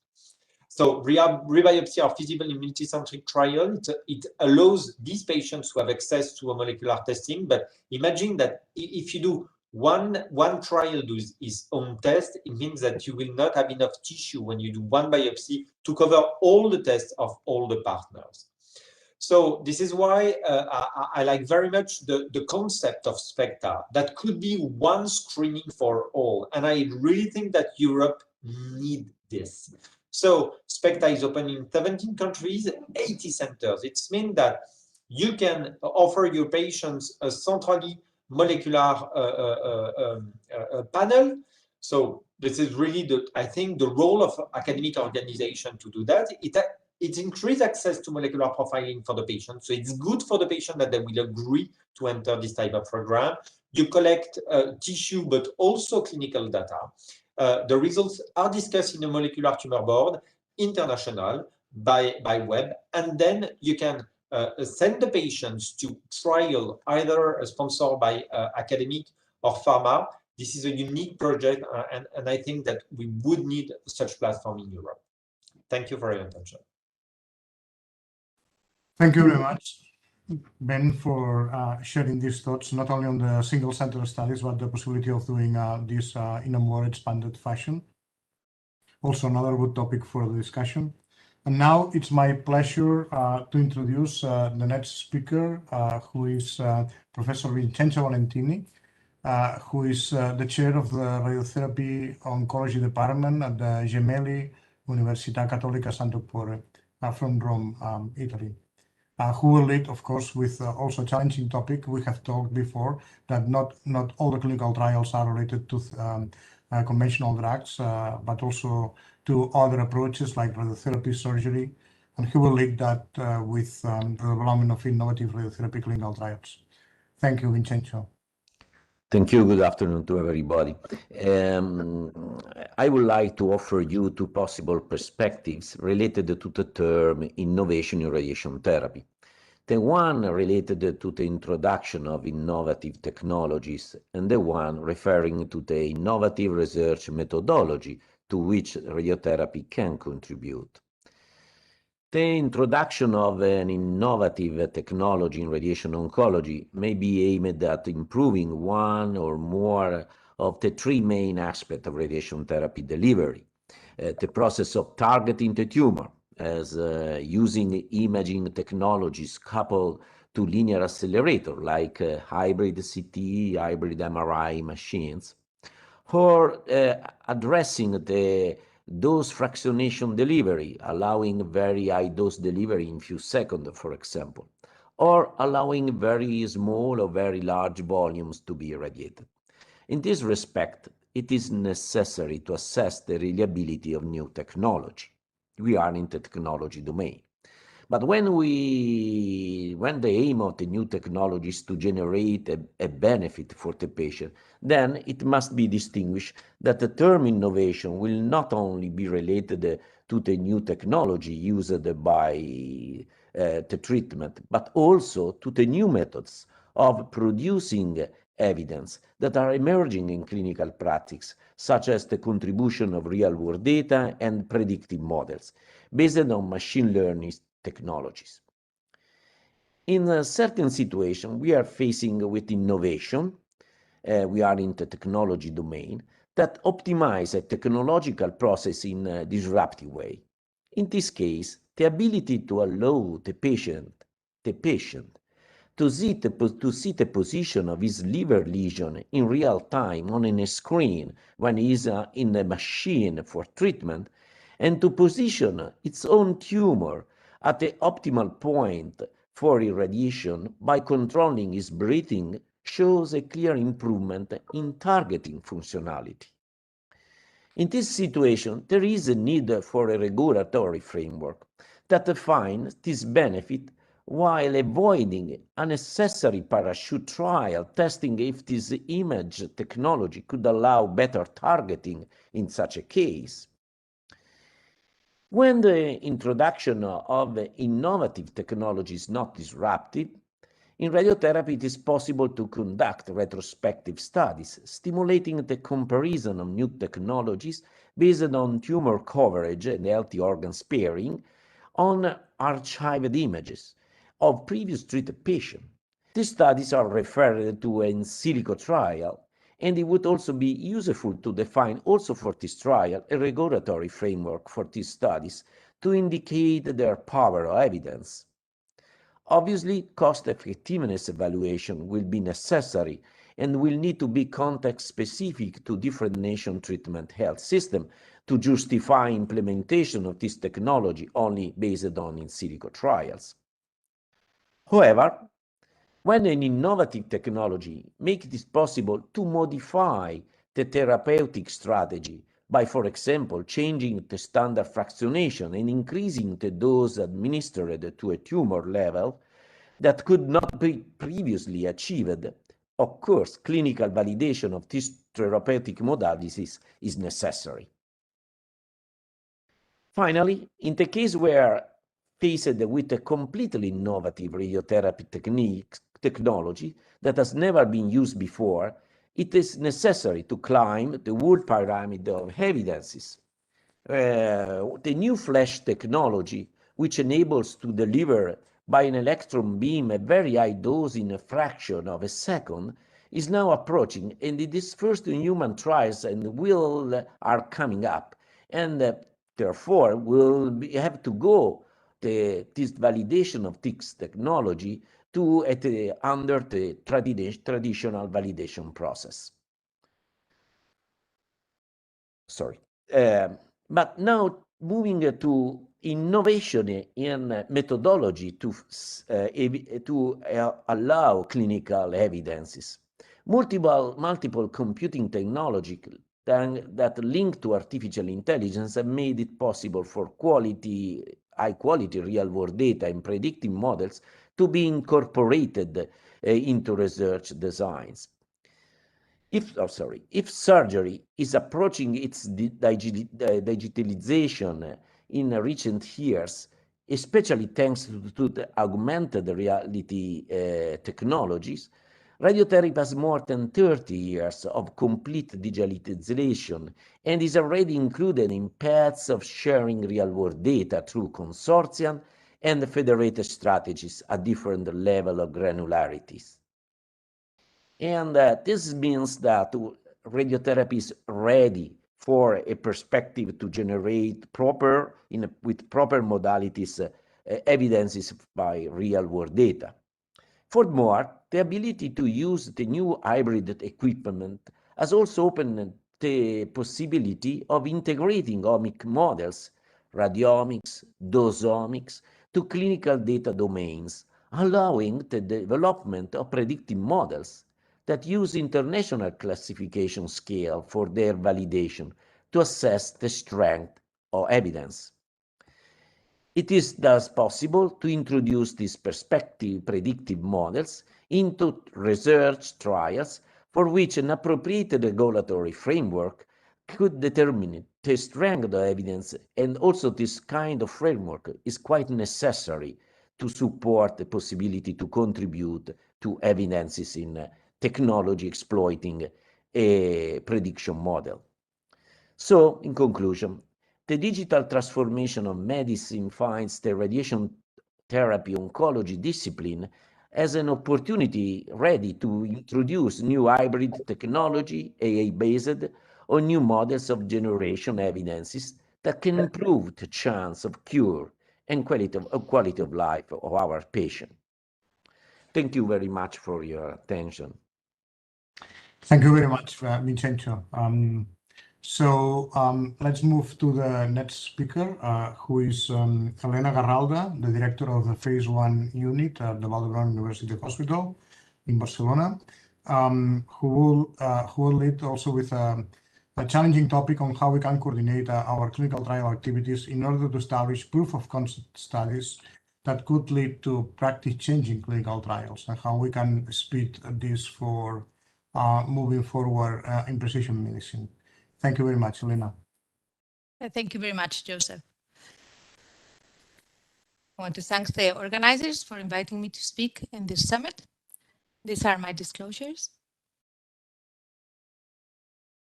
So we've been listening all morning about how the way we understand cancer has really changed in the last decade. Now we know it's the genomic alterations within a tumor that is going to shape its response to the different treatments. However, despite the huge promises of personalized medicine, there's still a lot of challenges that need to be addressed. And here in the slide, we can see the bottlenecks for application of NGS in a broad way. So there is, of course, patient education issues. There's more technological issues, such as the ones regarding sample acquisition, the NGA assay itself, its analytical validation, how we standardize the bioinformatics, but then more clinical, such as how we do the reporting, how do we prioritize alterations, what's the clinical relevance of these alterations, how we scale tumor boards outside academia, and finally, access to drugs. Today, I will be talking about some initiatives that are being undertaken in order to address these challenges in clinical trials. And the first one I'd actually want to mention is the SCAT framework. ESCOT is a framework to rank genomic alterations as targets for cancer precision medicine. So depending on level of evidence between an alteration and a drug, a ranking is given. And this is an effort that has been done by the European Society of Medical Oncology, precision medicine work. And I think this is important because actually the first infrastructure that needs to be built is language. If we don't have a common language, we won't be able to advance cancer. And I believe this publication set the scene for precision oncology in the years to come. Secondly, I would like to speak about Cancer Core Europe, and it has been already mentioned here several times this morning. So Cancer Core Europe is a network of 7 cancer centers. It started in 2014 with the vision of creating a multi-site European Cancer Institute. Our goal is to carry out joint translational and clinical research programs, conduct next-generation clinical trials, develop personalized cancer medicine, establish standardized academic diagnostic platforms, create large shared databases, and perform outcome research. And this is the way we are structured. So we have the board of directors, and then there's 3 big pillars: the education, then the clinical trials and translational research program, and the virtual data center program. And within this task force, we have different groups, such as the early drug development group, precision medicine, or immunotherapy, where people from different backgrounds work in a multidisciplinary fashion with the different technology working groups in order to answer common areas of interest. And we are creating 2 big important infrastructures for research. One, a virtual biorepository with all the samples of the different projects, and another, as I mentioned, the virtual data center in order to be able to share data sets. And I would like to particularly speak about the Basket of Basket trial because it illustrates beautifully most of the things that we have been discussing this morning. This is an investigator-initiated trial. It is sponsored by BIO on behalf of Cancer Core Europe, and it has two areas. One is the iProfiler, where patients of the 7 cancer institutes would be profiled using the same 350 gene capture-based panel. Depending on the results of the iProfiler, patients will be included in the therapeutical part of the trial, or the iBasket, where we have different modules with different treatments for the different alterations. The first thing I want to highlight is what I think it's a huge advance. We are pre-screening patients using an homogenized system, and we have screened over 600 patients. But then, very interestingly, we are actually meeting each Wednesday to discuss the results of these patients. And we are doing this being helped by the Cancer Core Europe Molecular Tumor Board portal, an infrastructure that has been built by the Karolinska, and in fact, it's described in this publication, and in fact, has been made publicly available. This helps us interpret the tumor variants that we find and give them a clinically applicability. Secondly, Basket of Basket is enabling us to perform important correlative studies. So this is the first module evaluating atezolizumab in genomically selected populations. We are collecting biopsies, we are collecting PBMCs, cell-free analysis, stools, and this has served us to create a project that analyzes all of the technologies we've been hearing this morning. So we'll be performing digital pathology, single-cell RNA-seq, imaging mass cytometry, immune signature analysis, stool analysis, in order to generate biomarkers for immunotherapy. So actually, what is clear is that once you have an infrastructure, it's easier to have bricks to build the second infrastructure. So thanks to the creation of Cancer Core Europe, we were able to launch Basket of Basket. And after 2 years of Basket of Baskets, we actually saw there were a lot of challenges that still needed to be addressed. That's why we created the DART consortium. So DART is a consortium between the 7 centers of Cancer Core Europe, but also other academic centers and different SMEs. So once again, a nice collaboration between the private and public, and in order to deliver new methods for the design and implementation of newer, more efficient and effective clinical trials in oncology. And this project has been recently awarded funding by the Horizon 2020 initiative. Our aims is to develop digital tools that facilitate the trial management and the clinical decision making. the use of new statistical designs to create more efficient clinical trial methodology, to have new biomarkers such as the radiomics, as we've been hearing earlier before, and how to integrate this with more established biomarkers, and finally, to generate more patient empowerment and engagement, because this is also very important for research. These are the different working areas that we will be working in the Cancer Core Europe DART. This is a project that has just started, so February this year. And as I've said, we are analyzing or evaluating new tools, digital tools, new statistical methods, new biomarkers, new ways to engage patients, and finally engage with the different stakeholders in order to generate a sustainability project. So to end, I would like to say that cancer has shown us that we have the opportunity to define small subsets of patients where specific drugs can achieve high efficacy. We have more knowledge, better diagnostic tools, better drugs, and new clinical trial designs that allow clinical trials in small patient populations. But multiple challenges still need to be addressed. Only building infrastructures that allow us to answer collectively what we cannot do individually, we will move and we will improve cancer treatment.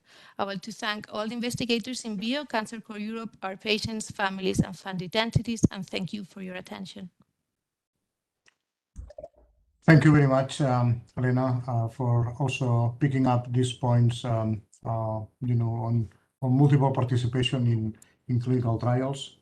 So now let's move forward to the next speaker, and it's actually my pleasure to invite and to present Elisabeth Bender-Paz, who is the director at the International Agency for Research on Cancer, an institution of WHO, and also importantly a Cancer Mission board member. She's based in Lyon, and she's going to deal also with a limitation of time, but she will have more time also to discuss this on the new concepts and opportunities in cancer prevention trials, an area that, as I mentioned before, has not always been well funded. So we should move forward now with more cancer prevention trials. Thank you, Elisabeth, for coming here.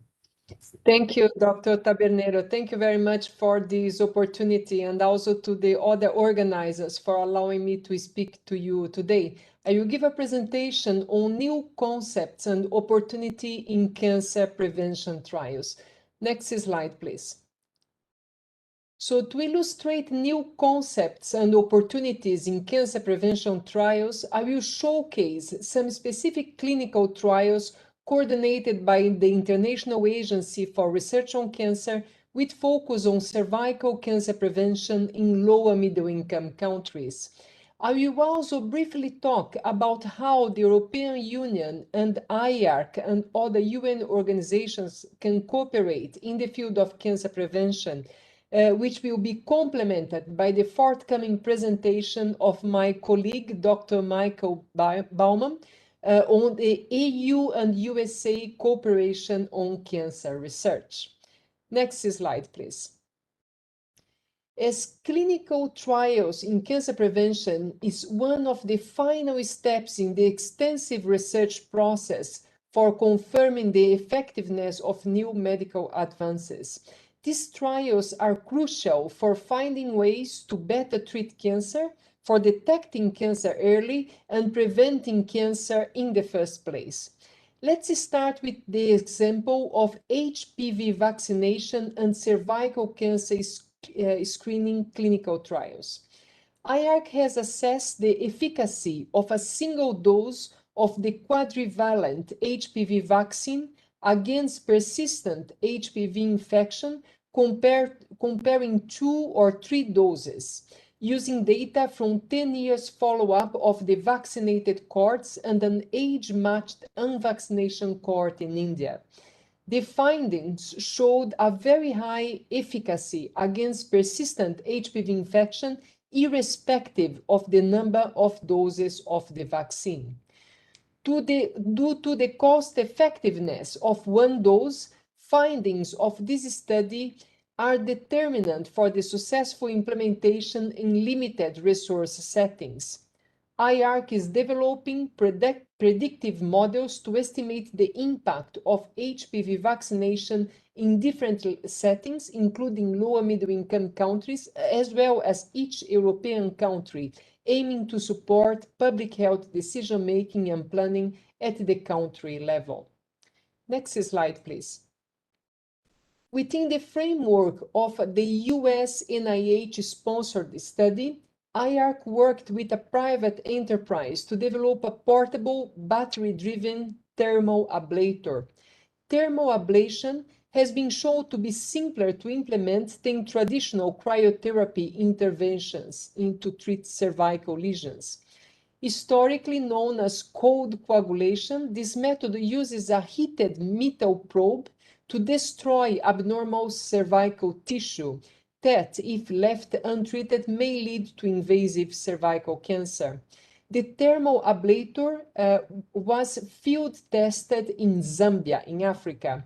Women eligible for ablative treatment were randomized into 3 arms to be treated with either thermal ablation or cryotherapy or large loop excision of the transformation zone by bisturi.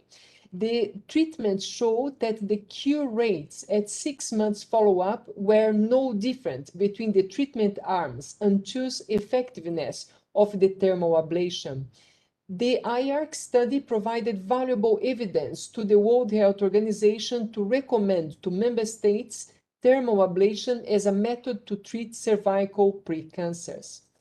Next slide, please. Recently, researchers have begun to examine urine-based HPV testing as a future potential non-invasive alternative to the current cervical screening methodology. IARC, in collaboration with the University of Lancaster in the UK, have evaluated infrared spectroscopy methodology to detect urinary HPV. Stored urine samples were selected from the IARC biobank using criteria 50 high-risk HPV negative women and 50 samples with HPV positive women. The methodology is simple and no pre-processing of samples is required. And the accuracy in detecting HPV, the sensitivity was 84% and the specificity 100%. This proof of concept study indicates that urine-based HPV testing could be used as a simple and non-invasive approach to screen for cervical cancer. The accuracy of the model is under development. The implementation of this non-invasive test could lead to increased coverage, early detection, and thus decreased mortality due to HPV-linked cancers. Next slide, please.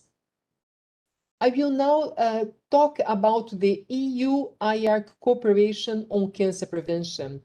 Cancer represents a tremendous burden for patients, families, health systems, and societies at large across the European Union. Cancer will affect every other man and 1 in 3 women during their lifetime in many European countries, in fact, in most European countries. So the situation is a major challenge in Europe. In fact, the number of new cancer cases in Europe will increase for almost 5 million new cancer cases in 2020 to 6 million by 2040. And this represents a 21% increase if we don't implement quickly new prevention measures. Altogether, more than 100 million new cancer cases will be diagnosed in Europe cumulatively in the next 22 years. And this is not the worst case scenario. In fact, it's a very realistic and conservative projection. Considering that Europe has a quarter of all cancer cases globally and less than 10% of the worldwide population, this is truly a major challenge and one of the 5 major societal challenges in Europe today. And it shows that we really need to act now to have an impact in decreasing the cancer burden in Europe. And in this sense, the European Beating Cancer Plan and the European Cancer Mission are major parts of the response. Next slide, please. So Europe urgently needs a renewed commitment to cancer prevention, treatment, and care. The European Cancer Plan will tackle the entire disease pathway from prevention to quality of life of cancer patients and survivors, focusing on actions where the European Union can add most value. The European Union and IARC cooperation in the field of cancer prevention becomes then self-evident, is a necessity in fact. IARC collects and disseminates information on the epidemiology of cancer, on cancer research, and on the causation and in the prevention throughout the world, but in particularly in Europe. What we have shown is that circa 40% of all cancer cases in the European Union are preventable. The European Beating Cancer Plan aims to raise awareness on and to address key environmental, lifestyle, genetic, infectious, and nutritional risk factors while paying attention to inequalities and inequities to assess, to prevention and cancer care. IARC renewed strategy has strong synergies with the European Cancer Plan and the European Cancer Mission. IARC provides the global statistics on cancer risk incidence, including on childhood cancers, and IARC carries out research on the risk factors, environmental, nutrition, lifestyle, infectious agents, integrating genetic susceptibility, and IARC new strategy, midterm strategy, focus on implementation research, on new evidence and considerations for vaccination and screening programs. And finally, IARC integrates the new research programs on social inequities. These programs are some concrete illustrations on the synergies of our common goals to tackle cancer more effectively throughout information sharing, exchange, and expertise on best practice. The European Code Against Cancer, coordinated by IARC, is already part of the European Beating Cancer Plan, and the code will be updated to take into account the latest scientific developments and will add new evidence-based recommendations to improve health literacy. The Cancer Plan will aim to make at least 80% of the population, of the European population, aware of the code by 2025. There is a great potential here for the successful implementation of preventive measures in Europe by strengthening cooperation and opportunities for EU added values. More people would live without cancer. More cancer patients would be diagnosed early and would suffer less and have a better quality of life and after treatment. Next slide, please. And I will thank you, and I'm open to discussions and to questions. Back to you, Joseph. Thank you very much, Elizabeth. These were, as mentioned, very important topics, and I like that we have a midterm plan of collaboration between IARC and the European Union, the European Commission.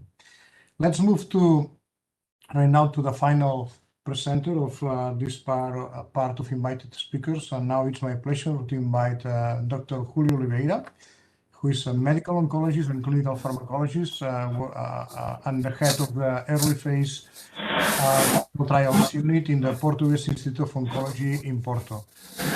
We'll lead also with a very important topic on how we integrate all the clinical and molecular data in the molecular tumor worlds in order to promote as much as possible clinical trials or in conventional care. Thank you. The podium is yours. Thank you very much for the invitation. Precision medicine in oncology offers to transform cancer care with medicines tailored to each patient by targeting specific bioprocesses, genetic mutations, or by precisely enhancing the individual's immune system. In the last half decade, about 60 new medicines gained around 100 new indications approvals, comprehending more than 20 different cancer types.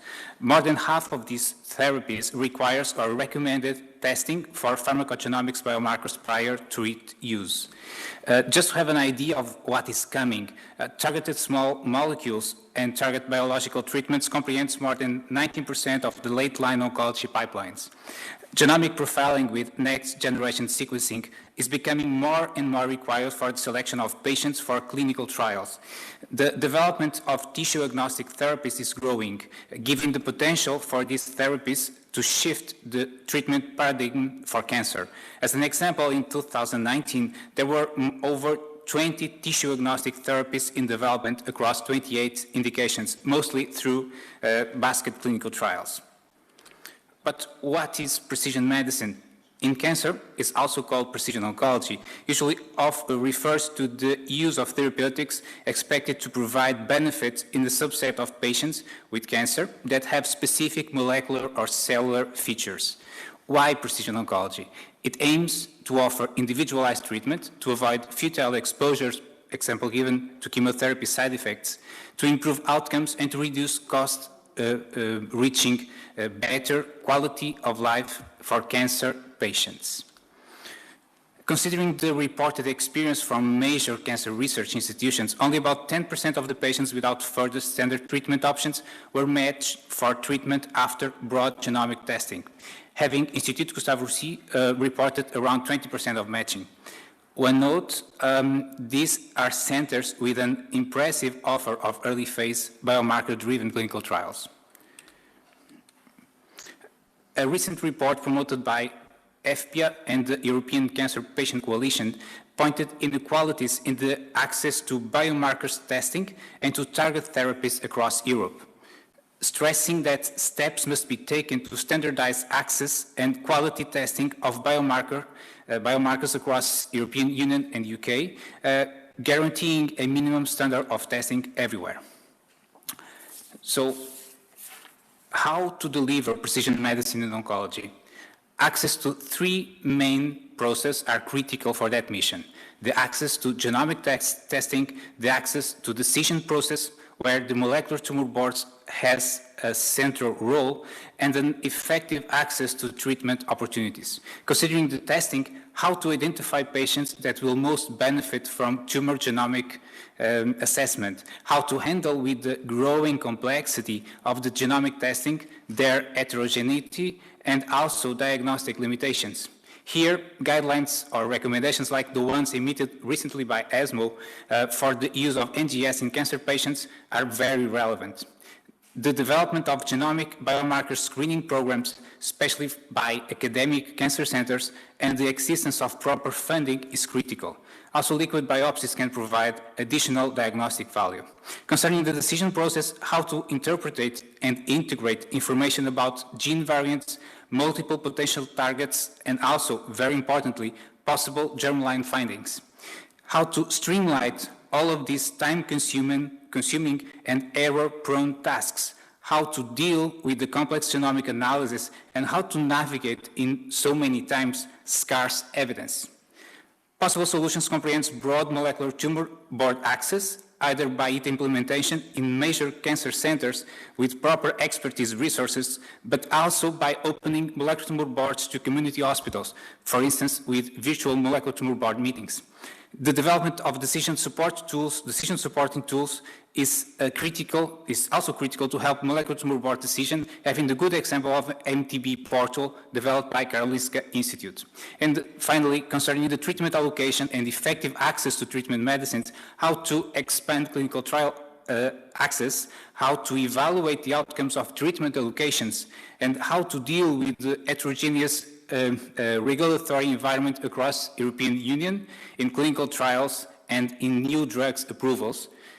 For this end, it is necessary to support the development of referral networks and collaborative research data collection as a good example of basket clinical trials within the Cancer Core Europe. It is also very important to promote regulatory authorities' engagement and harmonization.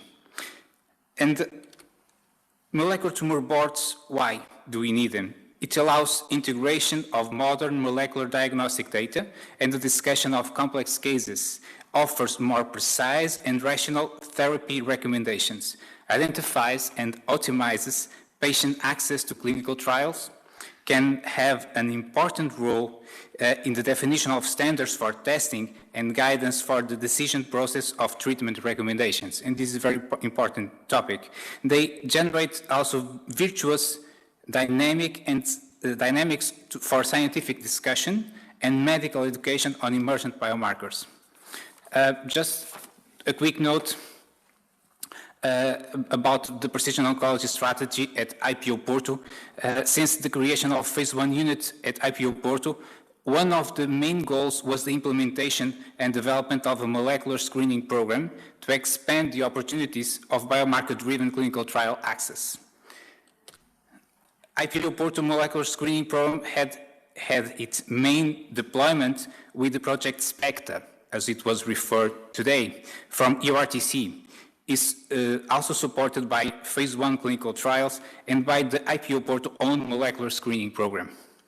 IPO-Porto Molecular Tumor Board emerged from the need to discuss the cases of patients with the most complex molecular results to produce treatment allocations and/or genetic counseling recommendations.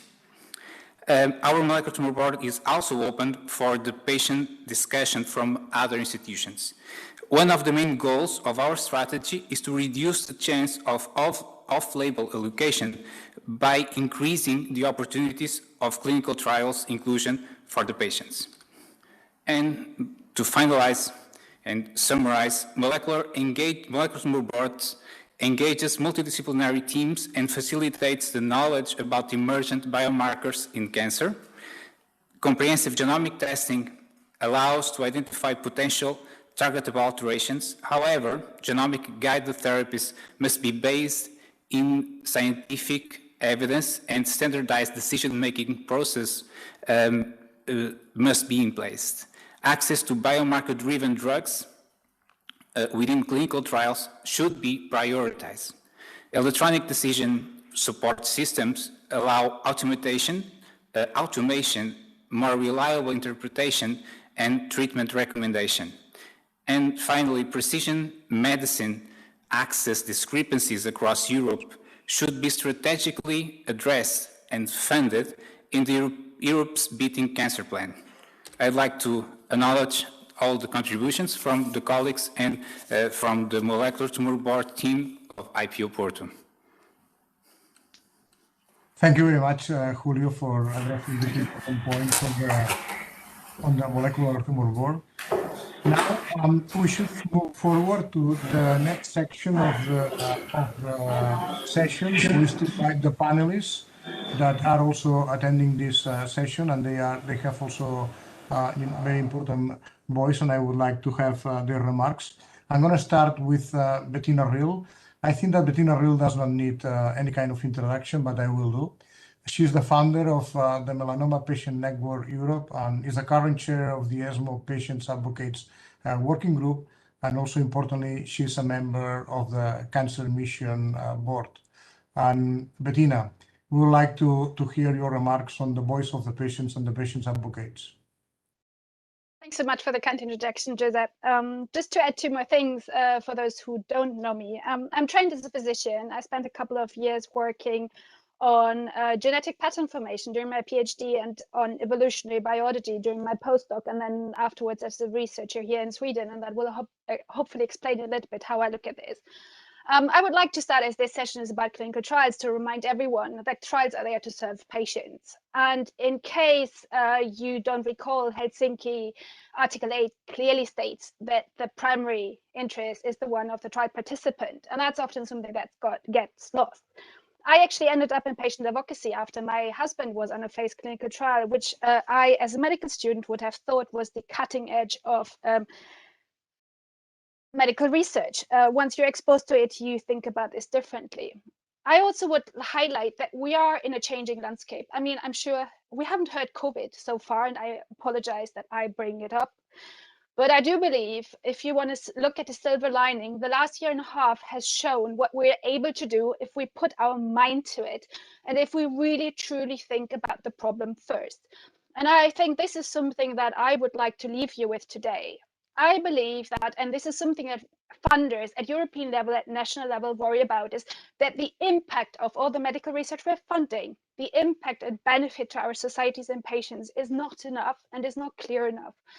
And I believe that what we have to think about more is starting with the end in mind and to have a sharper focus on implementation. Because let's face it, gentlemen, if you get cancer, you're not going to do an NGS panel and then have a prediction and then just hope for the best and then let someone else look back what happened because you're going to be dead. You're never going to do that. I bet with you, you're going to take a tumor sample, you're going to run it through some organoid screening, you're not going to test for one drug, you're going to test in combination, you're going to skip the mouse models because the mouse lives longer than you do, and then you will work backwards. And that is the type of thinking we also need if we want to make progress. And I think, we have already heard Elisabeth mention it, starting with the implementation, thinking what is accessible, what can we implement at large scale, where does the collaboration come from? I think that is where the next push comes from. When you look into what Digital Europe plans right now, there's a heavy angle also on the health side on it. I really invite you to look this up because that will affect the way we run healthcare. And let's not fool ourselves. If you talk honestly with everyone, and I have been working a lot on the personalized medicine recommendation on the cancer mission, I've been talking with stakeholders in the entire landscape. There are so many issues we have to address. First, we have to get biobanks. We don't have biobanks. We have bioarchives. Check out how many samples leave your bioarchive ever. The official numbers are 10 to 15%. The unofficial are less. We have to think about how we do these biomarkers. We've heard biomarkers a lot. Check out how many exploratory biomarkers ever make it to a validated test for patients in the clinic. Not very optimistic in that respect. And this will get harder. The IVDR is coming, so the requirements increase for us. If we really want to benefit from that, we have to have a strategy. If you can't do it, find a company, find someone who does it for you. And when it comes to GDPR, has also been mentioned, most have even not realized that you have a responsibility towards the data subject. So who is able to give patients their data as you're obliged by law? So I think there are lots of issues that we have to tackle. It's not as bad as it seems, but I think often the fault is under the surface. Unless we get there, that will never change. And of course, as I'm asked to look at the patient perspective, I believe that patients are an integral part of research to make research better because they help to keep our focus and our minds on what's the problem that really matters. And also, how do we get there to focus on the implementation? More and more funders request it. I'm sure many of you will have submitted an application to this year UK Grant Challenge. I think the deadline was 2 weeks ago.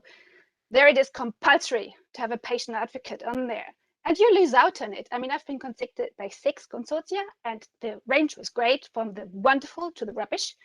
I shall not say who was what, but you have a competitive disadvantage if you don't know how to interact with patients and how to help them make your research as good as it possibly be.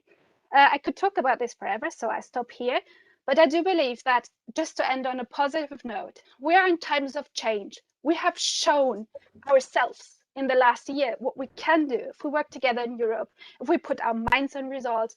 And my hope for us all is that we're able to lift that kind of optimism for cancer and that we're in for a better future for all of us. Thank you, Joseph.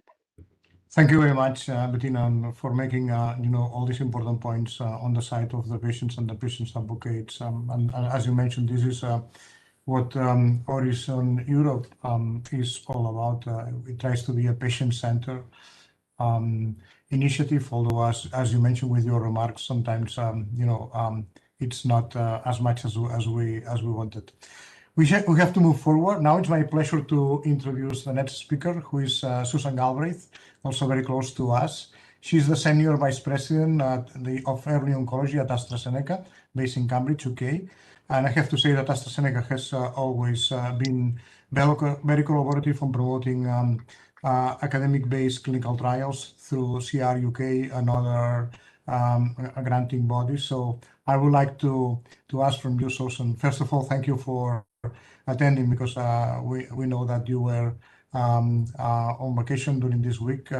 But basically, how do you foresee the collaboration between academic and pharma companies, especially in the environment of the European bodies and the new grants established at the Horizon Europe program? Thank you. Thank you, Joseph, and I really appreciate the invitation to what's been a fascinating discussion so far. So I think, first of all, I would just say that collaboration is absolutely essential for us to make progress in this space.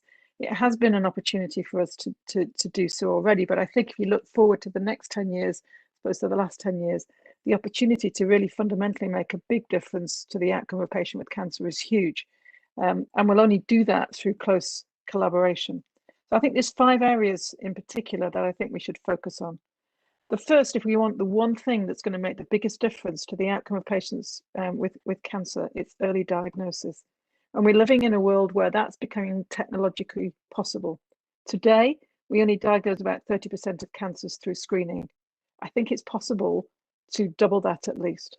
With the advent of blood-based circulating tumor DNA and the examples of sort of methylation patterns, etc., the improvement in the sensitivity and specificity there that can do that. That should be a major focus. And with that comes an opportunity in terms of the clinical trial designs we can subsequently do. You're starting to see substantial improvements within the space of lung cancer, not just in the metastatic setting, but in particular when you look in the neoadjuvant setting, even with the combination of targeted therapies and potentially immune targeted therapies. And what the neoadjuvant space does is creates an opportunity for us to learn from each patient much more than we do currently in typical phase 3 trials, because we'll have the tissue at the time before intervention and the tissue at the time just after an intervention. So we can learn far more, and we should embed that into our designs. So early diagnosis is the first piece. The second is diagnostic standardization. You've already heard about that.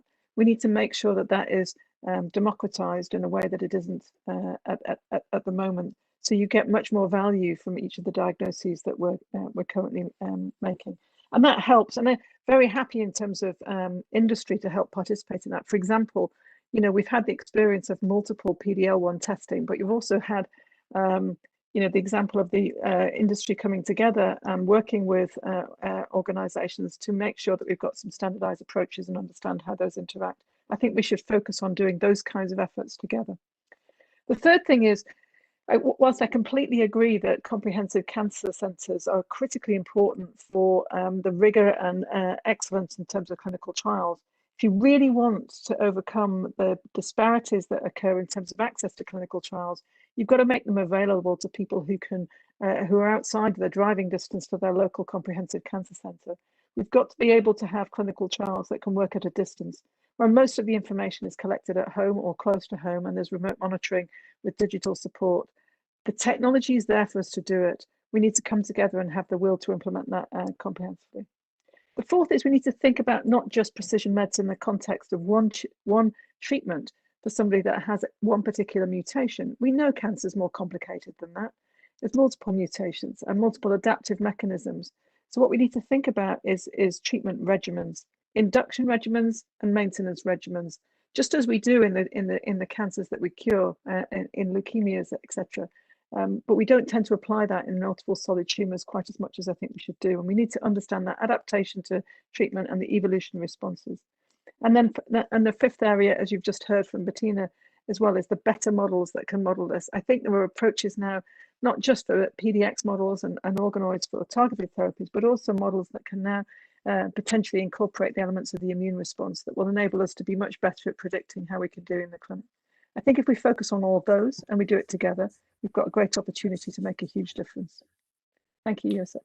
Thank you very much, Susan, for introducing you know, these points. Also for the fact that you are targeting more and more early cancers than advanced cancer, and I think that this is also something that has been the focus of the discussion.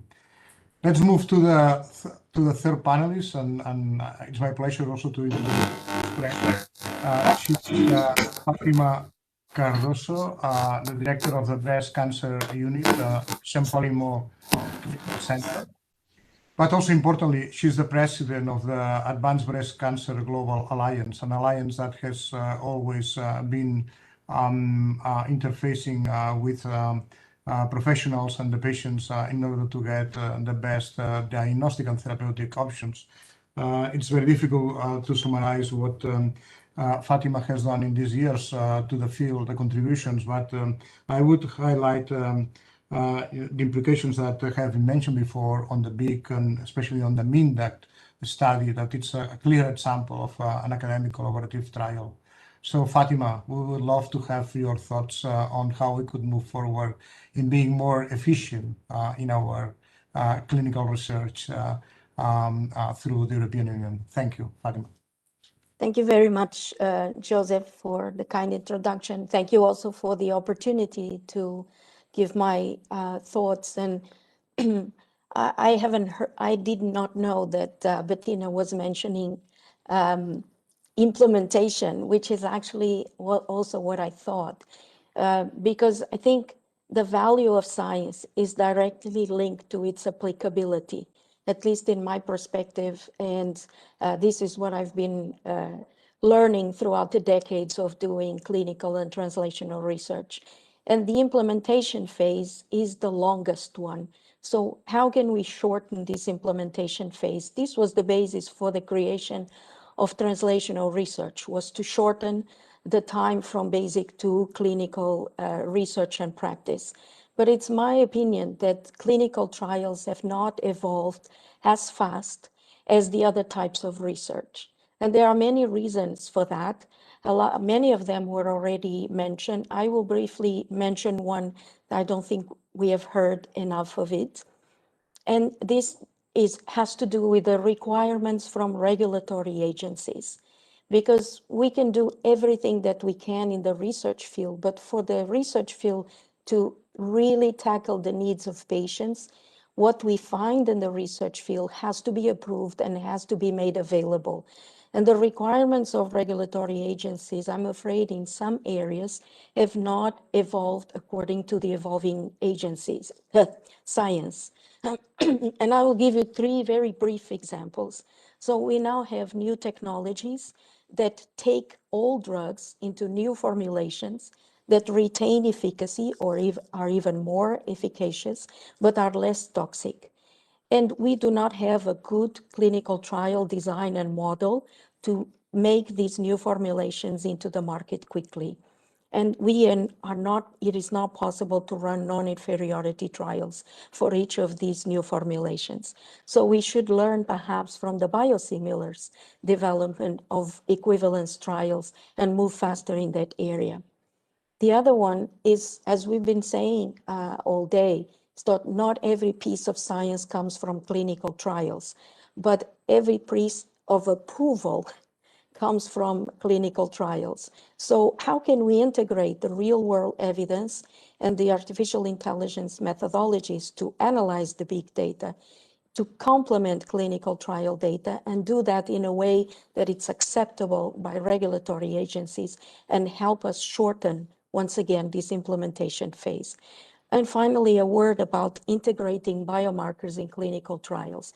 The example that Denis mentioned, the MINDACT trial, was one of the first biomarker-driven trials in Europe and one of the first to have funding from the European Commission. But it took 15 years to do it, and about 15 million euros, of which only 7 million came from EU-funded projects. So it was a huge fight to be able to validate a biomarker that was developed in Europe and that we wanted to be validated in Europe as well. And there are many struggles, particularly in the sharing of data and sharing of samples between and within EU countries. And this has not become easier, has become even worse. And the final 2 points I would like to make is that we've been fighting to have molecularly driven trials, but we won't be able to have those trials open everywhere. And the free movement of patients is crucial for that. But what we have seen in our real world, in our practice, is that we are not able to tell patients to go, for example, from Portugal to Spain to go into a clinical trial because of the costs associated with the standard of care. So we need a common regulation so that patients can go into another country to enter a molecularly driven trial. And finally, I totally believe that comprehensive cancer centers is the way to go, but I plead that these are not seen exclusively as public comprehensive cancer centers. I've been working in one of the few private comprehensive cancer centers in Europe, and the only one in Portugal. And I can guarantee that the quality and the aims here are the same as in a public comprehensive cancer center. And I hope that we can all work together for the good of the patients. Thank you very much. Thank you very much, Fatima. And actually, you raised one question that came from the audience about the cross-border, how we could increase cross-border participation in clinical trials, being this a major obstacle in making patients moving from one country to another. Let's move forward to the final panelist, who is Jose Carlos Machado. He's a group leader at the Institute for Investigation in Health at the IPO-Porto in Porto. And actually, he's going to be making the point on the use of artificial intelligence in biomarkers for early diagnosis and also for predictive markers in patients treated with immunotherapeutics. Thank you, Jose Carlos. Thank you, Josep. I mean, your suggestion that I make a comment on artificial intelligence is surprising to me. I was not really planning on doing that. I was more planning on making some comments on a local message, very much related with the initiative we are having right now about the Porto Comprehensive Cancer Center. I think it's now crystal clear what the Comprehensive Cancer Center is all about, and I think under the perspective of what we are doing here, this has very much to do with maximizing the likelihood of fundamental discoveries being picked up and taken into preclinical and clinical research. I think that's very much why I3S and IPO-Porto are together in this endeavor. And for that, we need resources, of course. And my colleague Raquel Seruca alluded before to the very recent resources we were allocated. Those were great, and we are very thankful to the decision bodies that helped us have access to these resources. But they are very much tailored towards infrastructure and equipment. And we need resources as well to fund the type of research that fuels an initiative like a Comprehensive Cancer Center. I think it's important that we call the attention of decision bodies that this is not the type of funding we get through the funding agencies like the Foundation for Science and Technology in Portugal. It's not really tailored towards this type of research. And we really need that science and health come together in this respect. In other words, we think we need our Ministry of Science, our Ministry of Health to work together and to create mechanisms of funding for these types of initiatives. I think IC is probably the tool we are looking for, and I hope it will work well and successfully in the near future. We also realize that we have to work very hard regarding Horizon Europe, because that's probably a fundamental way of getting access to that type of funding. A word also to investigator-driven research. I was listening very careful to all the presentations before, and there is a lot of references to clinical research and clinical trials. There was not really a discussion about industry-sponsored and investigator-driven clinical research. I would just like to stress that I think that investigator-driven clinical research is very much at the heart of what a comprehensive cancer care should do, because I think that a big part of the value of a comprehensive cancer research really lies on the capacity to exploit successfully the products of fundamental research. A last word to the fact that in a country like Portugal, we have only about 10 million inhabitants, so it's not much.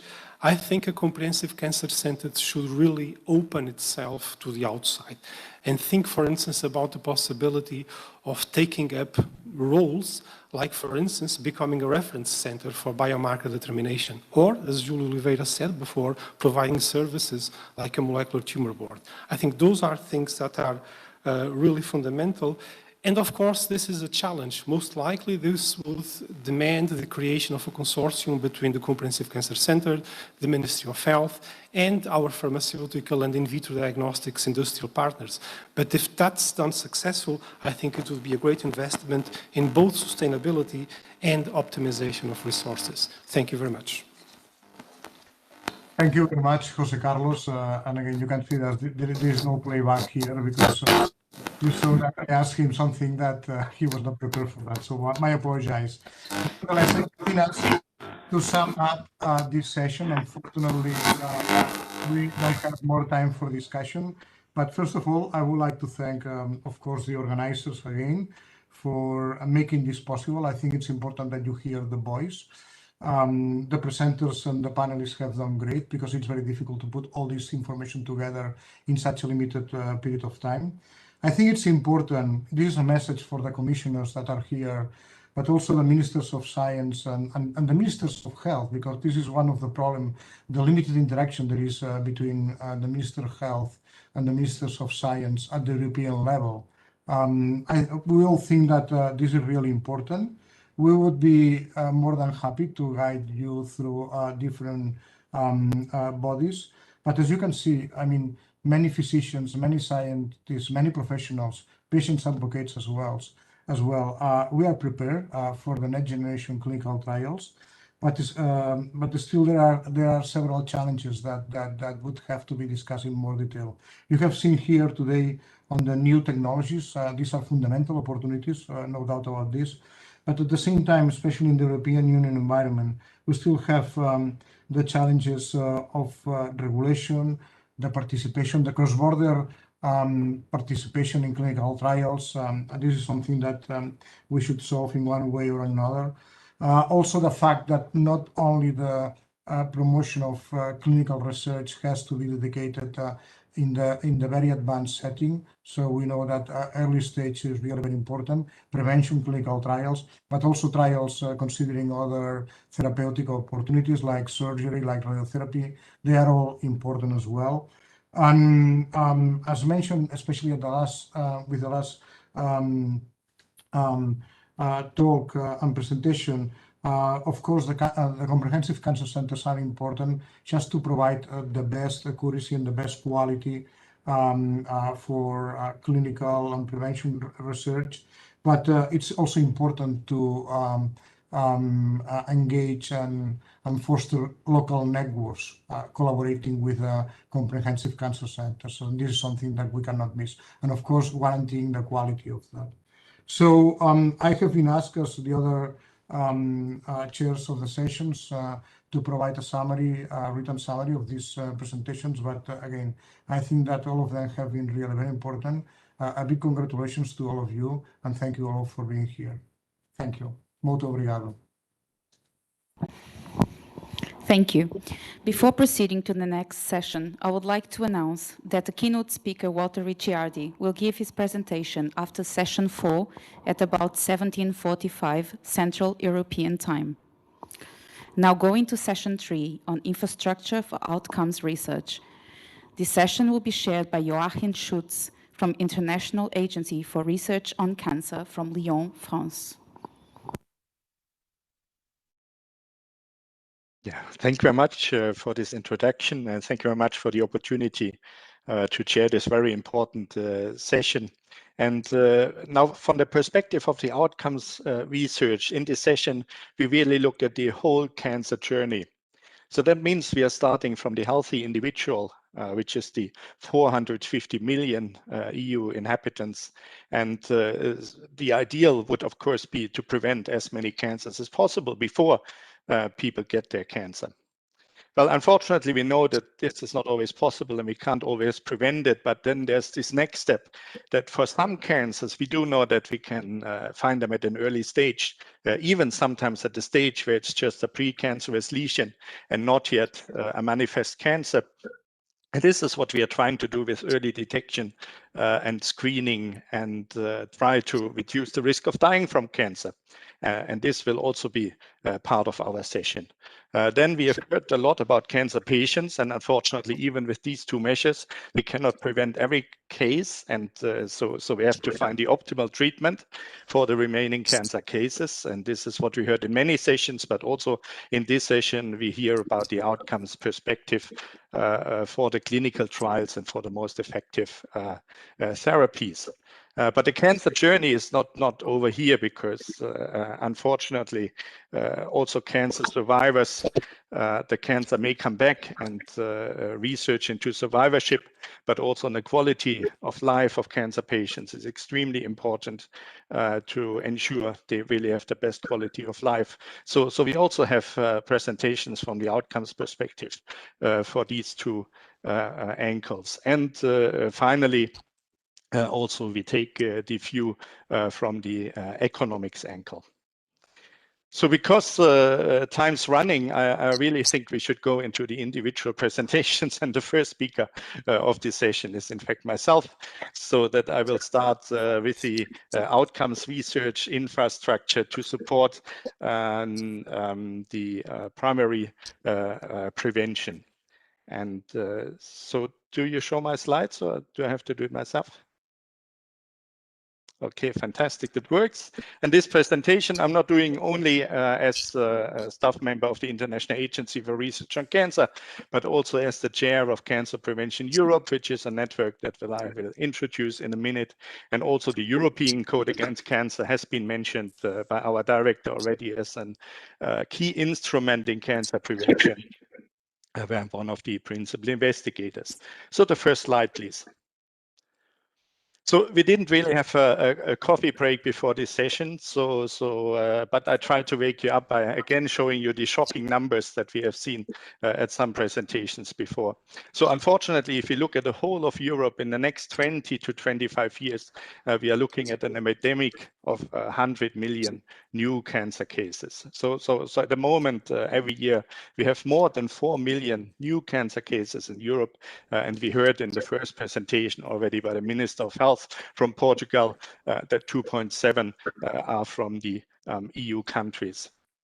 So why is primary prevention so essential? Well, this is a number. I mean, this is a population that is higher than any single population of any EU country, if you look at it. And this really overburdens our healthcare systems. And if you are talking even about individualized, personalized medicine, it's not only a question of where do the resources come from, it's also a question where do all the people come from that are important for the cancer treatment, for the cancer care, for the patient care, and also for the after treatment. So the best would be to reduce this number markedly. And what is really sad that in theory, we would know how to prevent 40% of these cancers. And this is what you see in this pie diagram. So 20% of cancer still caused by tobacco, which is a well-known cancer risk factor for many, many decades. You see obesity, diet, alcohol consumption, but also the environment, radiations, and infections as other very important contributors. So we can say from what we know about how to prevent cancer, the glass is half full. So we can almost prevent 40% of cancers. It's only a small fraction where we know the causes, and it's not preventable because it's for instance, natural exposures.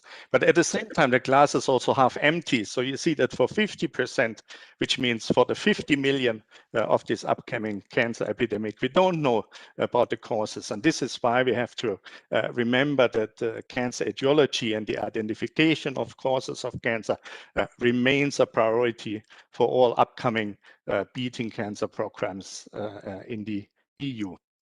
Next slide, please. So what belongs to the primary prevention? What I just mentioned, the etiological research is a very important component. So the identification of causes of cancer, and we have not reached the end here. as I said, the glass is half full. But even when you know the cause of cancer, you have to find out how to most efficiently prevent it. And this is what we are doing with the intervention research. So you're trying to identify the most effective intervention to prevent cancer, which can be through clinical or field trials. Sometimes it can also be technical measures. For instance, when we talk about environmental exposures like air pollution or radon. And when the most successful, effective intervention is identified, then there's still the implementation gap, because also in Europe, it's not necessarily that one size fits all. So you need the implementation research to really implement the most effective intervention in the most cost-efficient way, optimized to the local circumstances, which can be to the cultural and social background of your population, find the most efficient way for behavioral changes, and sometimes again, it's also legislative measures that you have to undertake.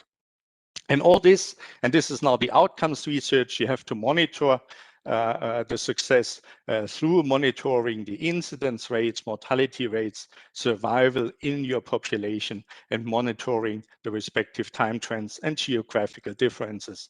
And here the good news is that actually this is in place in Europe already. So you have seen the figures, for instance, by the IARC director or just by myself, that the Global Cancer Observatory by the International Agency for Research on Cancer is providing all these figures.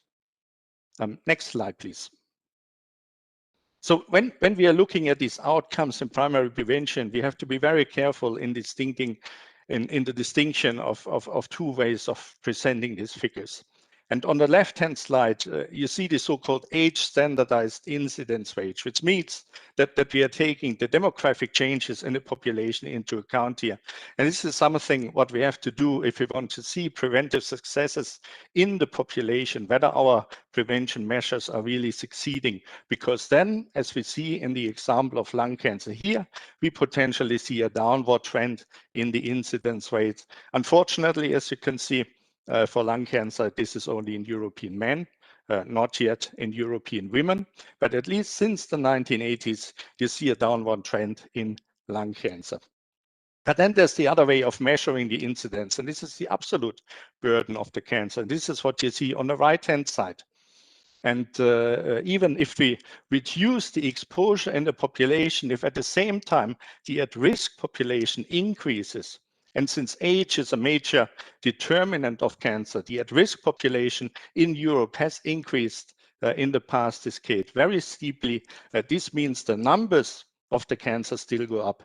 So this is the same lung cancer time trends that you see on the right-hand side, that is also on the left-hand side, but this time the absolute numbers. And here you unfortunately see that now we see the highest number of male lung cancers in Europe ever, even when we have this downward trend in the incidence rate, meaning the prevention that we have done so far is not successful in reducing the numbers of these cancers. So these are the two figures that we both have to monitor and that we have to report and also interpret independently, because it's the figure on the right-hand side that determines the resources that we need for the treatment and the after treatment of the patients. Next slide, please. So you have heard that the International Agency for Research on Cancer already is very aligned with the EU in its cancer mission and beating cancer plan. But it's not only on the EU level, but we also have this network reaching out into the individual countries of Europe. And this is the newly founded Cancer Prevention Europe, where IARC is the scientific secretariat. And we have really a number, as you can see on this slide, of key cancer prevention research institutions all over Europe who are joining this network. So this is not really an independent organization, because the delegates that are working for Cancer Prevention Europe, these are really the key cancer prevention people who work for these national or international institutions. And this is really just a platform for improved communication and to make sure to use all the synergies, because like we hear from the viruses, they don't know borders. And this is the same for the cancer risk factors. And some of the cancer risk factors, as we know, are viruses. So they don't know borders, and they don't stop at borders. So of course, working together as an all-European approach is extremely important. And you see here the main cancer players like Cancer Research UK, the Danish Cancer Society, German Cancer Research Center, the Institute, European Institute of Oncology in Italy, Imperial College London, Institut National du Cancer from France, the Karolinska Institute from Sweden, Maastricht University, the UK Therapeutic Cancer Prevention Network, and the World Cancer Research Fund represented by the University of Wageningen. And these are the steering group members of the Cancer Prevention Europe, but our networks would reach out in every single country in the European Union. Next slide, please. So this is my summary. So primary prevention is really essential in averting health system collapse because of the overburdening with new cancer patients in Europe in the coming decades. And primary prevention at present is both underfunded and underutilized. We know much more about cancer prevention that is at the moment applied, and this is really a huge implementation gap. Primary prevention needs more etiological research, more intervention research, and more implementation research. And of course, networking of the country's key player in cancer prevention is providing the necessary infrastructure for this, for instance, coordinated through Cancer Prevention Europe. So we have to study the unknowns, implement the knowns, and monitoring the programs. This is our outcomes research. And now I will be quiet for a while after just announcing the second speaker of this session. And I'm very happy to have Dr. Partha Basu here. And he's the deputy head of the Early Detection, Prevention and Infection branch of the International Agency for Research on Cancer. And his talk will be on the outcomes research infrastructure to support the development of cancer screening. So please, Partha. Thank you so much, Joachim, for the kind introduction. If I may have my slides, please. Thank you. At the outset, I must thank the organizers for inviting me to give this presentation. The next slide, please. You know, the gold standard for evaluating any intervention in cancer screening has been randomized controlled trials. And this is a very typical example of how a randomized controlled trial is designed. So we are talking about the Nelson study that recently published their data.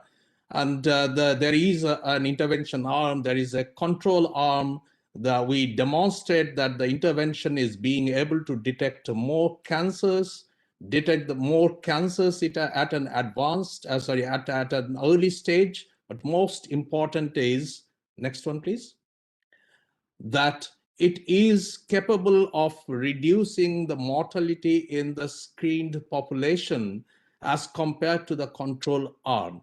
So this is a very traditional design. This is how we find out the evidence whether one particular intervention is going to work or not.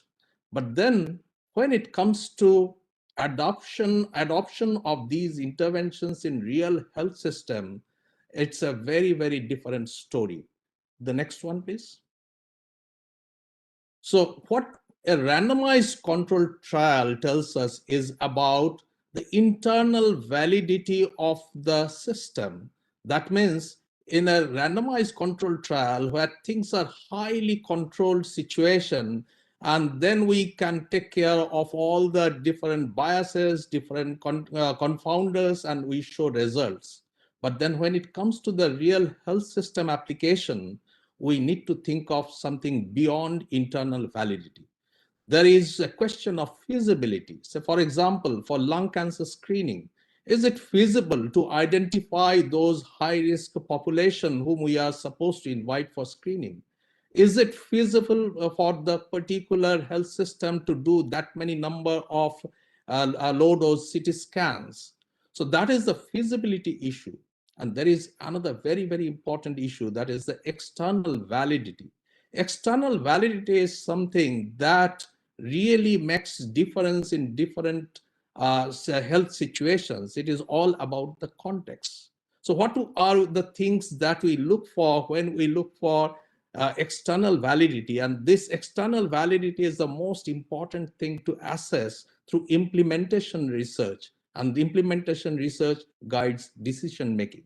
So we need to look for health system inputs in terms of workforce, infrastructure. We need to understand what will be the impact on service delivery once this particular intervention has been introduced. So for example, if a country goes for introduction of lung cancer screening, what will be its impact on diagnostic radiology services? The perceptions of the consumers, perceptions of providers, of course, very important. But what is again very, very important is to ensure access, because we need to ensure that the facilities that are created, that are appropriately utilized by the people who need it with appropriate equity. And then, of course, there is the question of financially protecting those who are undergoing these services, not only for screening, but then to navigate the entire screening and treatment continuum. And we need to look at from the aspect of the health system pillars. You know, we know that there are 6 pillars of health system that we need to address whenever we are talking about bringing in a new intervention. So for example, in terms of governance and leadership, coordination between different services, finance, quality assurance, workforce, so all these things we need to keep in mind. And this information we can get from something that we call implementation research. Next slide, please. An implementation research, we use various terms, because sometimes we call it outcome research, sometimes we call it health systems research, health services research. But then the basic, the idea of implementation research is that once we know the what works, we need to understand how it works. And it is all about context. As we understand, the contexts are very different even within Europe, between the countries and within the country. So through implementation research, we try to understand what are the different implementation outcomes if we bring in this intervention in the real health system in terms of feasibility, fidelity, penetration, acceptability. But something that is very, very important from the policymaker's perspective is the cost. You know, we always talk about cost effectiveness. But for a policymaker, what is important is the impact on the budget and an investment case. That means if the policymaker invests $100, how much is it that particular intervention going to return in terms of monetary value? So these are the things that implementation outcomes, can be, known from implementation research. And then, of course, we look for the service outcomes in terms of how efficient that is in real health system. Something may work excellent in a highly controlled setting of randomized trial, but it may not be that great when it comes to real health systems. And once we address these, of course, we will finally get information on the health outcomes. Next one, please. Now, one of my colleagues, Dr. Raul Murillo, had a very interesting take on how the need for implementation research is perceived by the health system. So, for example, if there is an intervention which is very costly, there is a lot of talk about implementation research. Say, for example, lung cancer screening, where the intervention itself is very costly, it is very resource intensive. We are talking about implementation research a lot. But there is a concern when something like a PSA testing, which does not cost much, will there be in that amount of dialogue when PSA testing, when there is discussion around whether a country should go for PSA testing or not?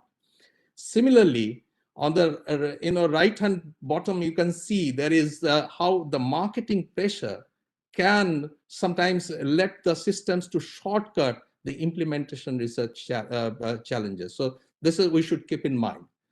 On the left-hand side, bottom, it shows that if the evidence is very strong, sometimes the implementation research is to some extent bypassed, but that's not correct. So for example, HPV testing. We have excellent evidence that HPV testing is the answer to go forward with cervical cancer screening. But then there are many implementation research challenges also. And right-hand top corner is something that I would like to point out. If there is a local capacity to do good implementation science research, and if there is a local capacity to look at things from more evidence perspective, then there is more investment into implementation research. So implementation research, it requires equal scientific rigor as it is required for any research, including randomized control trials. In fact, within implementation research, randomized control trial may be included. But then what we need now is to build capacity to do implementation science research even within Europe. Next slide, please.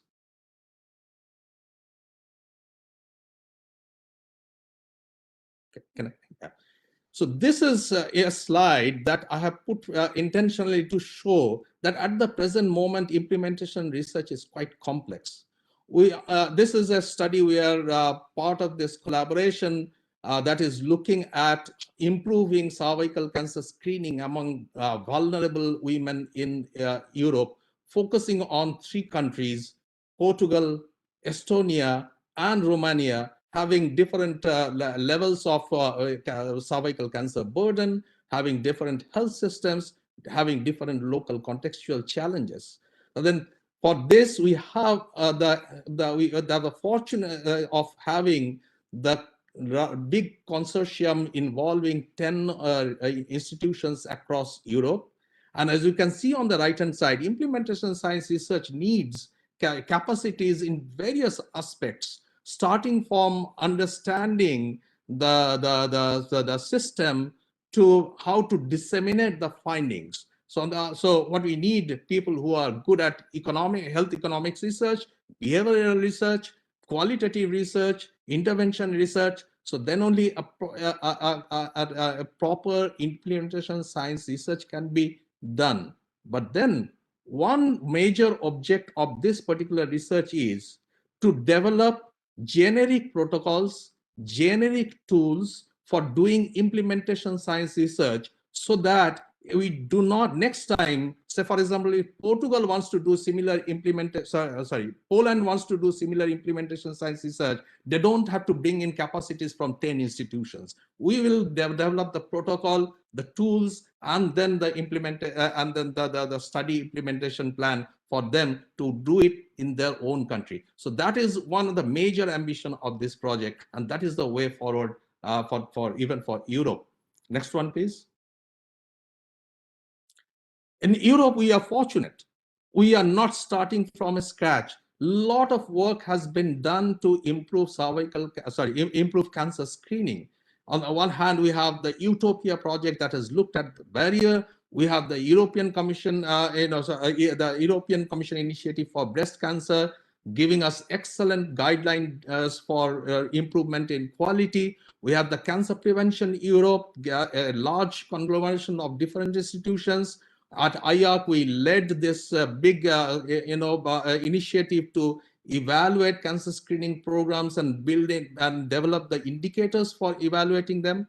But then now it is time to bring in the convergence and complementarity in the research, especially in implementing cancer screening, so that the countries, they get the appropriate guidance on how to move from research to implementation and narrowing the gap between research and practice. Thank you very much. Okay, thank you very much, Pata, for this excellent presentation. And we directly continue. And the next speaker is Dr. Niels Wilking, who has been working in oncology for 50 years at the Karolinska Hospital, but also a research affiliation at the Karolinska Institute in Stockholm in Sweden. So really looking at it from both perspectives. And the title of his talk is The Infrastructure for Outcomes Research. Well, that's the session. And the individual title is The Outcome Research Infrastructure to Support the Assessment of Clinical Effectiveness of Therapeutic Interventions. So Niels, please. Thank you. I hope you can hear me. Is it okay? I can hear you, yes. Yeah, okay. Okay. First, I'd like to thank you again for the nice introduction. It's actually, I've been in oncology just for 40 years. So it's, I also like to thank the organizers and especially my old boss, Ulrich Ringborg, for inviting me to this very interesting meeting. I also like, of course, to address the ministers, the commissioners, and dear colleagues. I hope, yeah, you got my slides, and this is my introductory slide. And I will present data from a report that was put available on the net about a year ago from the institute, the Swedish Institute of Health Economics in Lund. We've had a collaboration with the Institute for a number of years, but I've also collaborated for about 15 years with Professor Bengt Johnson, who will follow on later in the program today. But I would also like to especially thank Thomas Hofmacher at IHE and Lund University, because he's been the key person in driving these comparative reports over the last years, where we looked at cancer care across Europe and across some other geographic regions. Let me take the next slide, please. If we look at what has happened in cancer mortality, we've seen that the cancer incidence has over the last 20 years, from 95 to 2015, gone up with about 30-35%. The mortality has increased by some 11%. But you can see that the increase is basically all linked to the patient group over the age of 65 years. So we can see that in patients younger than 65, there has been quite a substantial reduction, and especially, of course, for the pediatric cancers and for cancers in the age group 15 to 39 years. So we are making a lot of progress. But the problem is that we have information on overall incidence mortality. We have a lot of information from clinical trials based on preclinical research and so on. But there is a huge gap when it comes to information on treatment and treatment outcomes in what we call the real world setting. I come from Sweden, where we have a lot of different registries, and we can follow each person by the personal identification number, etc., etc. We collect a lot of data, but we do very little with the data. And I'll come back that we like to emphasize, we are duplicating data collection to a large extent, while we are missing out a lot of data. Another thing, if we go to the next slide, that is important. Please take the next slide.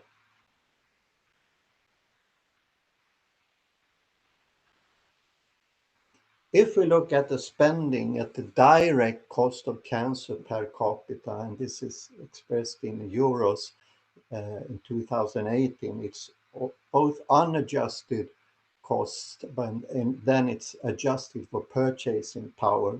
And regardless of what kind of adjustment we see, if it's unadjusted or PPP adjusted, we can see that there are large differences on the money available for cancer care. To the left on this, you can see that you have the European average, and then you can see Romania, Latvia, Bulgaria, etc.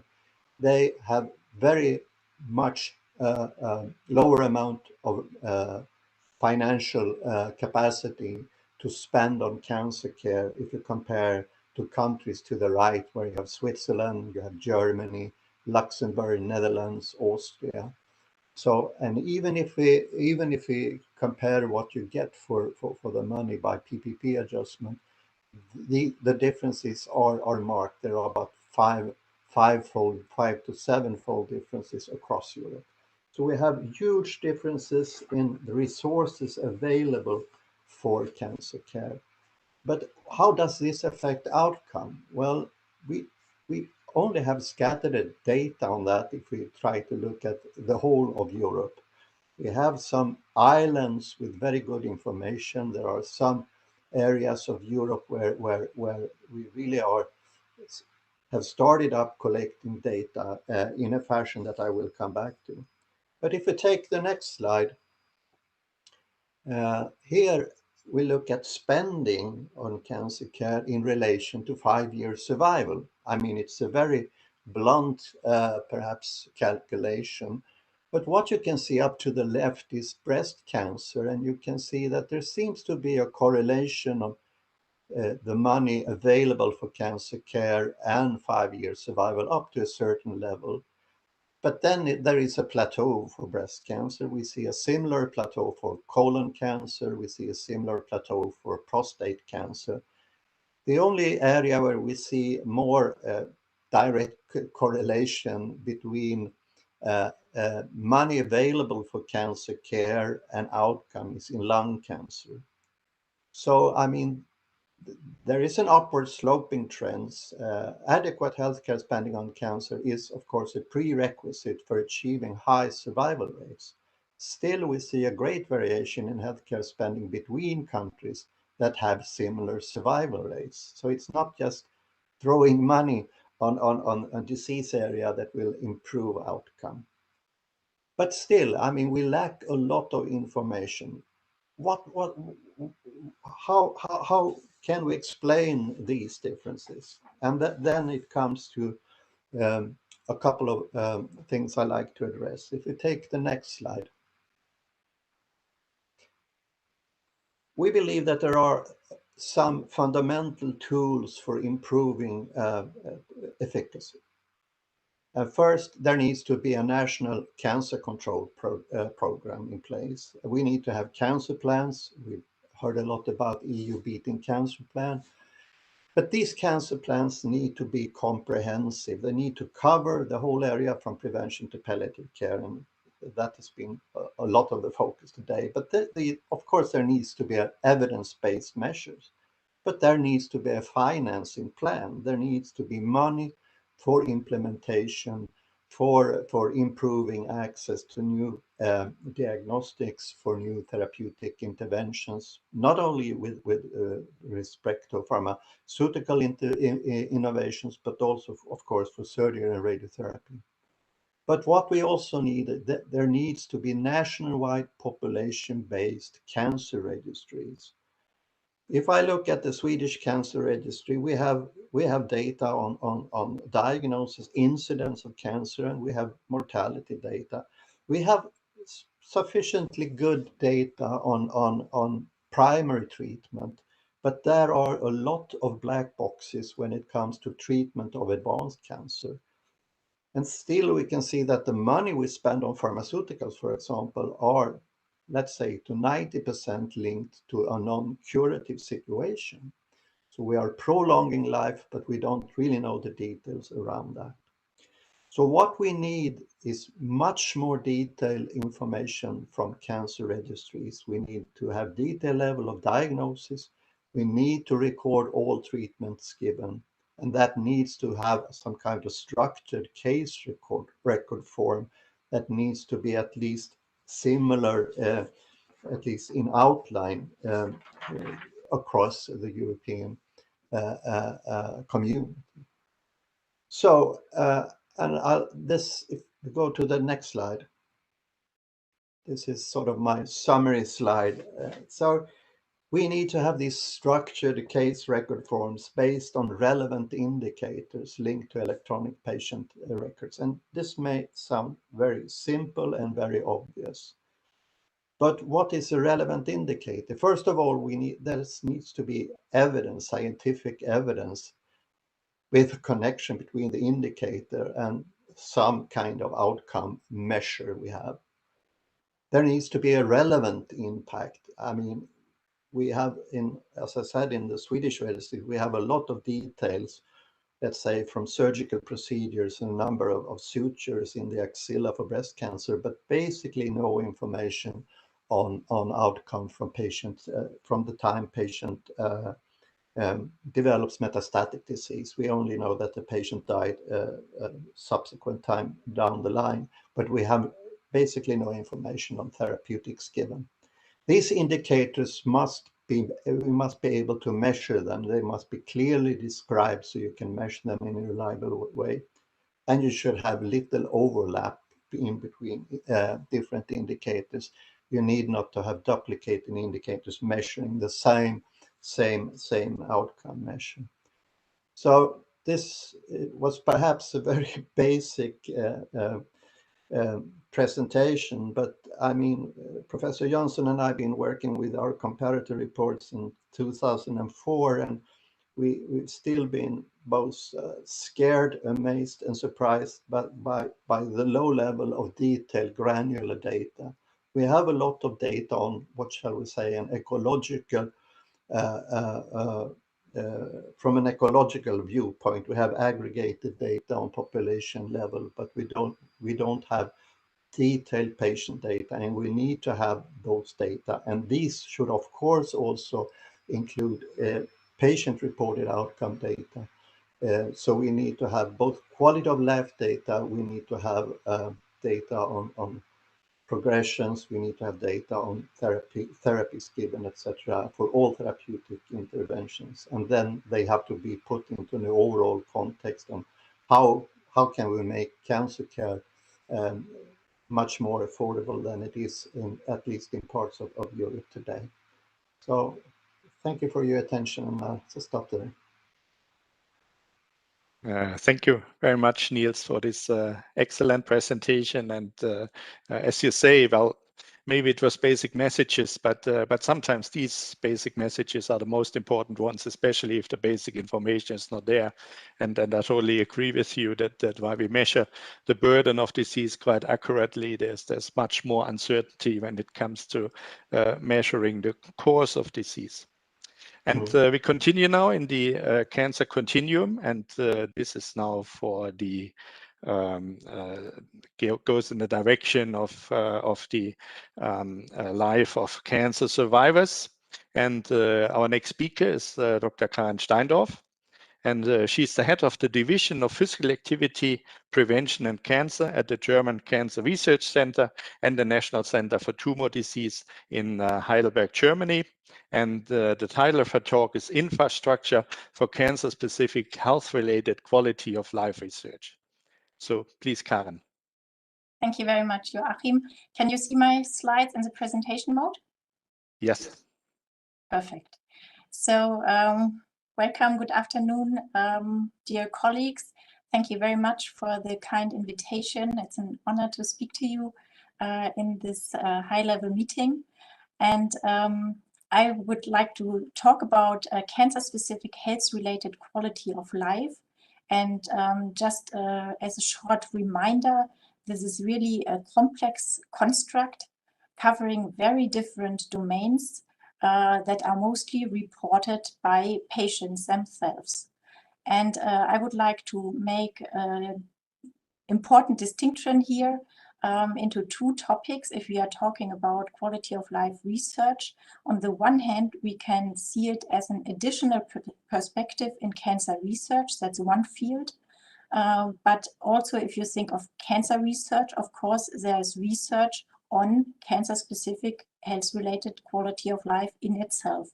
And actually, personally, I consider point 2 as even more promising if we invest there to advance cancer research, as I think the full development of the novel therapies which are under development will also depend on managing the side effects in an adequate way.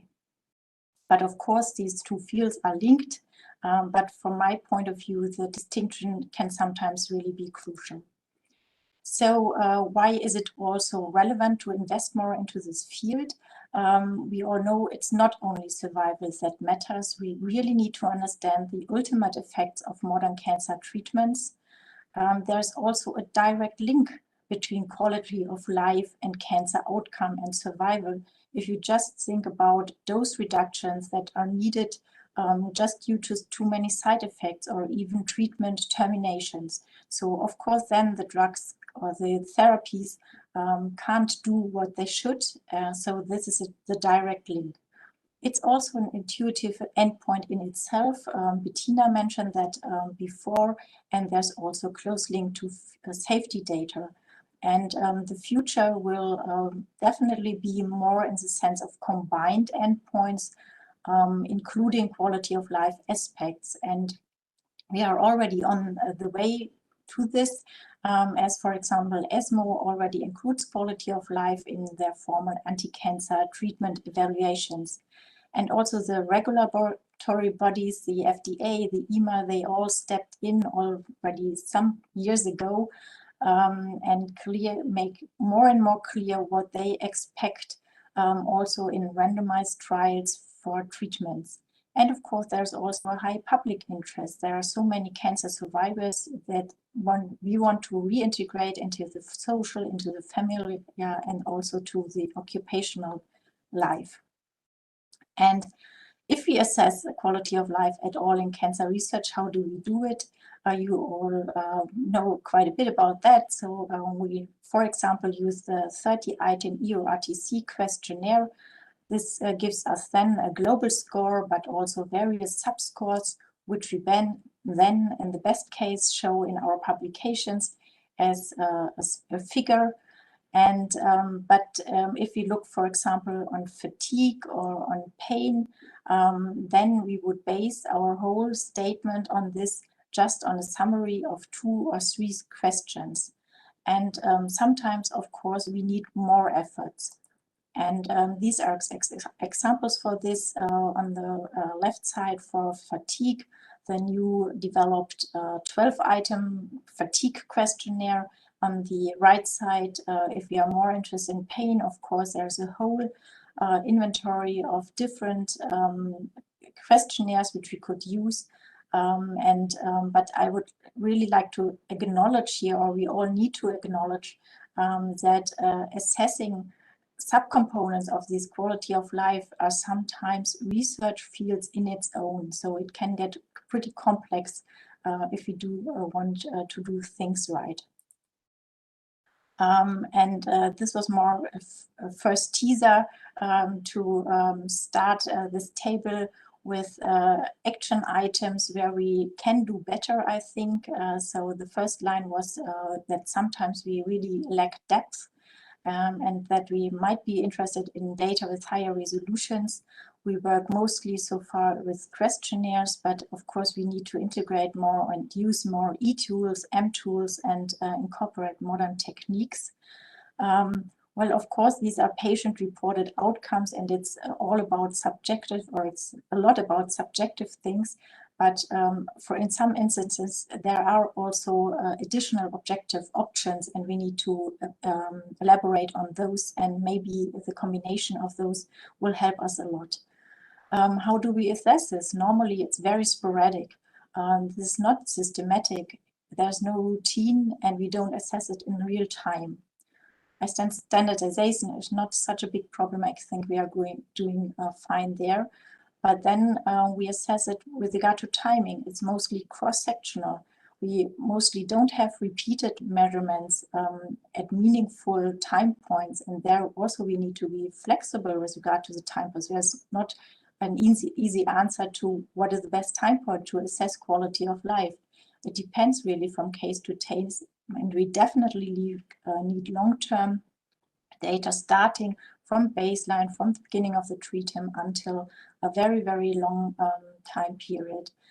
And currently, we assess it through the patient, but mainly clinically based. But of course, the future, if you think of apps and web versions, the future will most probably be patient-based. And we have to then think about a shift in data ownership as well. And each line here is really something that needs major efforts, infrastructures, and research. So it's not that easy.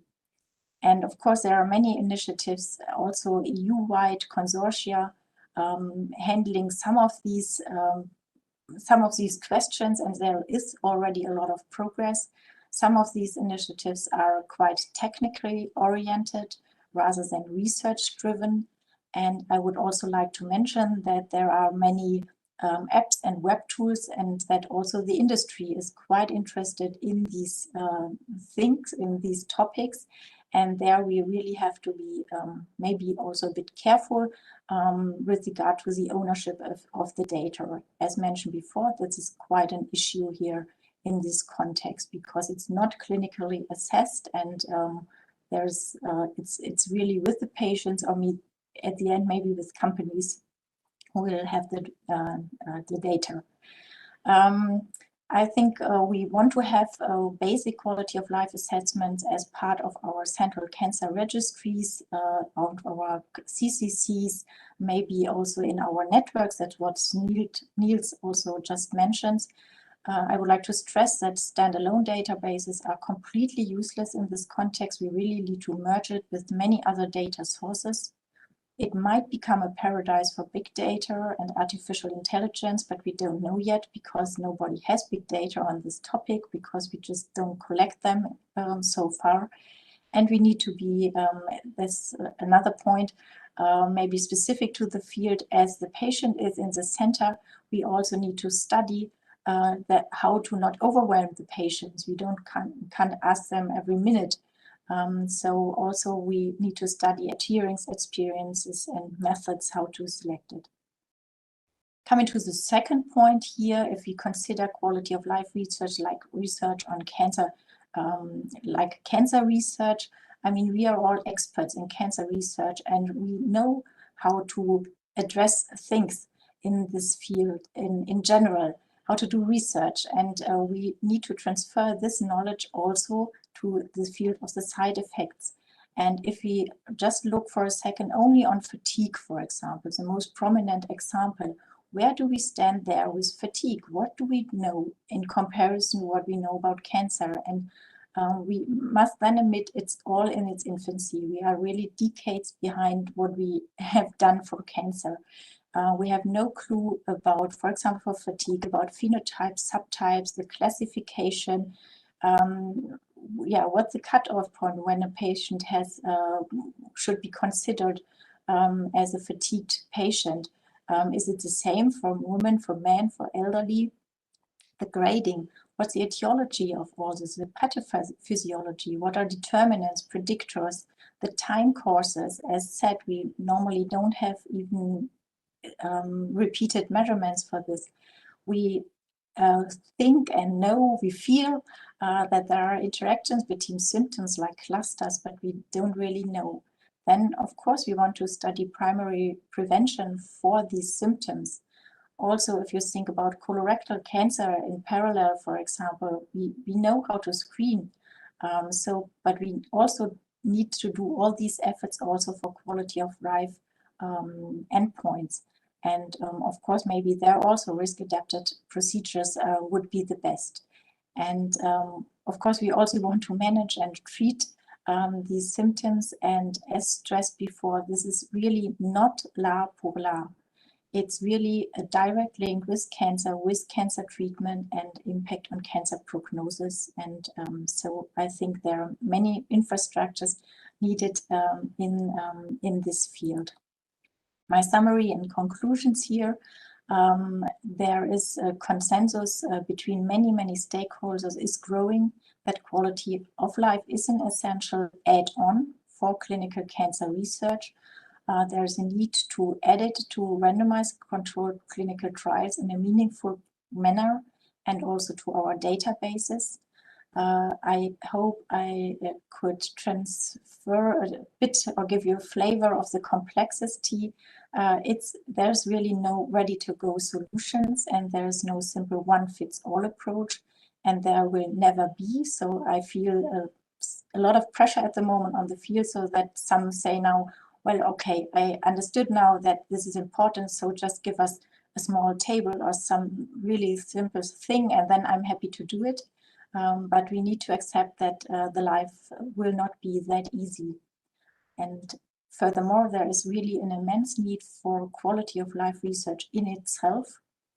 And we want to establish systematic screening and management programs for these quality of life issues at least in all of our CCCs. And I would like to, what we know from cancer as well as, of course, if we now start to improve our screening efforts for such symptoms, we all know that just by as artificial effect, the incidence will rise. And this will also increase the need for supportive care infrastructure so that we are preparing for this as well. And as I said, for me, there is a very close link between this kind of research and the success for any and all of our novel cancer therapies. Thank you very much for your attention. Okay, thank you so much, Karen, for this excellent overview. And for really stressing the importance of not forgetting about quality of life, which is extremely important, but also the necessity of respective data collection for quality of life, so that this can really complement all the other outcome research. And this is the topic of our session. So the next speaker is Dr. Françoise Meunier. And she's involved in pan-European cancer clinical research when she was director of the European Organization for Research and Treatment of Cancer, which was until 2018. And she is now vice president of the European Association of Medicine. She's the chair of the Cancer Survivorship Committee of the European Academy of Cancer Science, and she's a member of the steering committee of the European Cancer Patient Coalition. So who could be better to present outcomes research infrastructure for survivorship research? Please, Françoise. Thank you very much for inviting me to this fantastic European Cancer Research Summit. I have no financial disclosure to declare. As we have heard several times today, cancer survival is increasing thanks to tremendous progress in medicine, in diagnosis and in treatment over the last decade. And overall, there are more than 14 million cancer survivors. We can discuss about the definition of what do we call a survivor, but for the focus of this presentation, I will focus on really the patient to who we medical doctor, we say you are cured, and so the long-term survival. This is a slide that many of you know, showing a picture is where stars and words. We indeed, since 1970, show a fantastic decrease in cancer mortality in Europe. This is for all cancer in EU. But cancer is here to stay, and all the problems are definitely not solved. As we have heard, 1 man in 3 and 1 woman in 4 will develop cancer. And overall, in Europe, there are now over 20 million living after a diagnosis of cancer, which represents 4.2% of the total EU population. And there is indeed a fantastic increase thanks to improvement of treatment of 45% just in the last decade, up to 20 million of cancer survivors. And as we have seen in a previous speaker presentation, most of the survivors, those who live longer, are under 65. And I stress that because it's important.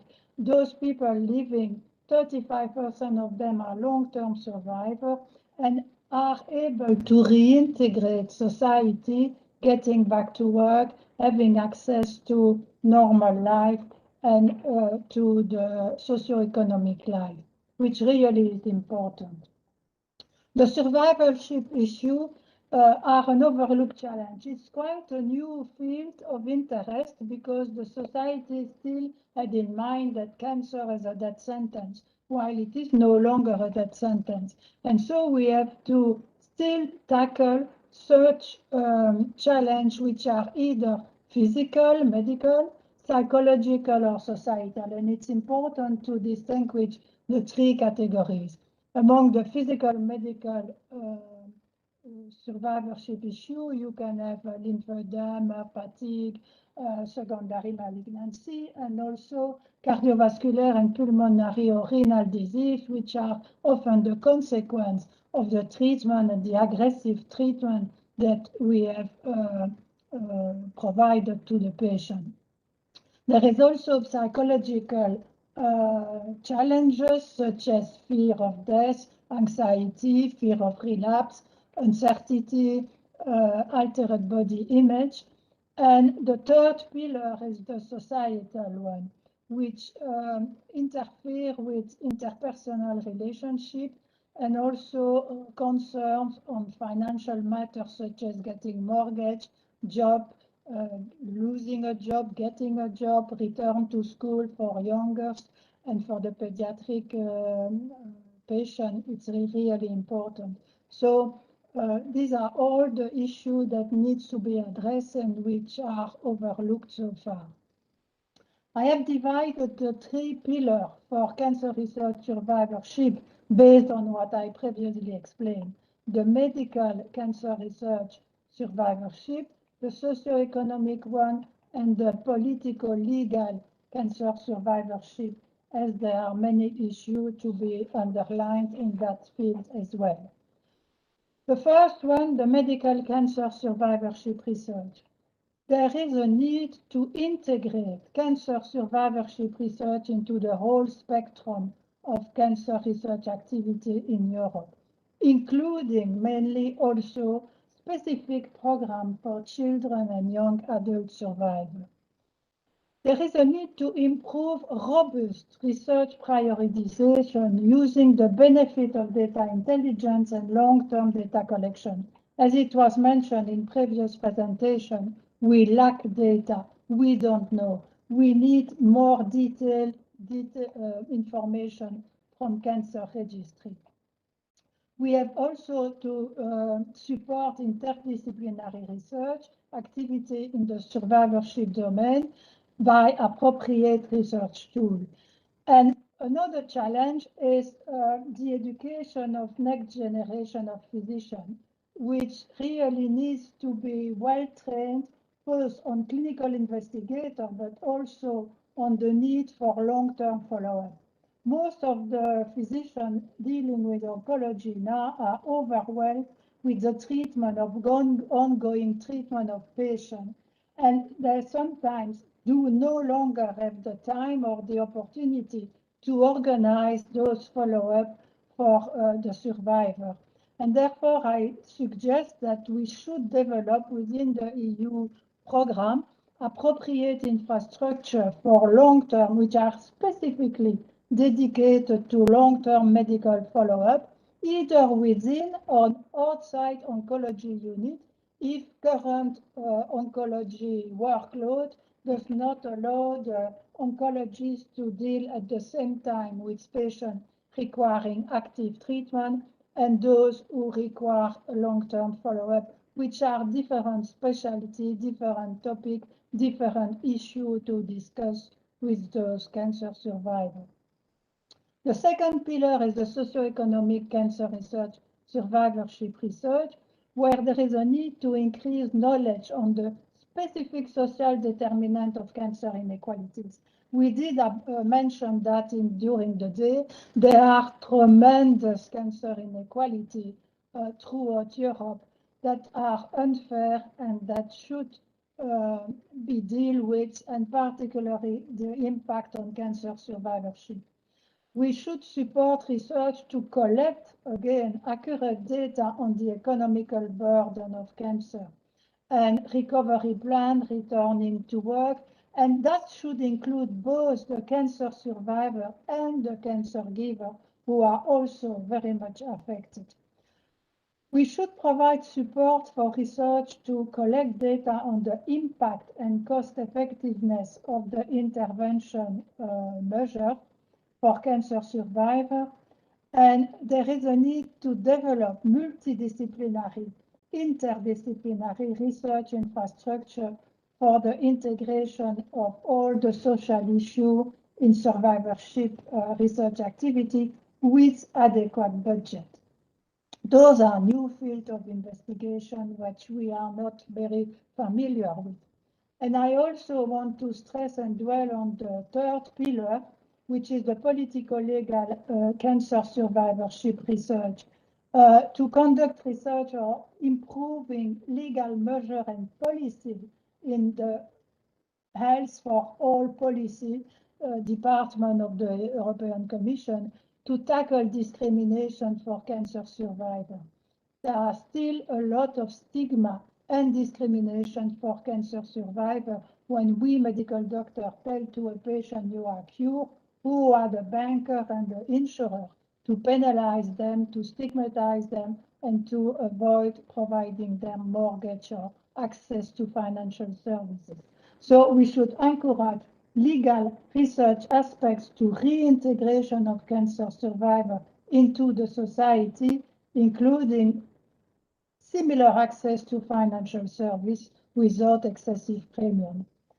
We should provide this infrastructure to support research conducted by and for cancer patient advocacy group, which actually are the most relevant person to conduct such research and to promote research activity to improve and increase patient empowerment. We should promote pan-European research program on the right to be forgotten for cancer survivors, which is a topic very close to my heart that I deal with since 5 years now, based on existing model of the legislation in 4 EU member states who have such a legislation. Again, we should not reinvent the wheel in Europe. There is a pilot model which has been successfully conducted in 4 EU member states and should be translated and adapted in the next program of the European Commission. For that, we have the key role played by many EU policymakers to support survivorship outcome research. We now know that survivorship is mentioned and stressed in the both European Beating Cancer Plan and in the European Cancer Mission. We can also rely on the support of the BECA, the Special Committee on Beating Cancer at the European Parliament, but also of the Beating Cancer Plan Implementation Group, the MEP Against Cancer, and the European Parliament Challenge Cancer Intergroup. So the things are moving and are encouraging as we are today. It's a good momentum to be in cancer and particularly in cancer survivorship research at this moment. Indeed, this slide shows the pathway of cancer. It is a thunderstorm at the moment of cancer diagnosis, followed by very heavy rain during the cancer treatment. But there is the sun and light at the end of the tunnel and at the end of the path. And because of those hope that we now give to the patient, there is a need to stress the development of innovative solutions for appropriate rehabilitation and full reintegration of the patient who are cured into the society, and that without discrimination. My conclusion are that cancer survivorship outcome research should be recognized as a critical component of the overall cancer research in Europe. An European cancer survivorship outcome research strategy should be promoted cross-sectionally within the framework of the Cancer Mission and the Beating Cancer Plan. Innovative research through appropriate outcome infrastructure is needed, facing numerous challenges, societal challenges related to major improvement of cancer survival. Such survivorship outcome research infrastructure would significantly decrease inequality and existing discrimination throughout EU and should promote empowerment of cancer survivors. Thank you for your attention. Thank you so much, Françoise, for this really brilliant presentation. And we move on with our next speaker, which is Bengt Jönsson. And he's Professor Emeritus of Health Economics. He's also from Stockholm, Sweden, and he's presenting on behalf of the European Academy of Cancer Science Health Economics Committee. And the title of the talk is Health Economics as an Integral Part for Prevention and Therapeutics. So please, Bengt.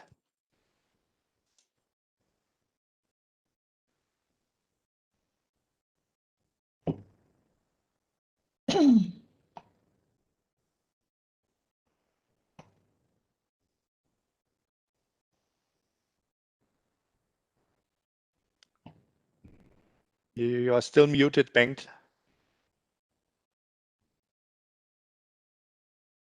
It's amazing after so many meetings others that you can't remember that. So sorry. No worries. Okay, now we can hear you. Sorry. I'd like to thank you for the introduction and the organizers for acknowledging the importance of the health economics and for the invitation. And of course, also thanks for seeing my slides coming on here. Health economics should be an integral part of cancer R&D to make sure that the outcomes from interventions with different costs and different outcomes are optimized, or using the economic language to show to patients and payers that resources for cancer which are available different in different countries, they are used efficiently. And I will also say that this is increasingly important since the number of alternatives are rapidly growing, which we have seen ample evidence of from this conference. And choices are inevitable, and they must take into account both costs and outcomes in order to best to benefit the patients.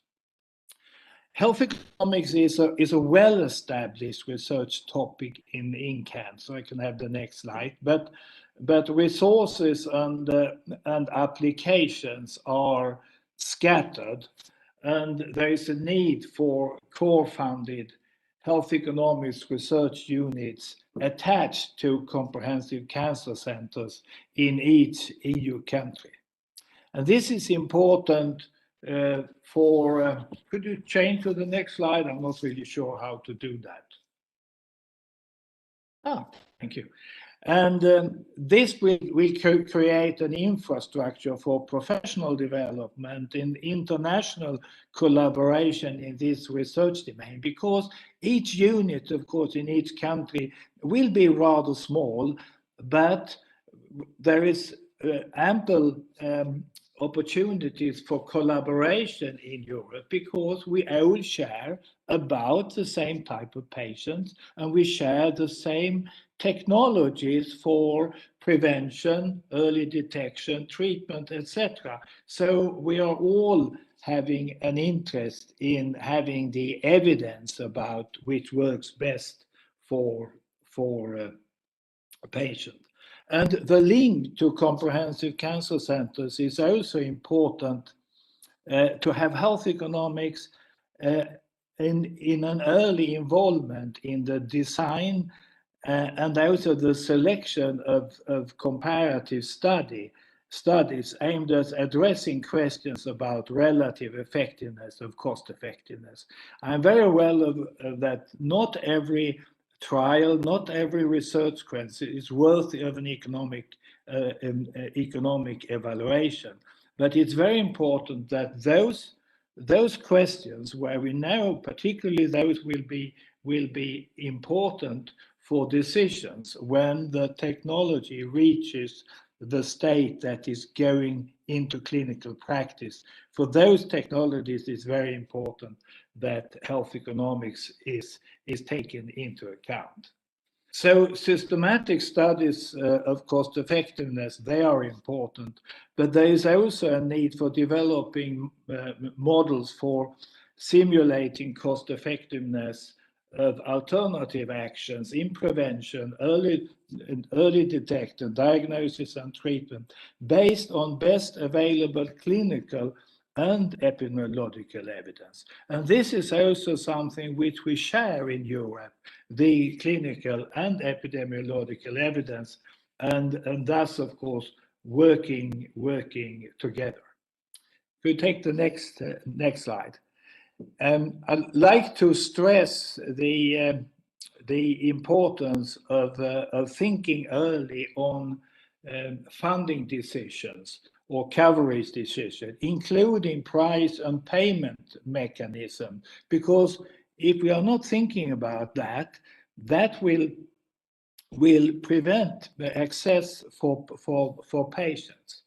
So waiting to market for market entry is commonly too late to exert meaningful influence on uptake and use of new methods. We have to think that very early in the development process, because this also is increasing the chance for patients to have early access to valuable information and that they are reaching the patients in time.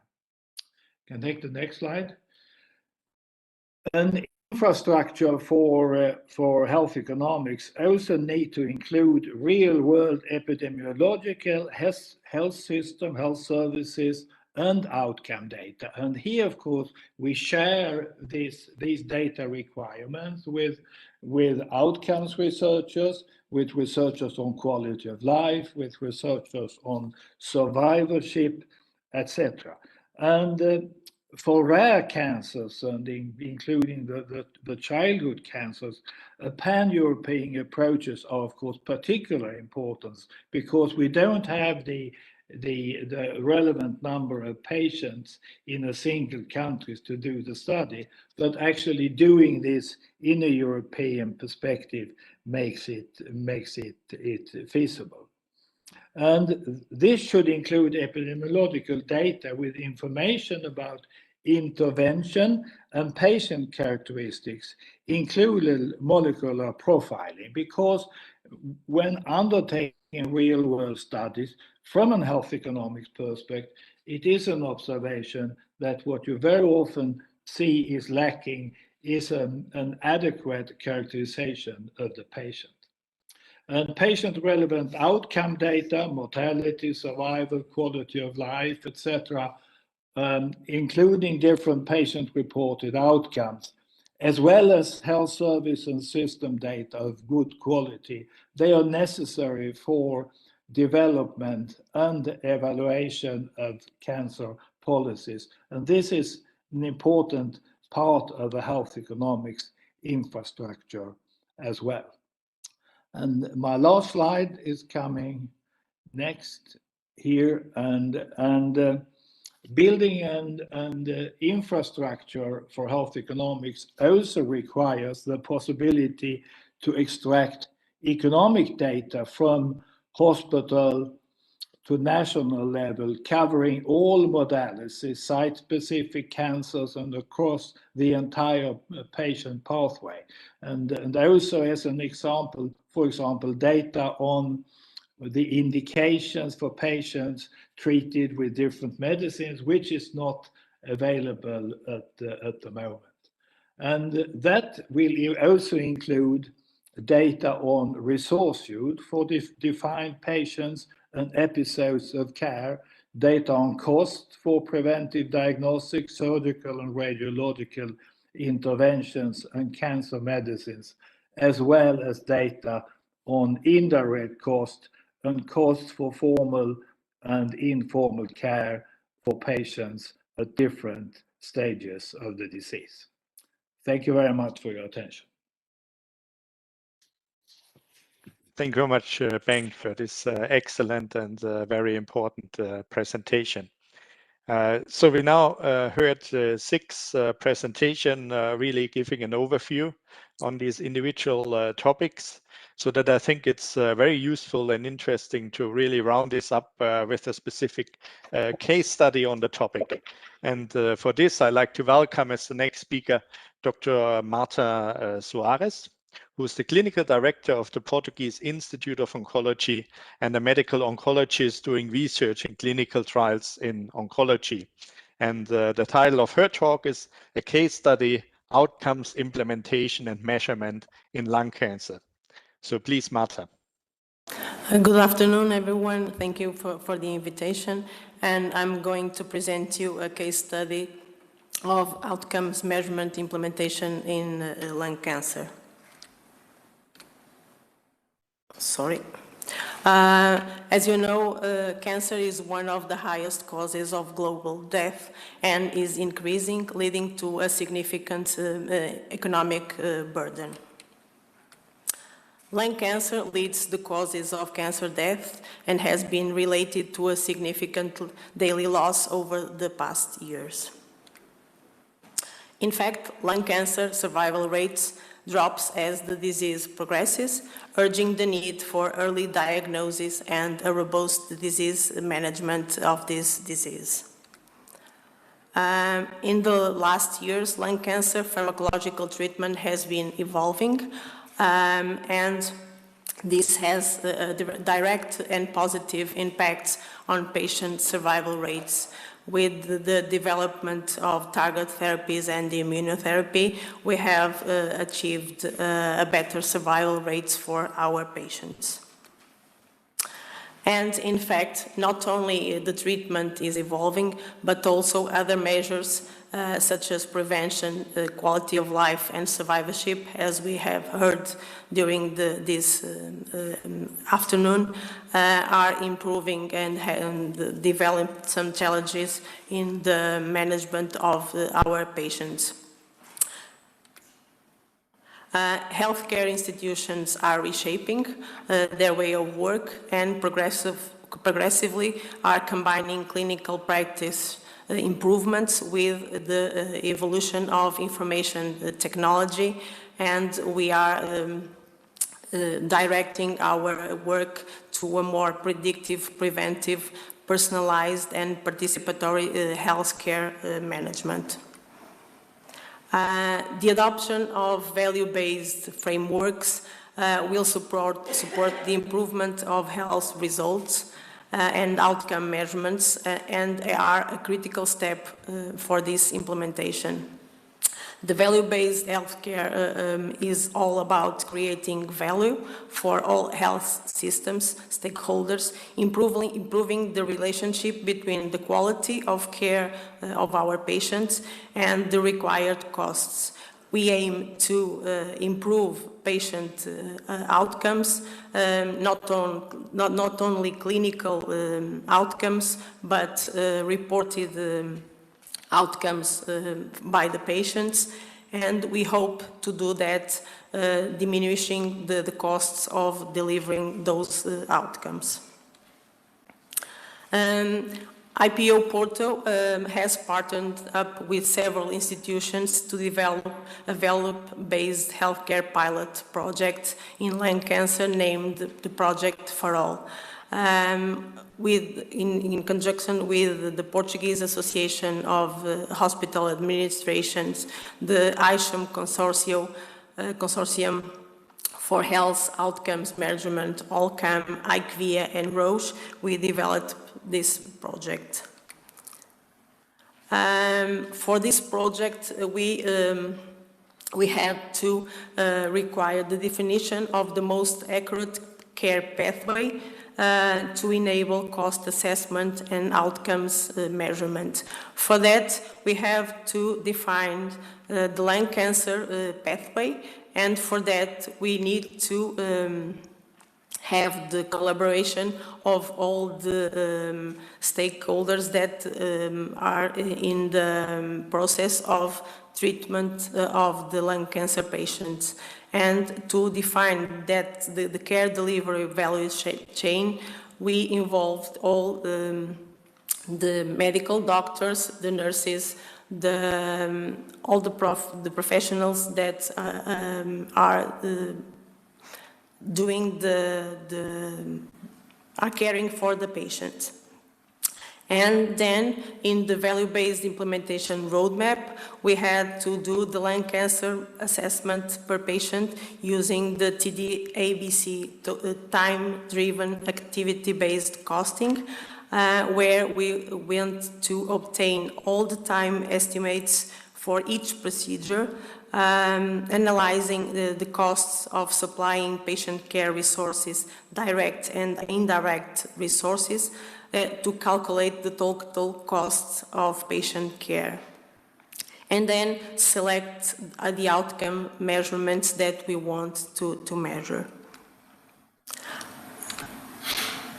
Those outcome measurements rely on the existence of already defined and well-documented standard sets. We used the ISHM standard sets that were already defined for lung cancer patients, and we measured the PROMs they also suggested, and we used 2 quality of life measurements, one more generic and one more applied to lung cancer, which was more specific to collect this patient-reported outcome measurements. And we evaluated those measurements at 3 time points, at diagnosis, at 3 and 6 months. Since not all outcomes are systemized, we defined some other variables so that we can measure other outcomes, and we decided to use the survival rate, the time between diagnosis and treatment initiation, the share of patients under pharmacological treatment in the last 30 days of life, days spent in the hospital in the last 30 days of life, and the share of unplanned hospitalizations upon treatment definition, and the share of unplanned appointment upon treatment definition. And we are going to analyze all these results later. The implementation of value-based healthcare brings tangible benefits to patients, to healthcare professionals, and to the organizations. We can ensure a patient-centric care delivery, foster the communication and the involvement of clinicians in management decisions. We improve resource capacity utilization, and with the optimizing of the full circle of care, we may eliminate some processes that do not add any value to care, to the care delivery chain, and we provide a means to continuous quality improvement in the process of treating our patients. We can support the improvement of the patient experience in the care delivery process, because when he reports what is happening with him, we can improve those results. We can help improve clinical outcomes and promote standardization and reduce variations in patient care. All this is only possible because some of the intrinsic institution-based factors were present at IPO-Porto. We have a strong leadership. We have a care organization with a centered in the patient. We have a strong healthcare professional involvement, and we have a good IT system. This project has several benefits. For me, the one that I stressed was a better understanding of the patient pathway that allow us to correct some things that we foresee that were not the best ones. And with that, we can do a better and continuous improvement of the patient care in clinical practice. We hope that we can do a costing analysis of all lung cancer treatment pathway activities, so that we can do a variability analysis of the patient pathway and treatment costs. And with that better understanding of the real costs of lung cancer treatment, we can allow us to understand what our hospitals can be, how our hospitals can be more financially efficient. And we will have the ability to benchmark real cost with other institutions with comprehensive price currently set by payers. We hope that the measurement of the patient valued outcomes can be integrated in daily care practice, so that the care quality measurements and we can do some international benchmarks. And measuring quality, care quality and outcomes enables the identification of the best incentive-based funding model linked with therapeutic care and procedural excellence. And thank you for your attention. Thank you very much, Marta, for this really excellent contribution to this session. And this concludes the presentation by the speakers. And like in the previous sessions, we have some independent experts who now like to share with us their view on what has been presented and what they think is important in the context of outcome research. And so I want to directly start with our first panelist, who's Dr. Jose Martin Moreno. He's from the University of Valencia in Spain, and he's a clinician, but also a well-known expert in cancer prevention and public health. So please, Jose. So,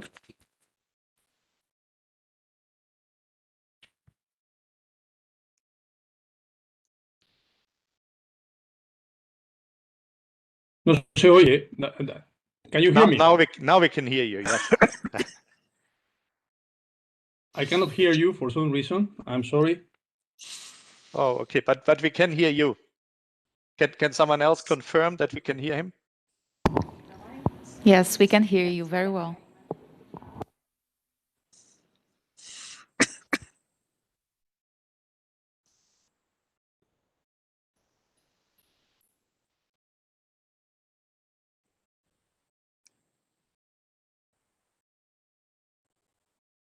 Okay, but not anymore. Can you hear me? Yes, we can hear me? you.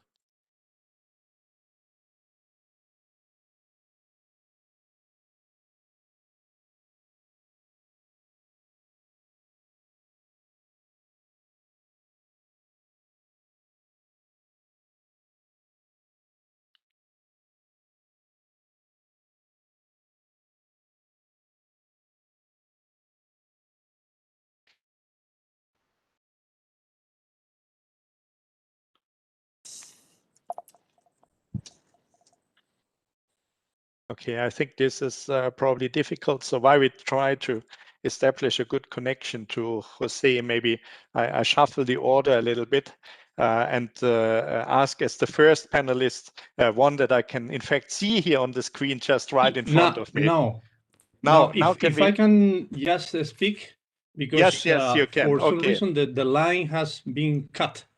Oh, okay, but now I we can can give hear you my if you send me a message by the chat, I will continue as if I were listening to you. Okay, I sent you the message. Okay, thank you so much. Well, first of all, thank you so much, because this has been really exciting, and I really enjoyed participating in this exciting event. I would like to mention that a couple of things that have been clear for me is just the fact that this has been very practical. And it has been very practical because two issues that have been consistent throughout the different presentations have been that we lack data, that we need more data, we need to fight for more data, and this is part of our collective effort. And then we need to foster also a very practical approach. So from that perspective, I think that the presentation by Dr. Joachim Schultz was very useful. I'm going to be obviously galloping on horseback because there have been so many things. But just to mention that this session has gone from primary prevention to screening to assessment of clinical effectiveness of therapeutic innovation, quality of life research, survivorship, economics, and a real practical case study. And here, the first thing that we saw is that we need to go beyond the etiological studies, also to go using and approaching the implementation aspect, to know why are not we preventing what we could prevent, what we are not achieving, but would be achievable through science. And sometimes, and this has been repeated in different presentations, This is part of the challenge, is just to make this practical, because this is actually a hurdle that we need to pass. Another thing from Dr. Basu in cancer screening, he also mentioned the issue. I like a lot that he started by challenging the current paradigm of the screening value assessment. And Dr. Basu was saying, okay, so far we use, randomized clinical trials, which is the paradigm, but then this is actually good in order to check the internal validity. But we also need to check the feasibility. We also need to check the external validity. The issues like access, the issues like financial protection. So this is something that I found particularly useful, and actually this is a voice that we need to raise in order to move forward, in order to make the new cancer screening programs really effective. Dr. Niels Wilkin was also mentioning the effectiveness of therapeutic innovations, acknowledging the advances in incidence and particularly mortality, but the problem is still in the real world. So it was very, very useful to see these upward sloping trend lines that actually adequately health spending on cancer is a prerequisite for achieving good survival rates. But still, there are a lot of things that we need to discover and to learn. That was another thing that was clear in his presentation. We need more granularity of information from cancer registries. This is a fact, because we are also very proud of the cancer registries, but still we need to challenge how to improve them with more detailed diagnosis, with actual treatments that have been given. He was also mentioning something that was very useful that I would like to complement, that was the relevant indicators, what should be characterized by, say, evidence, relevance, measurability, and little overlap with other indicators. I would also like to include here the famous and at the same time very practical mnemonic acronym SMART. So it should be specific, should be measurable, it should be attainable, relevant, and time bound, because sometimes we actually, especially for survival, we need time in the whole equation in order to understand the effectiveness and the impact in the game. Obviously, Dr. Steindorf on the quality of life research was mentioning that the ultimate goal of modern cancer treatment is not only survival, but also quality of life. And at the same time, well, you mentioned many things. I'm not going to repeat, but the new tools, integrating questionnaires with e-tools, m-tools, and modern techniques. But she said something that was very, very sensitive, I think, or very practical. A reflection on the idea of not overwhelming patients and actually carrying out the studies with due sensitivity. I think that was also something very important for patients and for patient associations, because it's the right way of getting information, but at the same time with a lot of respect, one approach that doesn't make this, increasing the burden for the cancer patient. Obviously, Dr. Françoise Menu, she's an expert on survivorship research, and she was mentioning all the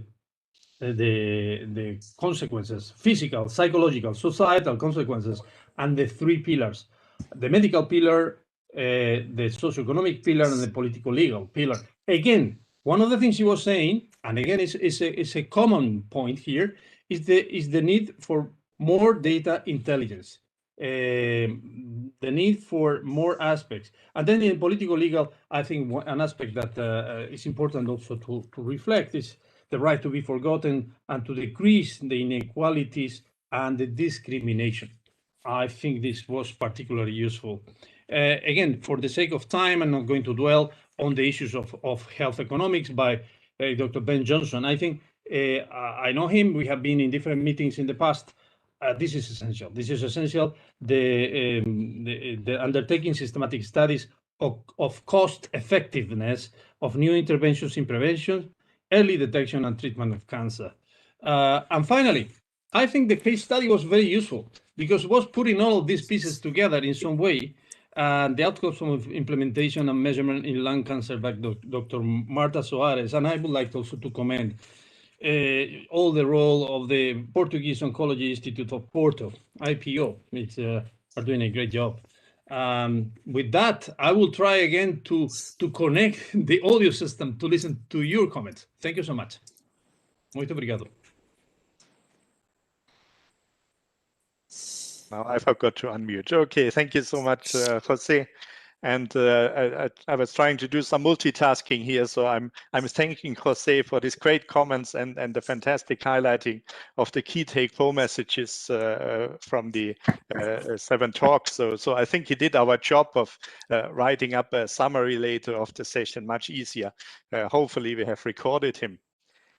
So for the next panelist, and here I'm happy that I see him on the screen and he's smiling, so apparently he's hearing me, is Matti Apro, who doesn't need a very long introduction. And I'm happy that as a panelist, we hear the opinion of the president of the European Cancer Organization in Brussels. So please, Matti.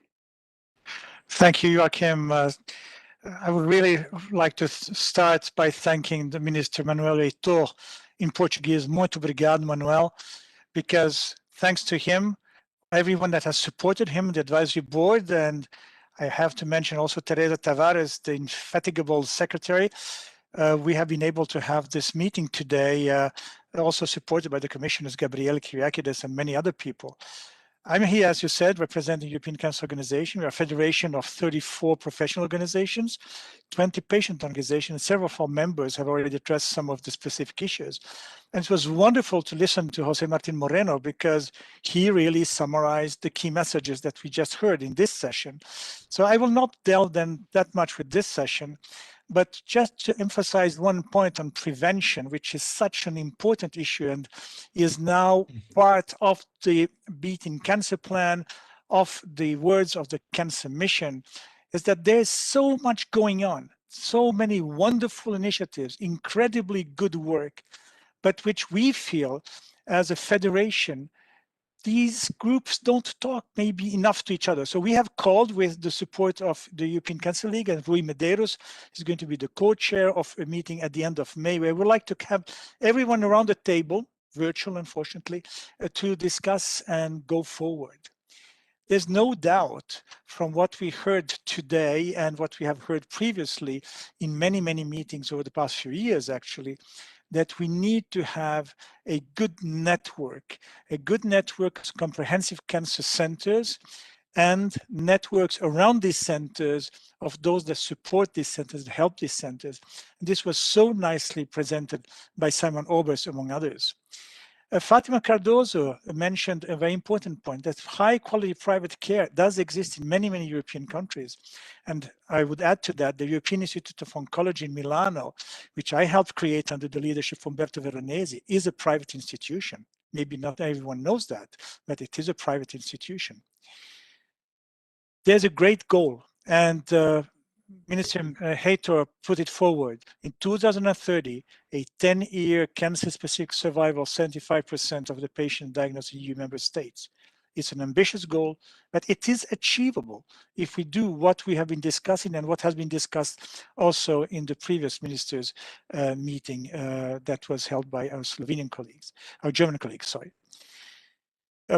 We try to help at the European Cancer Organization. We have what we call focus topic networks, and one of the co-chairs of the Health Systems and Treatment Optimization Network, Denis Lacombe, just made a very nice presentation on what the URTC has been doing and will be doing in the future in order to support all of these initiatives. And I would like to also underscore that it's not only about medications, it's also about radiation oncology. And the co-chair of this network is Yolanda Levens from Astro, and of course about surgery.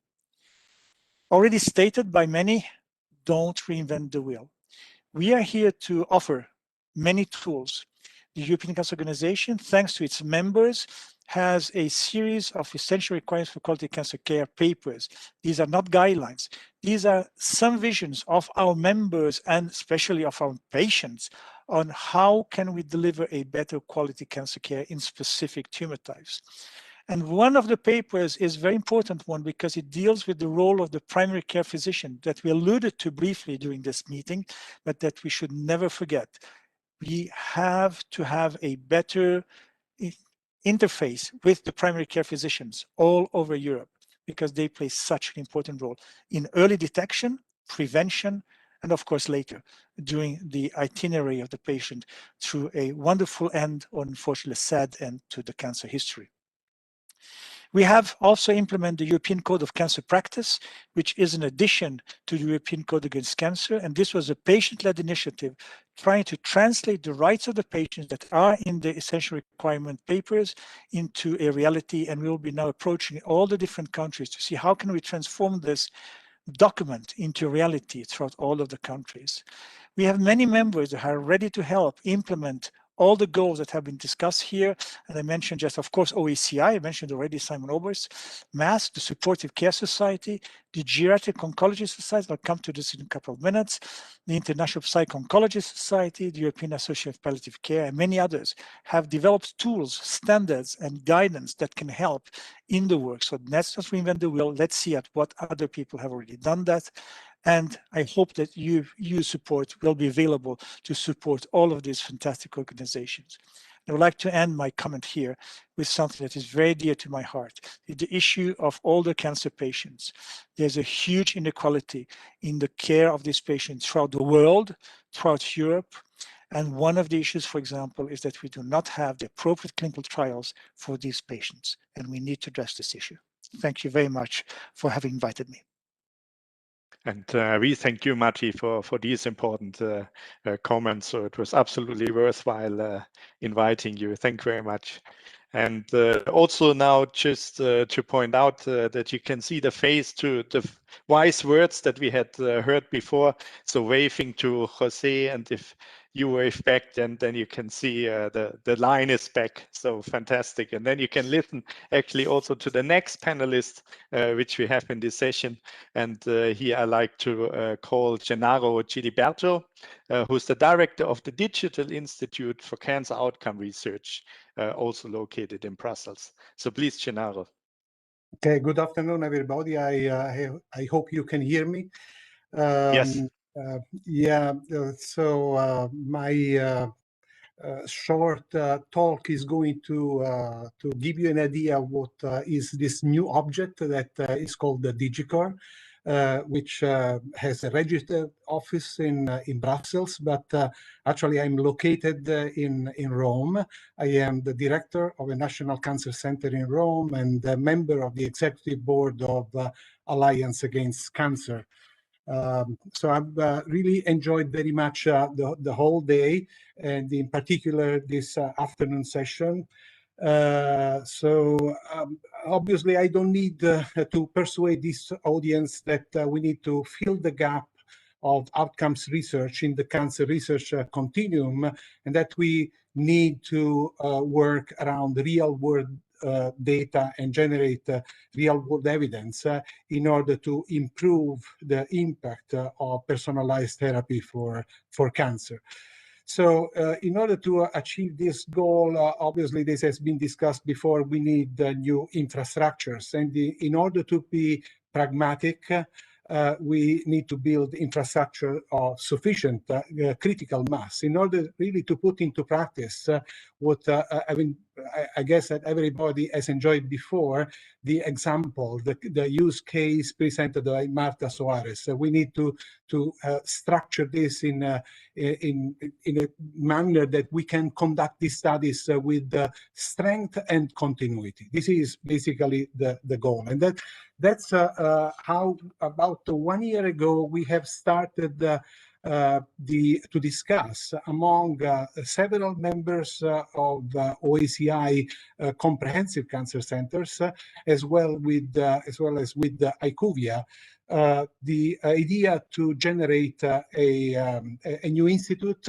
for digital outcome cancer research. And we have recently constituted this about a month ago.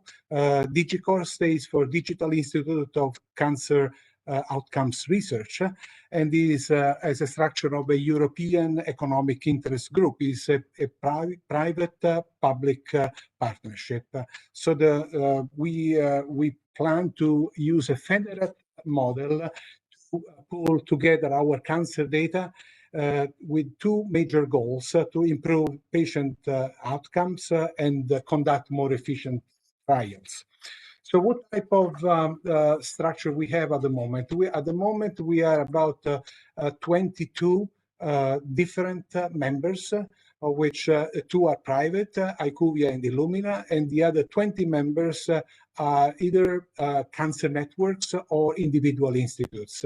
And actually, we have an open structure, and we welcome additional members to our group in order to increase our strength. So basically, what sorts of science we intend to conduct. So what has been discussed during the day. So we plan to use routine electronic medical records to drive outcomes research and advance real-world evidence studies. We plan to semi-automate the trial screening to make it easier to recruit to trial, especially in precision oncology, and democratize the access to clinical trials. We plan to drive large-scale randomization research for validation of biomarkers, in particular NGS panels. And we plan to provide input to biobanks in order to improve the quality of annotated samples. This has been mentioned before, the importance of building up better quality annotated biobanks, samples biobanks, and ultimately also to drive pragmatic platform trials. We are aware, obviously, of the different issues we have to tackle, in particular the difference in the level of digitalization of our centers. But we act with the hope to really bring every center up to the same standards. This is our purpose. And also, obviously, we will have the difficulty in the sharing data, especially with maintaining the respect to the GDPR. However, we have the possibility to work both on academic and industrial research opportunities. So therefore, I'm not going to extend more on my presentation and list all the members that are part of our organization. However, I would like to underline that already 6 countries are involved, besides Italy and France. Also, Slovenia, Germany, Portugal, and Czech Republic are represented in our network, and we hope to expand our network and to work with as many organizations as possible. Thank you very much. Okay, thank you very much, Gennaro, for really complementing this session with introducing us to this new platform and organization. So this brings us to the end of the session. So I would like to thank again all the speakers. I would like to thank the panelists for their contribution. I think it was a great session. I'm not going to summarize it again because this has been fantastically done by Jose and also complemented by the other panelists. So as we heard before, there will be something in writing because there have been so many important things that were said during all these sessions that it's very important to document them. And even when the outcome of our summit today is a declaration on cancer research, we know a declaration cannot contain all these important details and all these important things we have to keep in mind when we are really going to beat cancer in the future. So thanks again to the speakers. Also, a very great thanks to the organizers for letting us organize this session, but also especially to Rui and his team for organizing this virtual conference. I've done a few over the past years, so I know how stressful this is, relying always on this black box internet that everything's working. So that's fantastically done. But nevertheless, with all the greatness of the talks and the sessions, I do miss that we cannot be together having a coffee, having some informal chats, and also having a conclusion of this great summit by meeting in the evening at the sunset of Porto with our 5 daily portions of fruit in our hands to digest the day. And finally, I can't resist pointing out that we are below our 2 hours for this session. And you see, outcome research is a very precise discipline. So thanks here really to all the speakers, and handing over back to the organizers. Thank you so much. Let's now proceed to the session 4 on opinion on cancer with Eva Condorocci, European Commission's group of Chief Scientific Advisors from Brussels.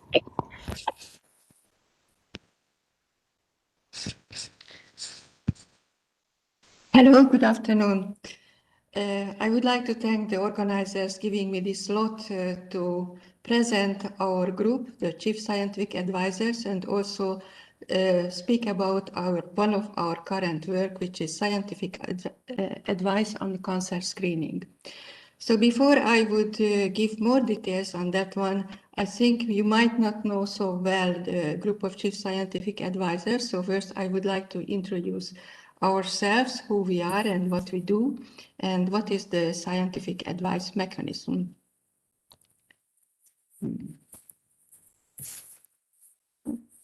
Can I go to the next slide? Wait a minute.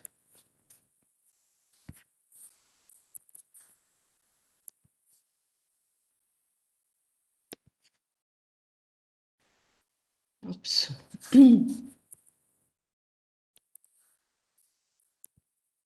It was jumping now, my slide. I don't know how to go backwards. Wait, let's try like this. Okay.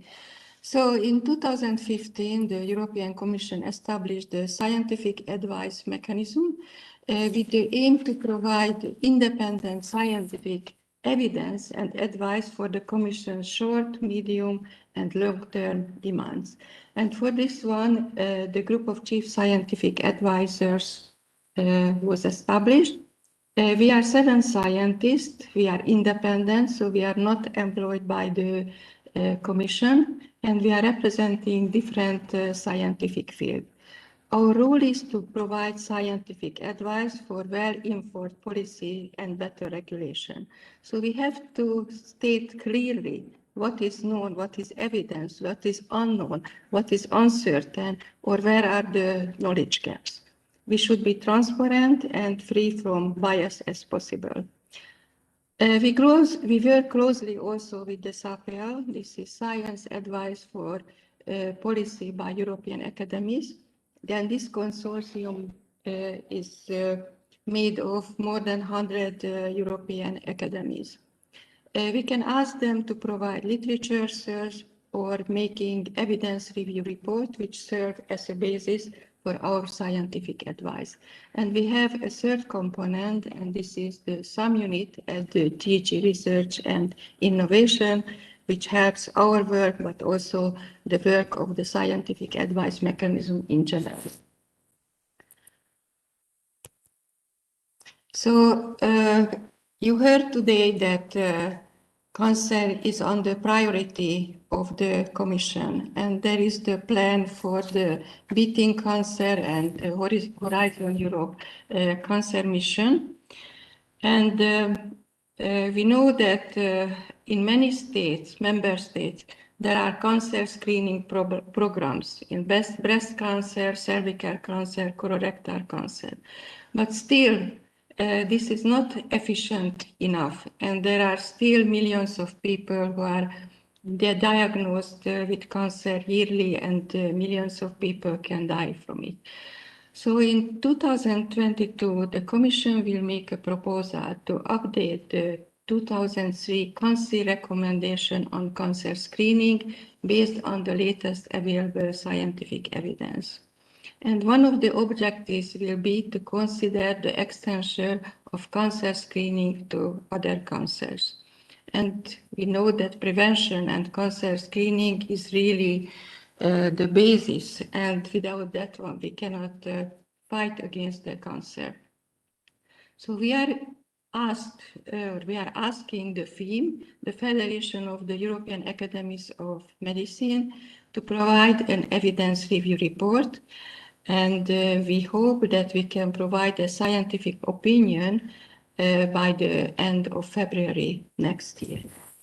The major scoping questions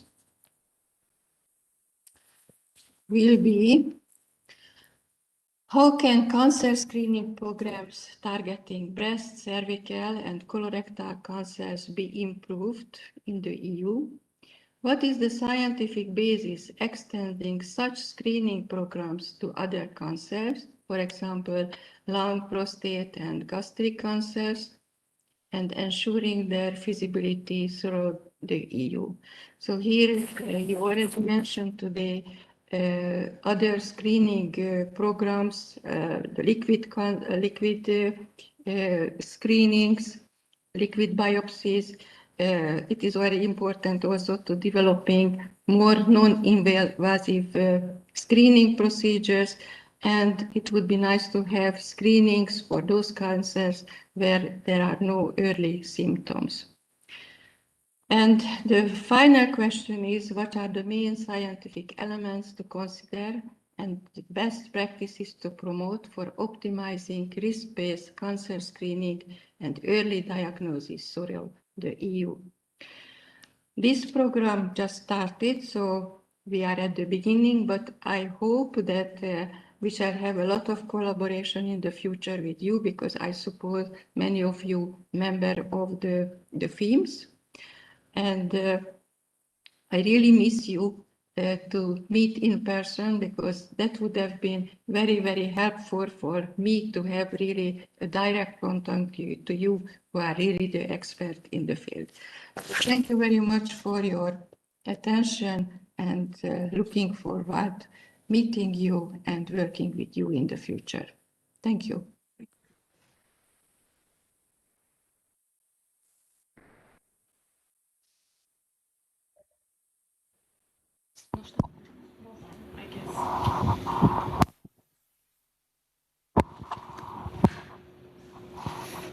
Okay, so I'll just like to ask if Walter Ricciardi is there to give the keynote speech.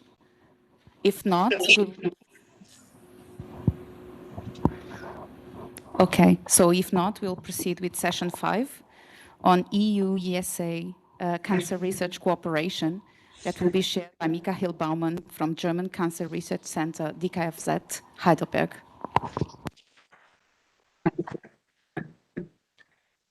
Good afternoon, everybody. Congratulations first to the Portuguese presidency for this excellent meeting today. After we discussed the mission and also specific key components such as translational research, clinical and prevention trials, we now take up a look transatlantic to the United States to compare our approaches with approaches there. Professor Dr. Richard Schilsky is one of the most distinguished oncology leaders in the United States. He has made uncountable contribution to cancer science and cure, for example, on new drugs and on GI cancers. He is a professor emeritus of the University of Chicago and a past president of ASCO, a past chair of CLAGB, and served on several NCI committees. I would know nobody better suited to talk to us on strategic development of precision medicine in the United States. Dr. Schilsky, please.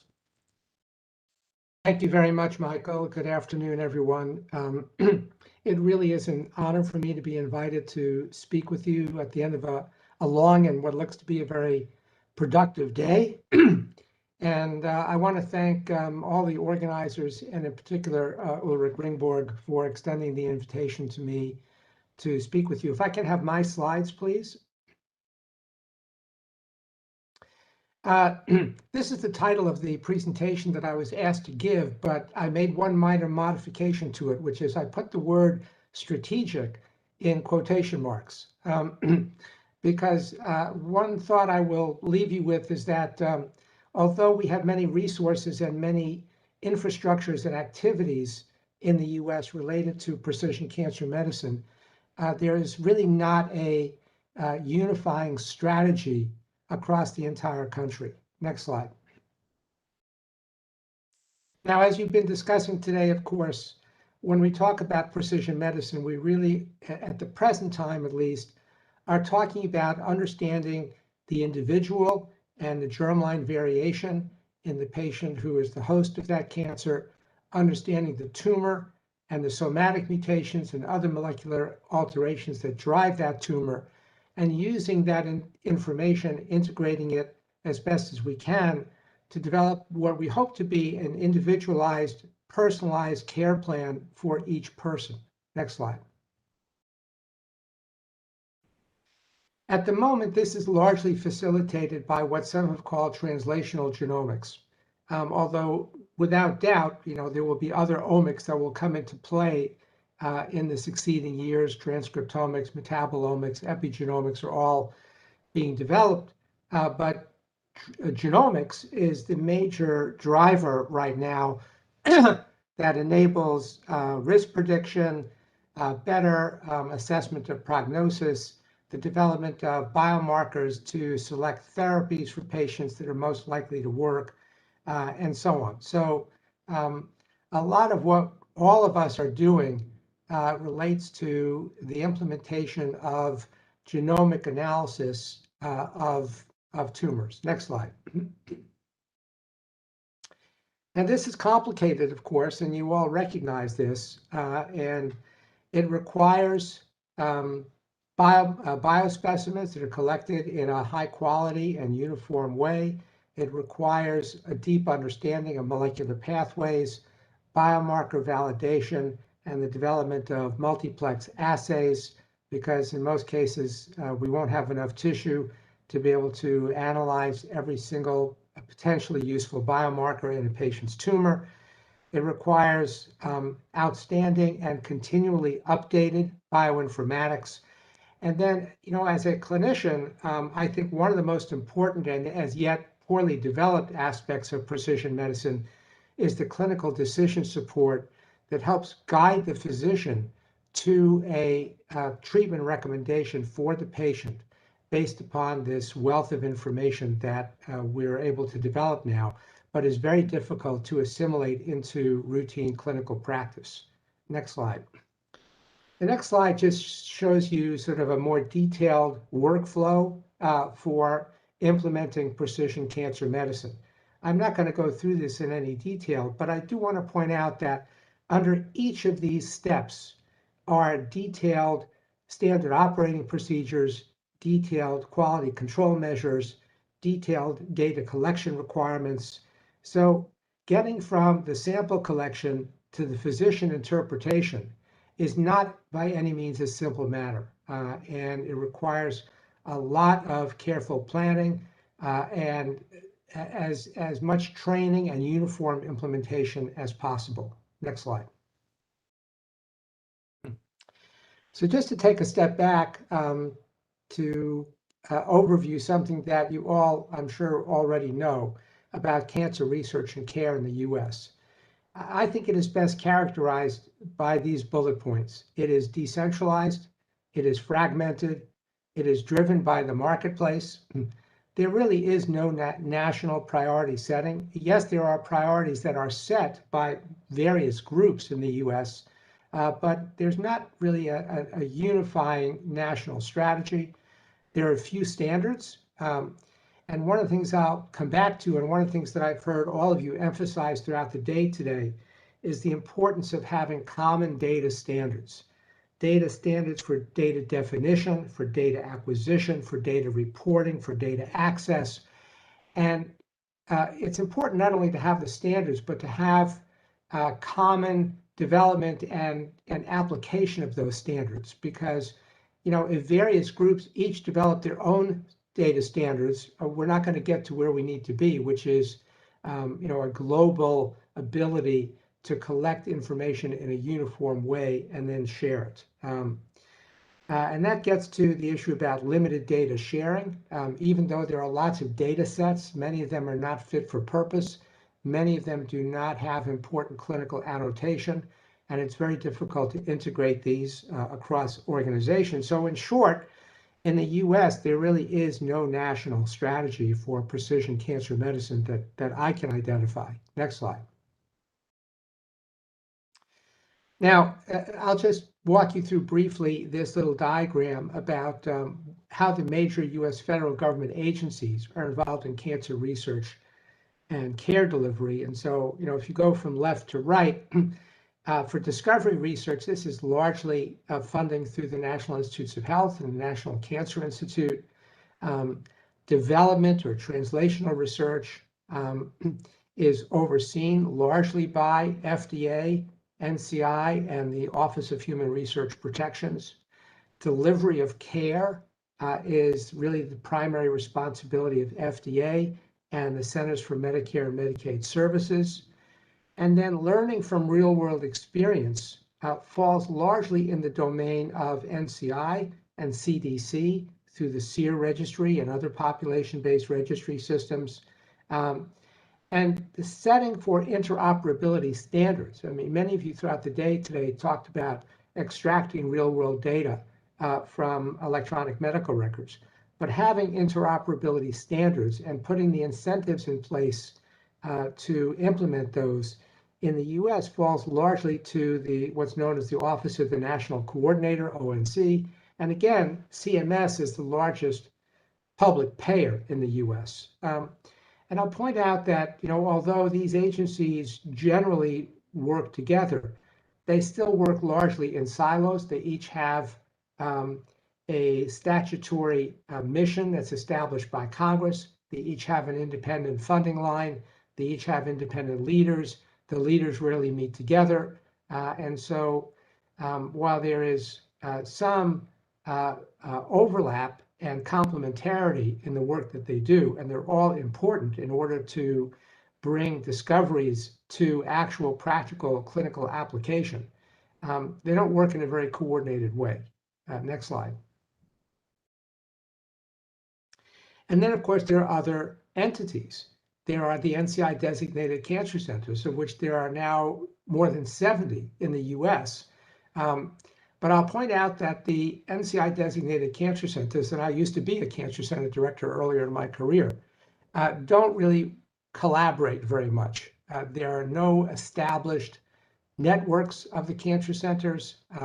Yes, there are collaborations across centers and between individual scientists, but the cancer centers are also very competitive. They're competing for patients, they're competing for funding, they're competing for recognition.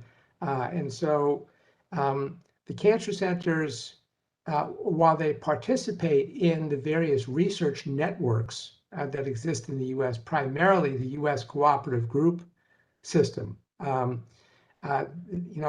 don't necessarily collaborate in an organized way. The cooperative groups, and again, I spent 15 years chairing one of those cooperative groups, do provide an important infrastructure for enabling publicly funded cancer clinical trials in the US that we hope will address clinically meaningful questions that may not be pursued by the pharmaceutical industry.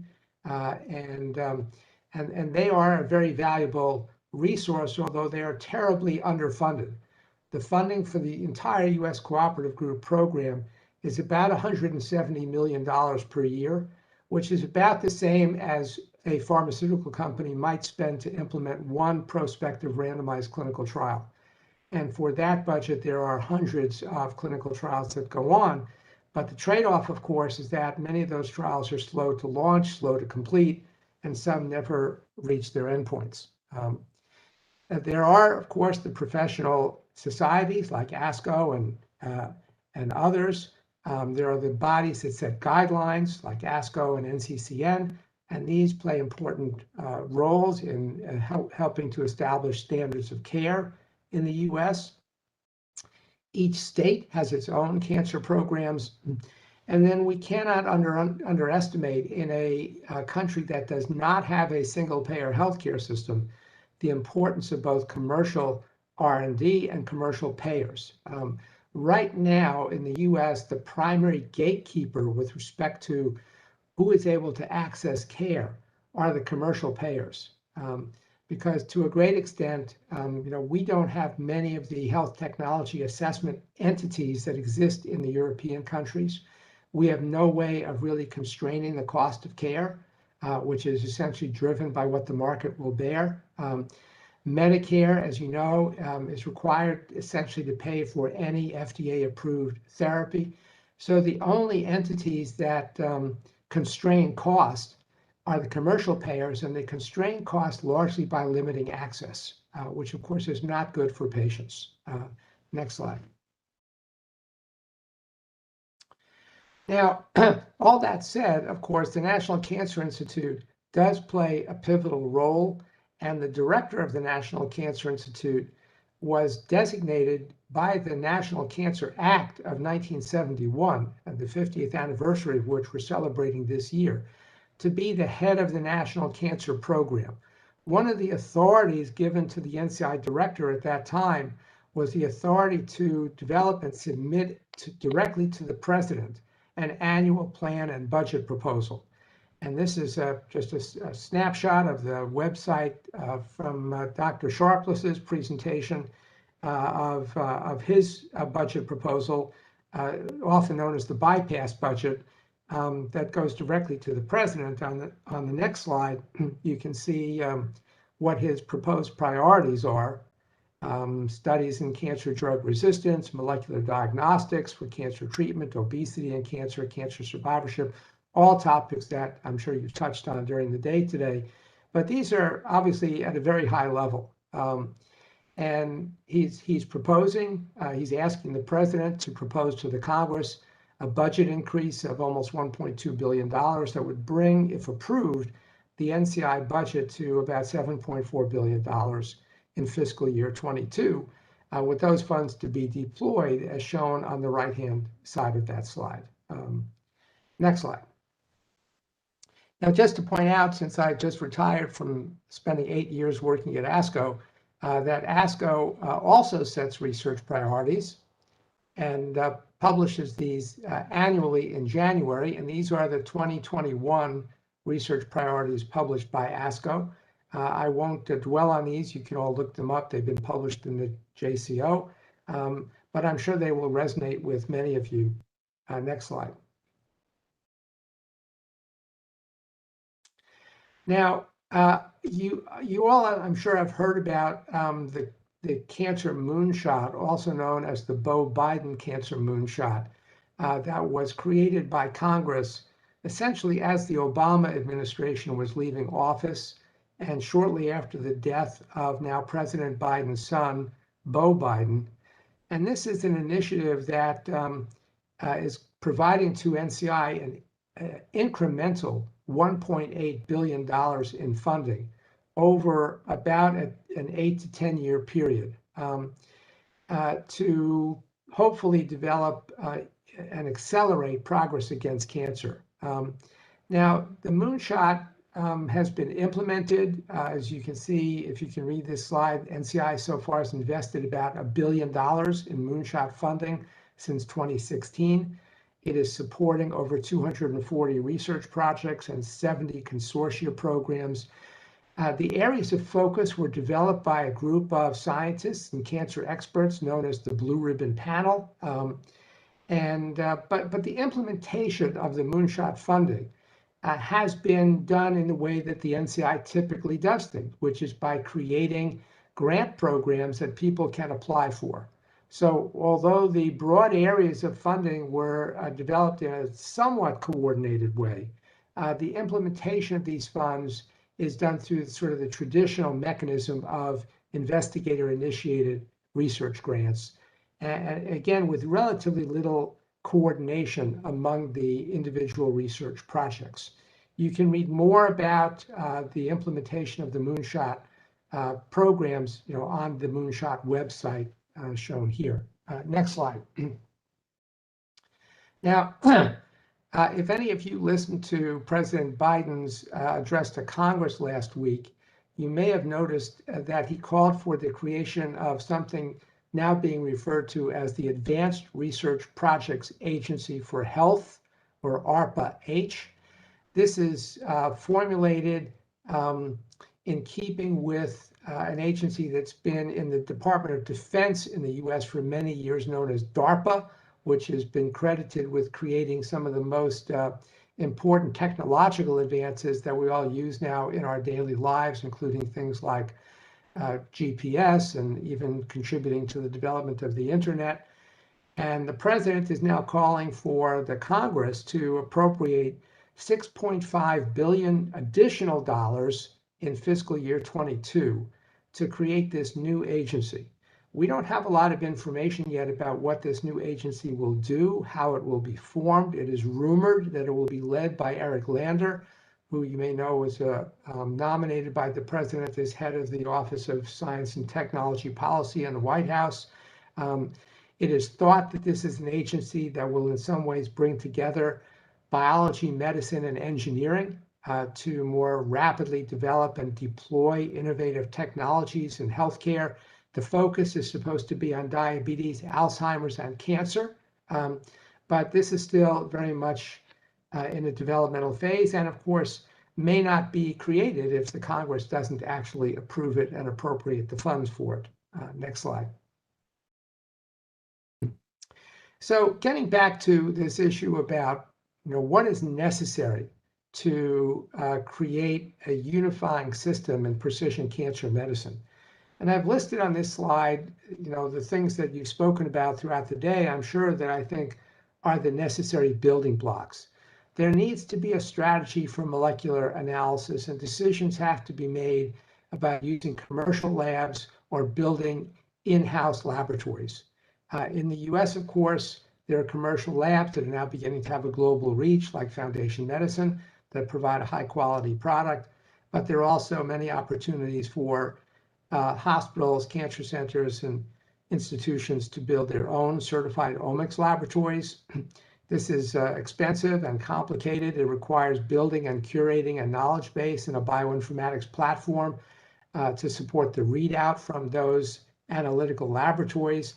That requires teams of clinicians, bioinformaticians, molecular pathologists necessary to help interpret and report the results in a way that they can be readily understood by busy practicing oncologists. Importantly, any such system needs to include a mechanism to obtain clinical outcomes that ultimately are necessary to validate the utility of this approach. Provider and patient education is key. It may be necessary to invest in genetic counselors as another group of professionals who can help interpret this data and counsel patients and, where appropriate, family members regarding the implications of the findings. Data storage and security requirements are huge. And I think a great challenge to all of us is that the field is rapidly moving and requires continuous attention, updating, curating. This is not a static activity. And it ultimately comes down to who pays for it, and then ultimately how to assess the return on investment for implementing programs like this. Next slide.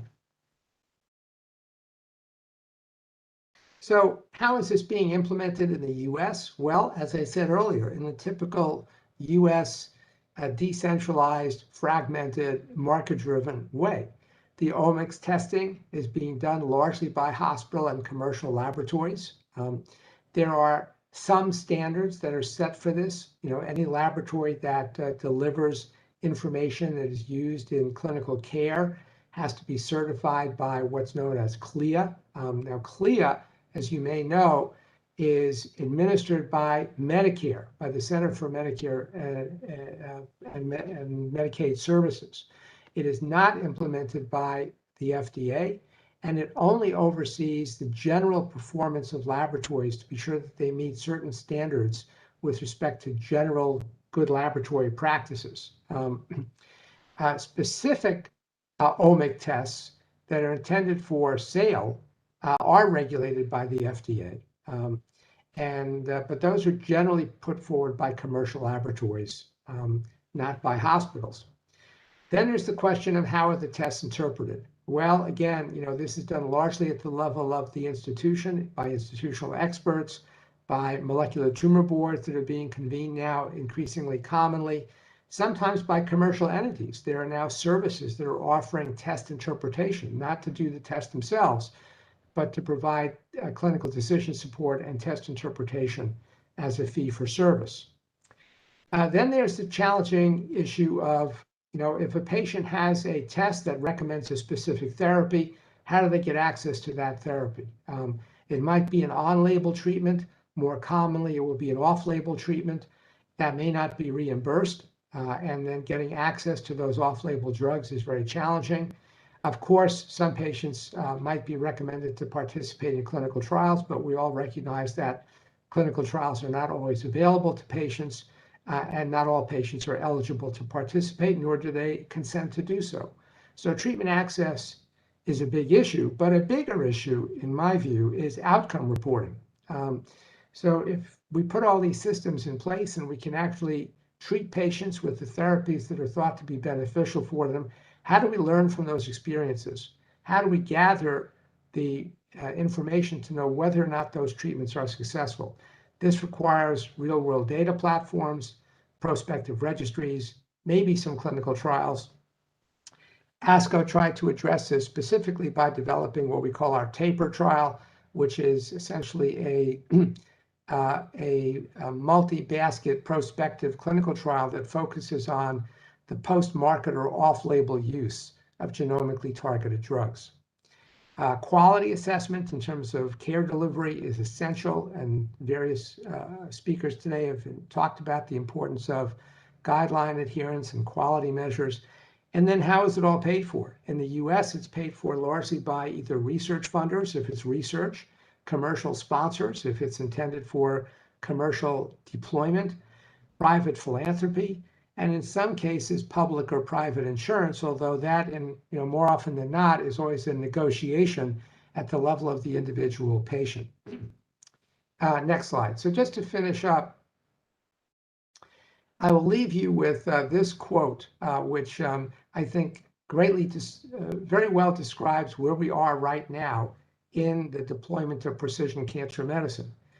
The vast accumulations of knowledge, or at least information, have been responsible for an equally vast ignorance. When there is so much to be known, when there are so many fields of knowledge in which the same words are used with different meanings, when everyone knows a little about a great many things, it becomes increasingly difficult for anyone to know whether he knows what he's talking about or not.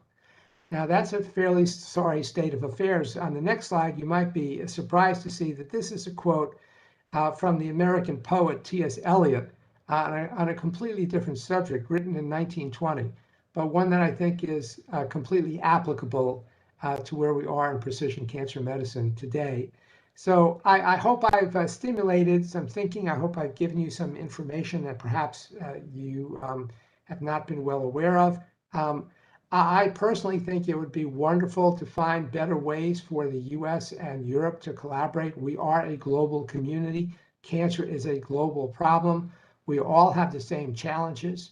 I think a big part of the solution is going to come from development and deployment of common data standards. And another aspect that has been stressed today that I think is particularly critical is actually integration of our work across scientific disciplines. We can't just have the clinicians talking to the clinicians, or even the clinicians talking to the cancer biologists. We have to have the clinicians and the cancer biologists talking to the engineers, to the technology developers, to the people, to those who understand human behavior, in order for us to bring all of the necessary insights to the table to really rapidly make progress in improving the outcomes of cancer patients around the world. So thank you again for the opportunity to speak to you today, and it's been a great conference, and I'm pleased to have had the chance to participate.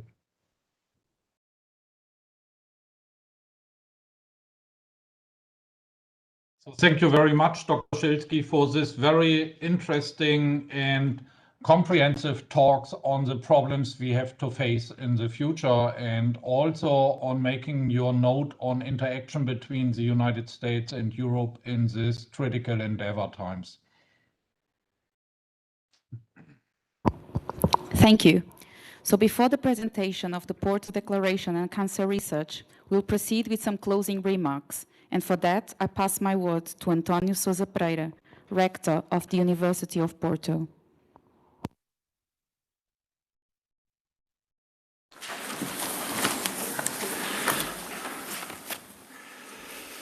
Dear Minister Manuel Heitor, dear Commissioner Maria Gabriel, dear Chairman of IPO-Porto, Rui Henrique, dear Professor Júlio Celis, honored guests, ladies and gentlemen, a very good afternoon to all. I would like to thank you for the invitation and congratulate the Porto Comprehensive Cancer Center for organizing this summit. The event that brings us here today is commendable for its scientific relevance, its international scale, the quality of its speakers, and the public interest of the theme. As rector of the University of Porto, it is gratifying to note that the Porto Comprehensive Cancer Center is establishing itself as a pivotal institution in cancer research, both nationally and internationally. The consortium formed between the Instituto Português de Oncologia and the Instituto de Inovação e Investigação em Saúde have the merit of bringing scientific research and cancer patients closer together, thus allowing for studies that are more comprehensive, diagnoses that are more accurate, more innovative therapies, and treatment that is more individualized. The Porto Comprehensive Cancer Center is a good example of how cooperation between scientific and health institutions benefits not only the production of advanced knowledge, but also the practical implementation of this knowledge for the well-being of the community. The Team Up for Cancer project, led by the Porto Comprehensive Cancer Center, and which involves an investment of more than 17 million euros, will result in future benefits for cancer patients and strengthen the response capacity of the Institute of Oncology of Porto in cancer treatment. Europe's Beating Cancer Plan is a great challenge for cancer research in Portugal. It should harness the talent and resources of our scientific institutions in the healthcare sector, and even more importantly, promote a closer and more synergistic relationship between researchers and physicians. It is vital that scientific research and oncological medicine coordinate efforts in order to boost the production of basic translational and clinical knowledge concerning what is the disease of the century. Furthermore, this groundbreaking mobilization of European resources in the fight against cancer is an excellent opportunity for Portuguese institutions to join transnational research networks, participate in clinical and prevention trials, share infrastructures and scientific equipment, and attract international funding. We must therefore take advantage of this plan for the European Union to strengthen our position in the European scientific and innovation ecosystem. I believe that Portuguese cancer research can indeed contribute substantially to the advancement of the study and treatment of cancer on a European scale. For this to happen, however, there needs to be a strategy for action and cooperation on a national level, structured accordingly. For a small country like ours, the quality of the clinical research undertaken in the national scientific system is noteworthy. In fact, some of the most important discoveries in Portugal in recent years were made in the life and health sciences, a field that, as we know, requires considerable investment, sophisticated technology, multidisciplinary knowledge, and highly specialized resources. That said, I reaffirm the commitment of the University of Porto to cancer research and our openness to collaborate with other national and European institutions in this area. The University of Porto has the scientific critical mass, accredited science and healthcare institutions, excellent training in medicine and biomedicine, innovation in biotechnology, and partnerships with hospitals, laboratories, pharmaceuticals, and biotech companies. We are a pivotal institution in the North Regional Health Cluster and a member of the European University Alliance for Global Health, a university consortium that promotes scientific research, human development, and business innovation in the field of global health. Therefore, the University of Porto will not shrink from its responsibilities in the fight against cancer.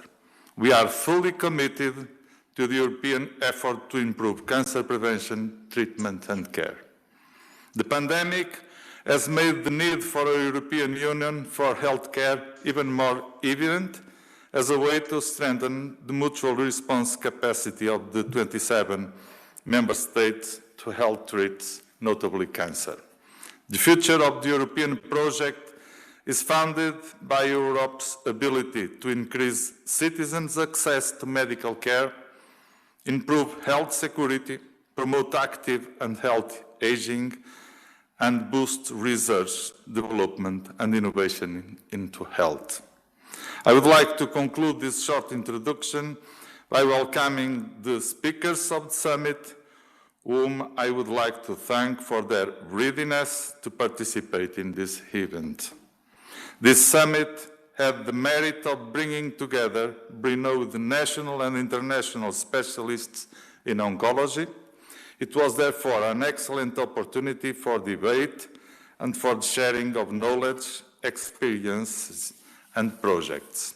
I would like to congratulate the Porto Comprehensive Cancer Center and the other organizers of this event, which I hope will continue in the future.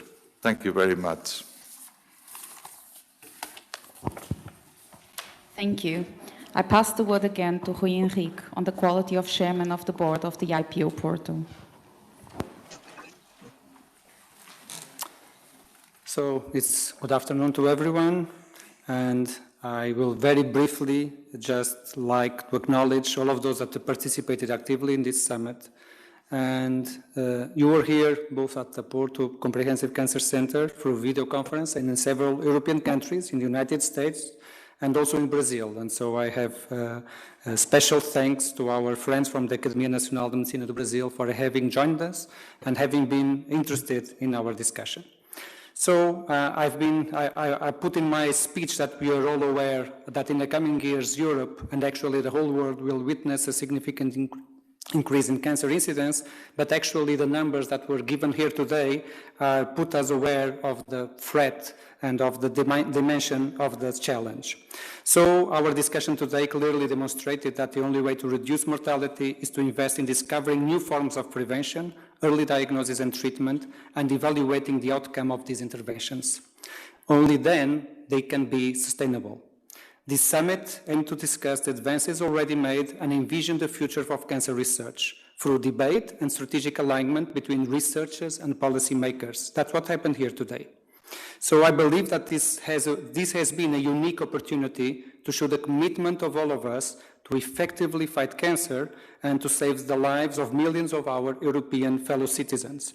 So thank you again for joining us, and let's hope that we can continue our efforts in the future. Thank you. Thank you. I will pass the word again to Julio Celis, Chair of the Science Policy Committee of the European Academy of Cancer Sciences.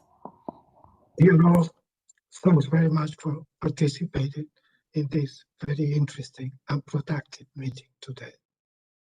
It has been a pleasure to really hear so many stakeholders that seems to be going to the pathway of collaboration.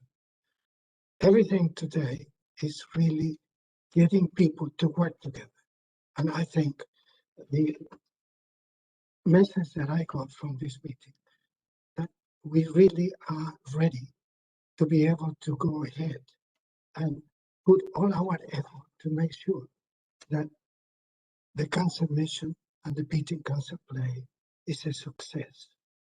Now, I should tell you that the outcomes of the meeting will be published in Molecular Oncology. And we plan to do this in August. Now, Ulrich Ringburg will be in charge of organizing the issue. And you are welcome to contact him, because we would like to really have a publication where every single person that participates becomes an author, so that we can send a message to everybody that together we can make a difference. Now, I would like to take this opportunity to thank Louis and his colleagues at IPO-Porto for organizing the conference, and also especially to Teresa Tavares, who worked with us in the Scientific Advisory Committee, and in some way connected us with the ministry. So it was easy to really move the ideas from the science to those policymakers that make decisions. So I would like to thank everybody for having attended the meeting. And I hope that we could find other ways to network so that we can actually speed up the way forward concerning the mission. So thanks everybody for attending the meeting. Thank you. I'll pass the word to Patrick Child, Deputy Director General of Research and Innovation from European Commission, Brussels. Minister, distinguished guests, ladies and gentlemen, it's a huge pleasure for me to take part in this closing session of today's Cancer Research Summit. And I'm deeply honored to be able to address you today in my capacity as mission manager for the Horizon Europe mission on cancer, where I work alongside my colleague, John Ryan, who's director in our Health and Directorate General. Earlier today, our Commissioner Gabriel has described to you the concept of research and innovation missions under Horizon Europe, which have a lot, I think, of resonance with the moonshot concept that we heard from our last speaker. And you've also been lucky to hear from the chair of the Cancer Mission Board, Professor Walter Ricciardi, presenting the work that he and his very distinguished group of professionals have helped us develop. And you will therefore, I'm sure, have understood that we see the missions as a really powerful instrument to mobilize resources and commitments that we need to address what is one of Europe's most pressing societal challenges in a very effective way. And the Cancer Mission, as you know, has set the very ambitious overall goal of saving more than 3 million lives by 2030, and for those affected by cancer, to ensure that they live longer and better. We're really looking for the mission to establish synergies and linkages between a very broad range of EU and national policy initiatives, research and care infrastructures, as well as funding programs. And as we prepare to launch the first calls for proposals under the Horizon Europe Research and Innovation Framework Programme, following the very welcome final institutional agreements in the last days, we see the mission as being able to reach out and stimulate a wide range of mobilization of other programs, including, I hope, the recovery and resilience plans post-COVID, which member states are working on. I'd like to congratulate Portugal for being among the first countries to share the program with us. And I think we've heard clear messages today on the importance, in particular, of connected and high quality infrastructures for translational research, clinical and prevention trials, and outcome research on cancer. And we hope, therefore, that this Horizon Europe mission will accordingly be able to expand dedicated infrastructure boosting translational research, cancer control, and real-world data. I'll give you two examples. First, the proposed EU platform uncan.eu, which we hope will facilitate breakthroughs in understanding cancer. And secondly, the network of comprehensive cancer infrastructures and the European Patient Digital Centre, which we think can accelerate progress on cancer research and control while putting the patient at the centre. So, ladies and gentlemen, finally, through their integration into the Europe's Beating Cancer Plan, on which we've heard a lot today, these infrastructures will become, we think, part of a broader EU agenda for cancer. The creation of these ambitious infrastructures and their deployment will require strong collective commitment of many actors, including member states, and the active support of all our citizens. I therefore really warmly welcome the Porto Declaration as a strong commitment to build shared infrastructures through coordinated efforts and based on common objectives, which I'm sure will play a vital role in our common efforts to combat cancer in future. So thanks again for all the organization of this conference and for the initiative of the Portuguese presidency, which has shown such clear and effective leadership in this vital field. Thank you very much. Thank you. So we'll proceed with Simona Kustec, Minister for Education, Science and Sport from Slovenia. Thank you very much.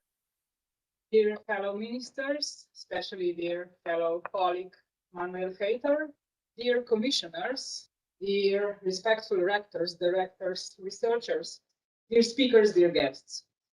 It is really an honor and a privilege to be a part of this important summit. We have pledged to a common trio presidency goal together with Germany and Portugal to make cancer research more effective. In doing so, we signed a joint declaration called Europe United Against Cancer last October. I'm really delighted to see how this initiative has been developing rapidly and with such dedication after that. Today, we are taking an important step further with the adoption of the Porto Declaration on Cancer Research. Inclusive approach to cancer research is so very important. We have to focus on the entire research continuum, from prevention to care. And I couldn't overemphasize the need to engage cancer patients, survivors, and their families into cancer research, providing them with the opportunity to become active agents in the research and enabling them to be at the core of shared decision-making. This is indeed expanding and transforming the boundaries of the research field itself. And we need concrete and joint steps across all areas of cancer research. And I especially support all possible conditions for a strong network of high-quality infrastructures that will work for these purposes. Slovenia, my country, has been actively involved in the European Organization for Research and Treatment of Cancer and several of its groups, continuously sustaining international clinical research collaboration across diverse programs and initiatives. Practices in real life have frequently shown, however, that research work and entrance into joint international multicentric clinical studies for researchers and institutions could be a big and demanding challenge. And also due to this fact, we need an inclusive approach for all. Therefore, I would especially like to highlight equity as one of the guiding principles of the future cancer research, also in this field. Accessibility to international multicentric clinical studies should be offered to all countries, regardless of their size. In July, when Portugal hands over the presidency of the Council of the European Union to Slovenia, my country, we'll continue with our common trio presidency efforts of putting into place a new governance of European research area, ensuring inclusiveness, political ownership and commitment, coherence and agility. Our goal is to enable the new era to better deliver on our common missions, where beating cancer will undoubtedly be one of them. And let me conclude by thanking the organizers as well as all the presenters and participants for this opportunity to join our efforts in the fight against cancer, to affirm the alignment of our national and European research efforts and our dedication to improving the life and care of cancer patients and survivors. Thank you very much. Take care and stay healthy. Thank you. We'll pass again the word to Manuel Heitor, Portuguese Minister for Science, Technology and Higher Education, for the presentation of the Porto Declaration on Cancer Research. Thank you very much, and let me start by thanking Simona for taking over this major effort to continue in the next semester under the Slovenia presidency. Actually, this was a decision of the trio between German, Portuguese and Slovenia presidency. As you may know, last October in Germany, we signed a declaration, Europe Against Cancer, and we have decided semester after semester to go deeper in our reflections and to make it happen in a way that we can, over the coming decades, guarantee this enormous and collective mission so that by 2030, 75% of those which have been diagnosed as cancer can have a long time, 10 years expectancy life. And this is an enormous target that should mobilize Europe at large and European citizens in every single region. So we thank very, very much all of those that have been associated with building up and writing the Porto Declaration on Cancer Research. It was our task to develop during the last few months a strategic orientation so that we can give more emphasis to cancer research and in particular to call for a collective action throughout Europe for what we say a patient-driven approach to translational cancer research in a way to give emphasis to the continuum of cancer research, cancer care and cancer prevention. And this will only be successful if we better understand the role and the strategic alliances of comprehensive cancer centers throughout Europe. We have organized this conference through the Porto Comprehensive Cancer Center, coordinated by the Porto Cancer Hospital in collaboration with the research community, in particular at the University of Porto and at the Institute for Research and Innovation on Health, but in very close collaboration with the Comprehensive Cancer Center in Lisbon and in Coimbra, and overall our national network of comprehensive cancer centers in Porto, Lisbon and Coimbra wants to make part of the full European cancer approach, and we want everyone in Europe to join this effort. We know still that 10 member states do not have a well-organized network of comprehensive cancer centers. And certainly, we need and we understand that we need to deepen and to strengthen the existing comprehensive cancer centers, but also open up and widen this network to every single member state. And this is the ultimate goal of the Porto Declaration on Cancer Research.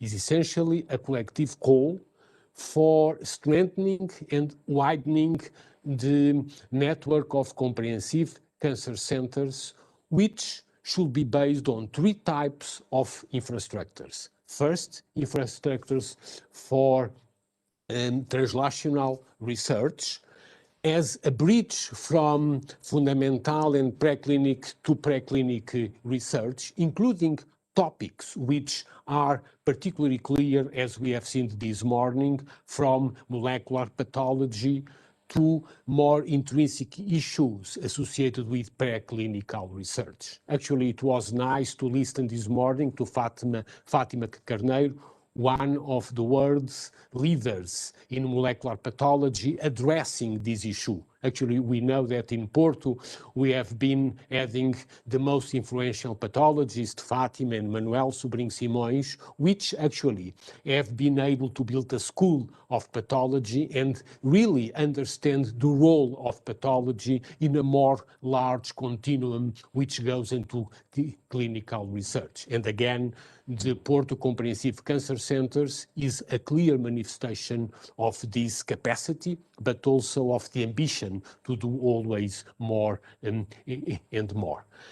The second type of infrastructures on what we call clinical research and clinical trials have been shown throughout Europe to be particularly critical for proof of concept studies, and more to bring together stakeholders for the clinical issue, which do require our mobilization at large in order to better understand how can we complement basic and translational research infrastructures with specific infrastructures oriented and dedicated to clinical research and clinical trials, without which we will not have the therapies that we need to achieve our targets. But it is also clear that in our studies throughout the last months, and also has clearly been published in Molecular Oncology last October, beyond research infrastructures for translational research and research infrastructures for clinical research and clinical trials, we need more and more a comprehensive establishment of what we call impact or outcome research infrastructures, which we believe should definitely be done under a collaborative effort between physicians, researchers, and epidemiologists, but also considering the economics of the impact of cancer prevention and cancer care. Outcome research has been a critical tool in order to achieve a continuum between cancer research, cancer care, and cancer prevention. And these three sets of infrastructures, again, translational research, clinical trials, and outcomes research, are critical parts of modern comprehensive cancer centers, which we believe should exist and should be strengthened throughout Europe. Let me thank you, certainly all of those that have been associated with the preparation of this conference, from the October declaration to the Porto declaration. A lot of work has been done, certainly under the leadership of Julius Ellis and the scientific committee, but I should also acknowledge more and more the contribution of the European Academy of Cancer Science, Anthony Byrne and all his team. And as we have seen today, I would like to give a special thanks to Professor Walter Richard, the president of the European Commission Boards on Cancer Research, which will be particularly critical to drive us over the coming 7 years through the Horizon Europe mission on cancer. And this is a unique opportunity to mobilize European and national, centralized and decentralized funding throughout NE4 and throughout the targets of certainly getting at least 75% of those diagnosed with cancer with a lifelong expectancy of at least 10 years long. Is a difficult challenge, is a very complex, certainly in the health sector, but also in socioeconomic terms, and therefore needs the ambition. And the Porto Declaration is an ambition which is open for everyone to be signed.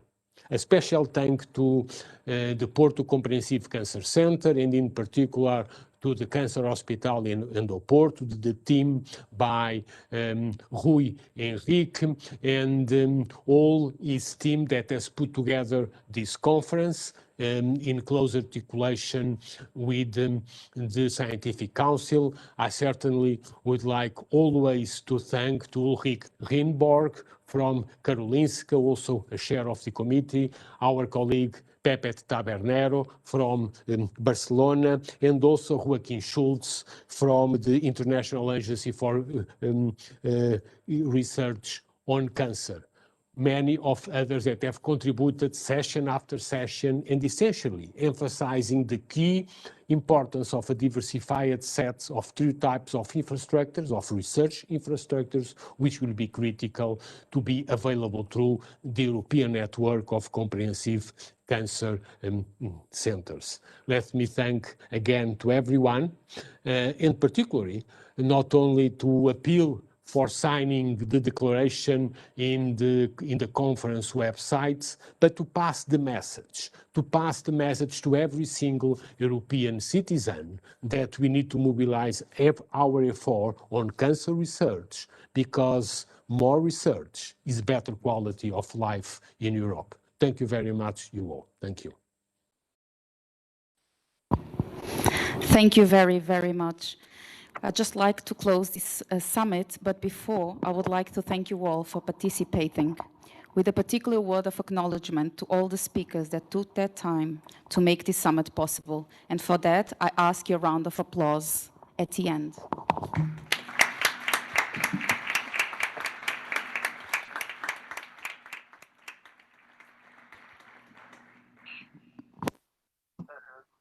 That would be great. So we can discuss it in that dimension.